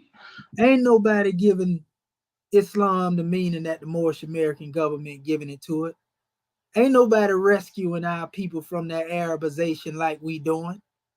And we got to give honors to my Grand National Chairman for making the distinction between the Arabism and what Islamism is. Listen to him now. Make it a world religion.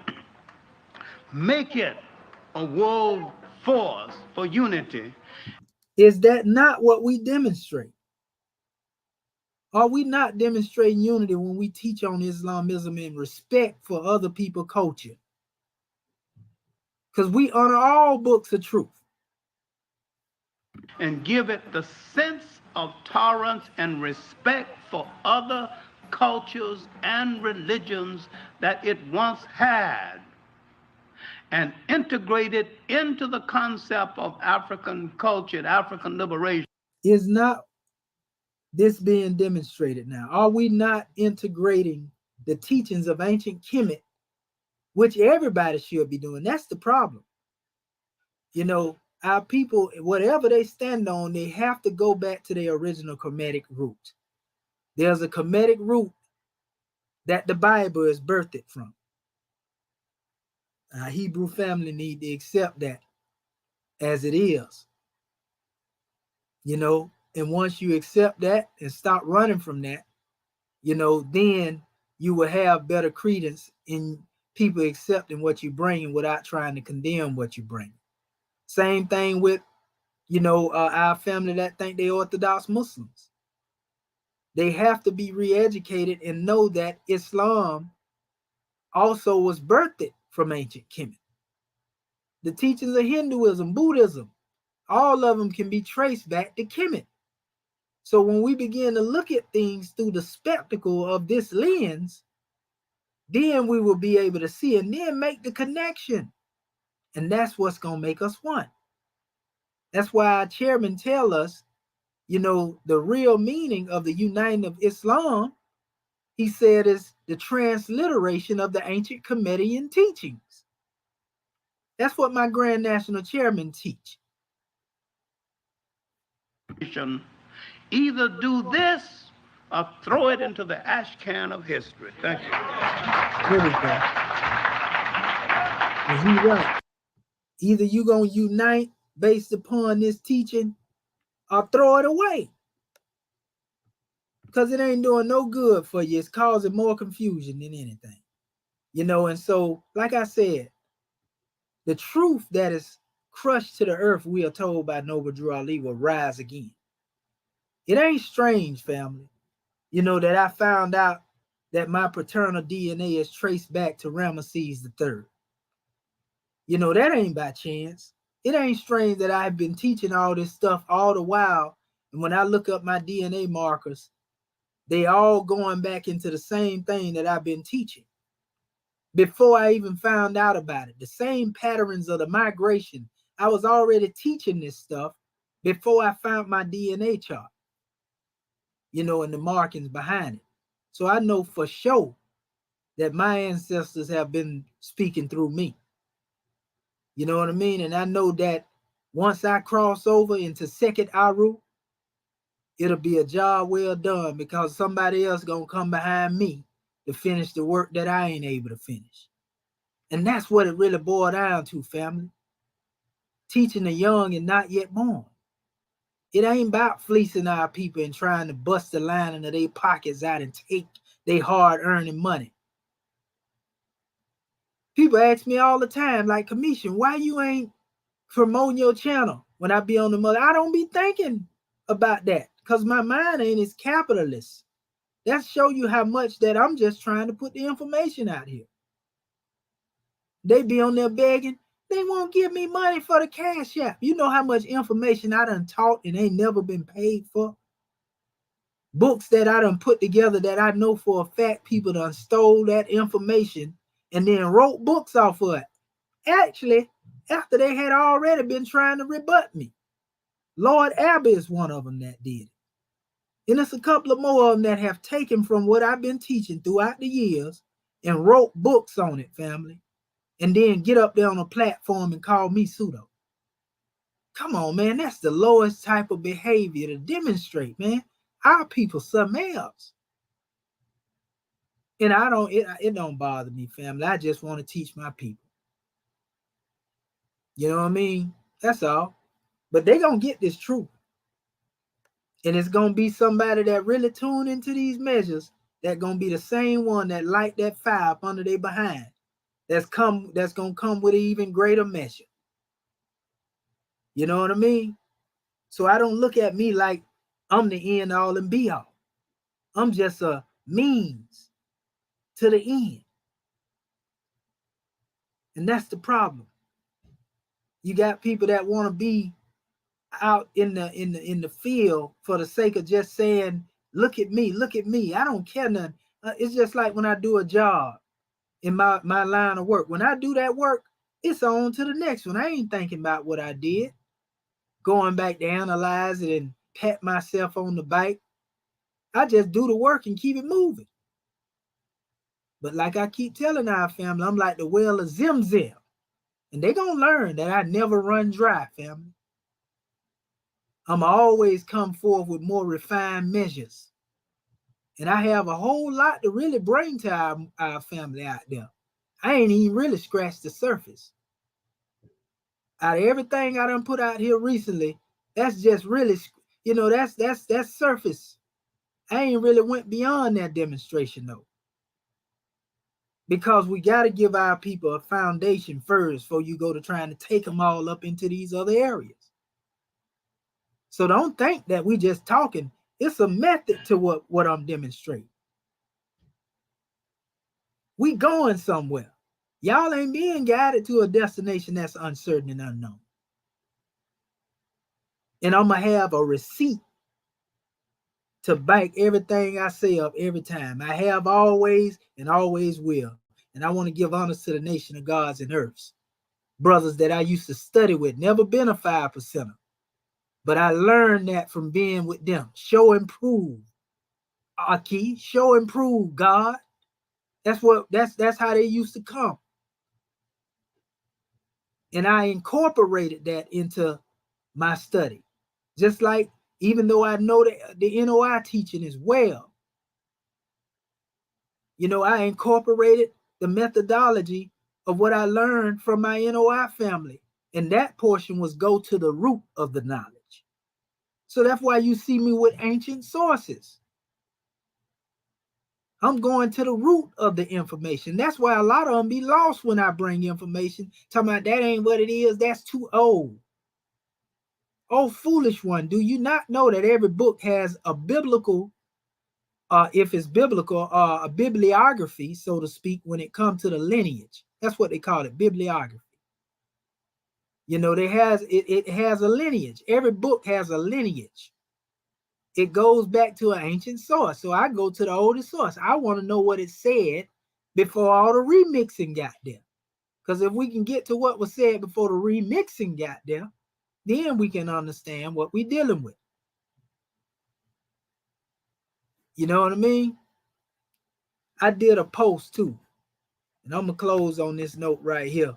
But I did a post on my Facebook page because I had a vision, a dream, and this was actually the day before yesterday. Right here, and I actually had a experience, and I posted it as soon as I woke up. And I say I just returned from the soul plane, and I explained it exactly as it happened. I say when I was there, I was in the company of the elder Farrakhan. This is what I experienced. He visited my home as a guest, and it was me, him, and the brother Nuri Muhammad, and it was another unknown NOI minister whom I really, you know how you have people there in that, when you're in that dream world or whatever, you just know that they there, but you don't know their identity or whatever. It was just somebody there, another minister. But the elder was teaching more science, Farrakhan, from the Exhuming of the Nation, from the Book of Fire. And boy, this thing seemed so vivid, right? And as he was teaching, you know, this is the book authored by my chairman. The unknown minister was cutting into his message. He wasn't cutting into it to cut him off. But you know how they be like, teach Farrakhan, and then that's right. And he was doing that, and we was just in my home. We was sitting at a table, all of us, right? And so basically the minister got up and pulled the brother off to the side and sat him down at the far end of the table in isolation from where me and Nuri was still sitting, right? And he stood behind the brother and put his hands on his shoulders. And he said to him, now, I want you to look at this brother. And he was pointing at me, right? And he was admonishing the brother to let him know that I had sat there quietly without saying one word while he was demonstrating. And so when he ended his meeting, because I explained everything here and what happened, I approached him and I gave him honors on what he was teaching. And on his way out, I told the brother, I say, we demonstrate on the degrees of 1, 3, 5, 7, and 9. And then I went into the symbols of sacred geometry, and I started talking to him about the circle, the triangle, the 5-pointed star, 7-pointed star, and 9-pointed star. Because 1, 3, 5, 7, and 9, 1 deal with the oneness of God, the all in creation. 3 deal with the triunity, mental, physical, and spiritual self-mastery. 5 dealing with the 5 points, love, truth, peace, freedom, and justice, which really derive from the Kemetic principles, harmony, truth, balance, right, order, and justice. And then the 7, dealing with the God man, the perfection, the number of 7. And then 9 deals with re-entry as it deals with birth in the birthing process. So this deals with the return of the Ancient One. We are the return of the Ancient One. We are the ones that we have been waiting for, right? And I give honors to brother Professor Smalls, Dr. Smalls, because he was demonstrating that on Sonetta Channel the other day. He was telling them, man, your grandmother and your grandfather, they lived through you. That's re-entry. So yeah, after I got through saying that, he was getting into his vehicle, him and his wife too, Mother Khadijah. And I told the brother, I said, I'd never been a member. Though I'd never been a member, I've stood in defense of my NOI family for years. And he just looked at me and he nodded. And that's when I woke up. So I tagged both of the brother Nuri and the brother Elamine. I want to give honors to the brother Elamine Muhammad, because he one of the brothers out of the NOI that love Prophet Noble Drew Ali, and he trying to be a bridge between the two. I know they're teaching well enough, very well, where I have stood in defense of it in my time past over 30 years ago. I can teach their doctrine, but the main thing is the knowledge that I gained was given so that I would be able to bridge the gap between me and my family. So it ain't strange that I had that type of vision, because me and Nuri had a discussion, though not verbally, we was typing back and forth because I was showing him the history of Elijah in the MST of A, and he just said he didn't deny it and go in opposition. He was like, we need to find a way to unite our people and come together. And I was like, brother, that's what I've been doing.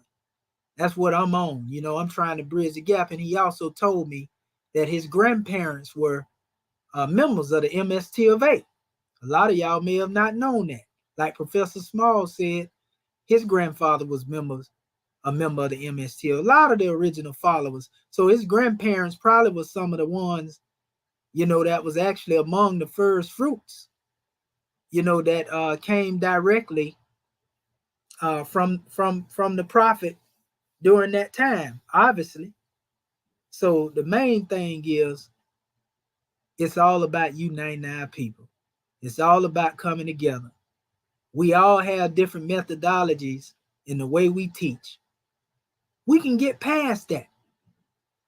So we got to get beyond this going back and forth, beefing over information. I ain't never beefing. I never disagree with them. They come after me. And I just respond, you know, with knowledge, wisdom, and understanding.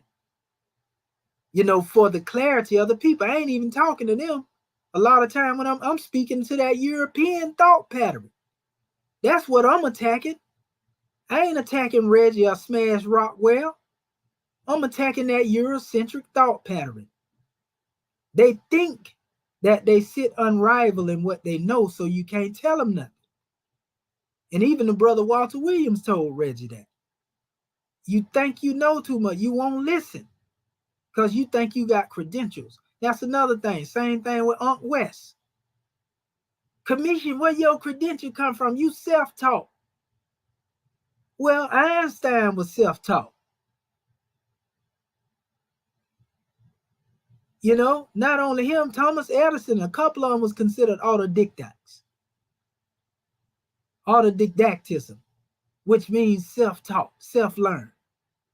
But I'm not totally self-learned because I got plenty of master teachers that I studied. I studied up under my Grand National Chairman. I showed y'all the brother Dr. Niketi Ayadeen, who teaches now as a professor in the palace of Saudi Arabia. I studied under that brother 10 years. He was also the professor, you know, here in Florida State University and FAMU, you know, teaching on finances. He was one of the main financial forecasters, so to speak. You know, and it's a couple of more people that I studied under. I come through lineage of people who actually were taught by Mother Afeni and Auntie Asada, taught through the lineage of the Shakors. I don't go into getting on there boasting on it, talking all this type of stuff, because I don't have to use, you know, my people, you know, the shoulders that I stand upon, you know, to try to get my point across. You don't hear me up here like Reggie demonstrate. I got credentials. You gonna honor me? You know, we ain't got to do all that. We just out here to teach the truth, family. And a lot of people don't even know that until I just told you that's what it was. Listen to it. Like I said, I know that was the last one, but this is actually the last one right here. Listen to what this brother say. Listen to what he say. Watch it now. I ain't even been over there. Watch it. Sneak dissing. And when I call him in the rain, he don't want to get in the rain though. Yeah, so no problem. But for the rest of the people, the Tekenu book is 312 pages, and a lot of the meta-nature here is actually transcribed. So they didn't just have, they're not like the commissions where there's just meta-nature and they don't deal with it, right? They actually shots fired. Because as far as I'm concerned, we gotta get about he talking about me, right? I ain't even been over there. You see what I'm saying? Shots fired, right? And that ain't the only time. He actually came at me 3 or 4 times in the video. You know what I mean? Community. As far as I'm concerned, the ones that don't read the meta-nature, they can't teach the meta-nature. They got to go. They can't. They can't teach this work. They got to go. That, as far as I'm concerned, but not the ones who are willing to learn the meta-nature. Yeah, You know so what I'm no saying? problem. But So he letting you know it's an agenda. They want me up out of there. Now I just taught you what Metu looked like and how we teach it from our perspective and the methodology with our own system. You know, so that's what time it is, family. I don't even be around these people talking about me. You know, but when I say let's get in the ring, even Sarnetta said it. He was like, Reggie, man, you better read that ish. When I put that hieratic in front of him and exposed it. Like, you kidding me right now? And after that, the whole community seen what time it was with it. And the rest of them. So again, they trying to fleece y'all.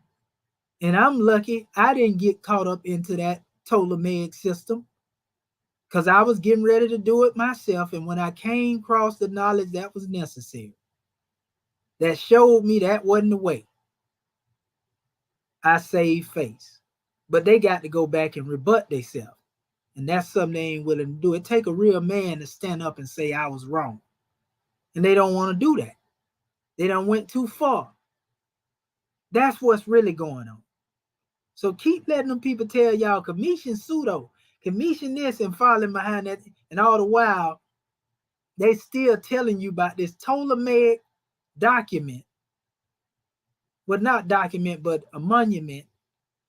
And that was built by the Ptolemies now, the Rosetta Stone. But what they ain't telling you is that it's celebrating the overthrow of the original native Egyptians. So that should be enough to tell you to throw that garbage away. And then you got a few sellout scribes that was end up getting some perks and twerks because they was working with the Ptolemies against Kemet. And I guarantee you most of them was Hyksos or the Hyksos during that particular time period. Because that was around the time of the fall of Kemet. And another thing, when they be trying to talk about the Arabs, you know, or the Muslims overtook Kemet and they went through there, Kemet was long destroyed by then.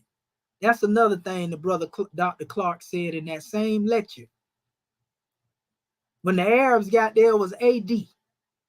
The Romans and everybody Kemet had already been dealt with. So stop lying saying that the Muslims overthrew Kemet. Prophet Muhammad came on the manifest, Kemet had already fell like 1,000 years prior to, or even more. You know what I mean? So people got to get their history together, family, and stop it with this religious racism. Stop letting people tell you anything and go do your research.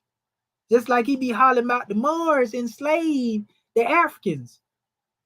And then I done proved to this guy that the Mauritanians were enslaved by the Arab Muslims.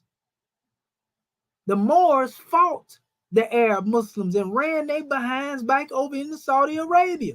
Dr. Clark touched on that too. General Tariq. They fought against the Arabs. You know, so they got to get their history right. But what it's called is called selective research. Anything that I can get to try to discredit what you're saying, even if it's a lie, I believe the people dumb enough to accept what I'm saying. So I'm going to say anything to keep this guy from being able to get his information out. That's what they're doing. And that's disrespectful to the artist that's listening. Not artists, but audience that's listening. I'm thinking about artists. Well, that too. But that's disrespectful to the audience that's listening, family. That means they think they can tell you anything and you're going to go for it. You're a gopher. And they have the support of the people based on the fact that they've been on YouTube for the longest. And so they run with the narrative. But Commission always been this way, even when I was in the streets. The one that they had out there that was trying to act like he was the bully, Mr. Billy Bad, you know, that one, yeah. That's the one that I was getting at. The one that they thought was the killer. He had everybody scared. Commission was the one to lift up their skirt, not to be disrespectful to the goddesses and the queens. You feel me? And show you, no, that man just like us. And it's the same way in this country's community with this information. You out here trying to bully our people with this information. And that's why I'm doing the same thing with you. I'm exposing you. It ain't got nothing to do with no ego and trying to fight. I'm doing it for the young and not yet born, so they'll know what it is. That's who I have on mine when I be teaching. I don't have no cash app on mine, a dollar on my mind. I work for that. I get out and I work for what I need. I don't try to scam my people with information, you know what I mean, in order to take advantage of them. So that being said, family, we love you. We're going to keep bringing this truth on the manifest, and just stay tuned in, because it's going to get greater. We're going to keep uncovering this stuff. And I've seen some of our family out there taking some of this information that we done gave, and they've been going at them ones with it. And that's another reason why they upset, because some people that already had the mindset, they already knew this stuff, but Commission was able to come in there and confirm what they already knew. And now they have sources to back it, and now they're challenging them on it, and that's why they're mad at me. Because they stood unrivaled, and nobody ever said nothing to them until Commission came forth and exposed them. So we love you, family. You know, and it's just an honor to serve our people with this information. We're going to always bring you the truth and nothing but the truth. You know, and we're going to bring the God up out of our people. We ain't dealing with no spookism over here. You know, so man, y'all go through this demonstration and check out the playback. You know, and tell people about the channel, like, share, subscribe, and it's going to only get greater, family. It's going to only get greater.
Ali, Ali.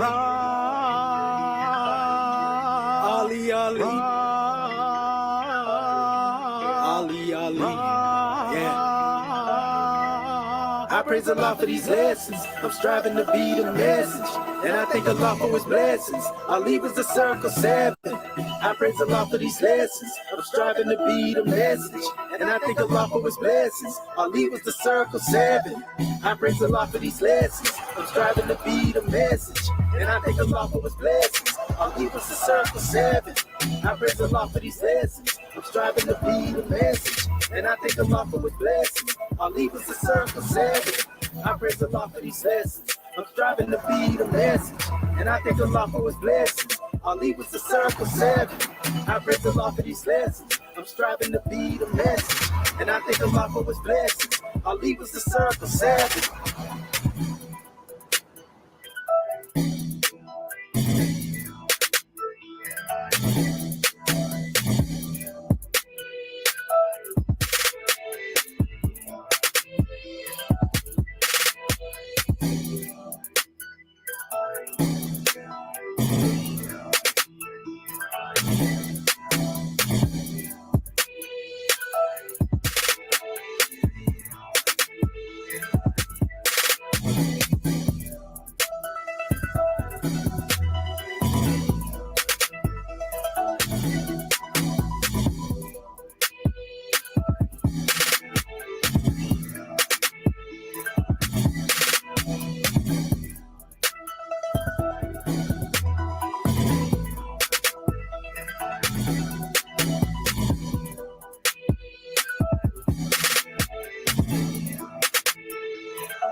Peace and love, family. Uncle Ajit Sanel, life, health, and prosperity be upon you all.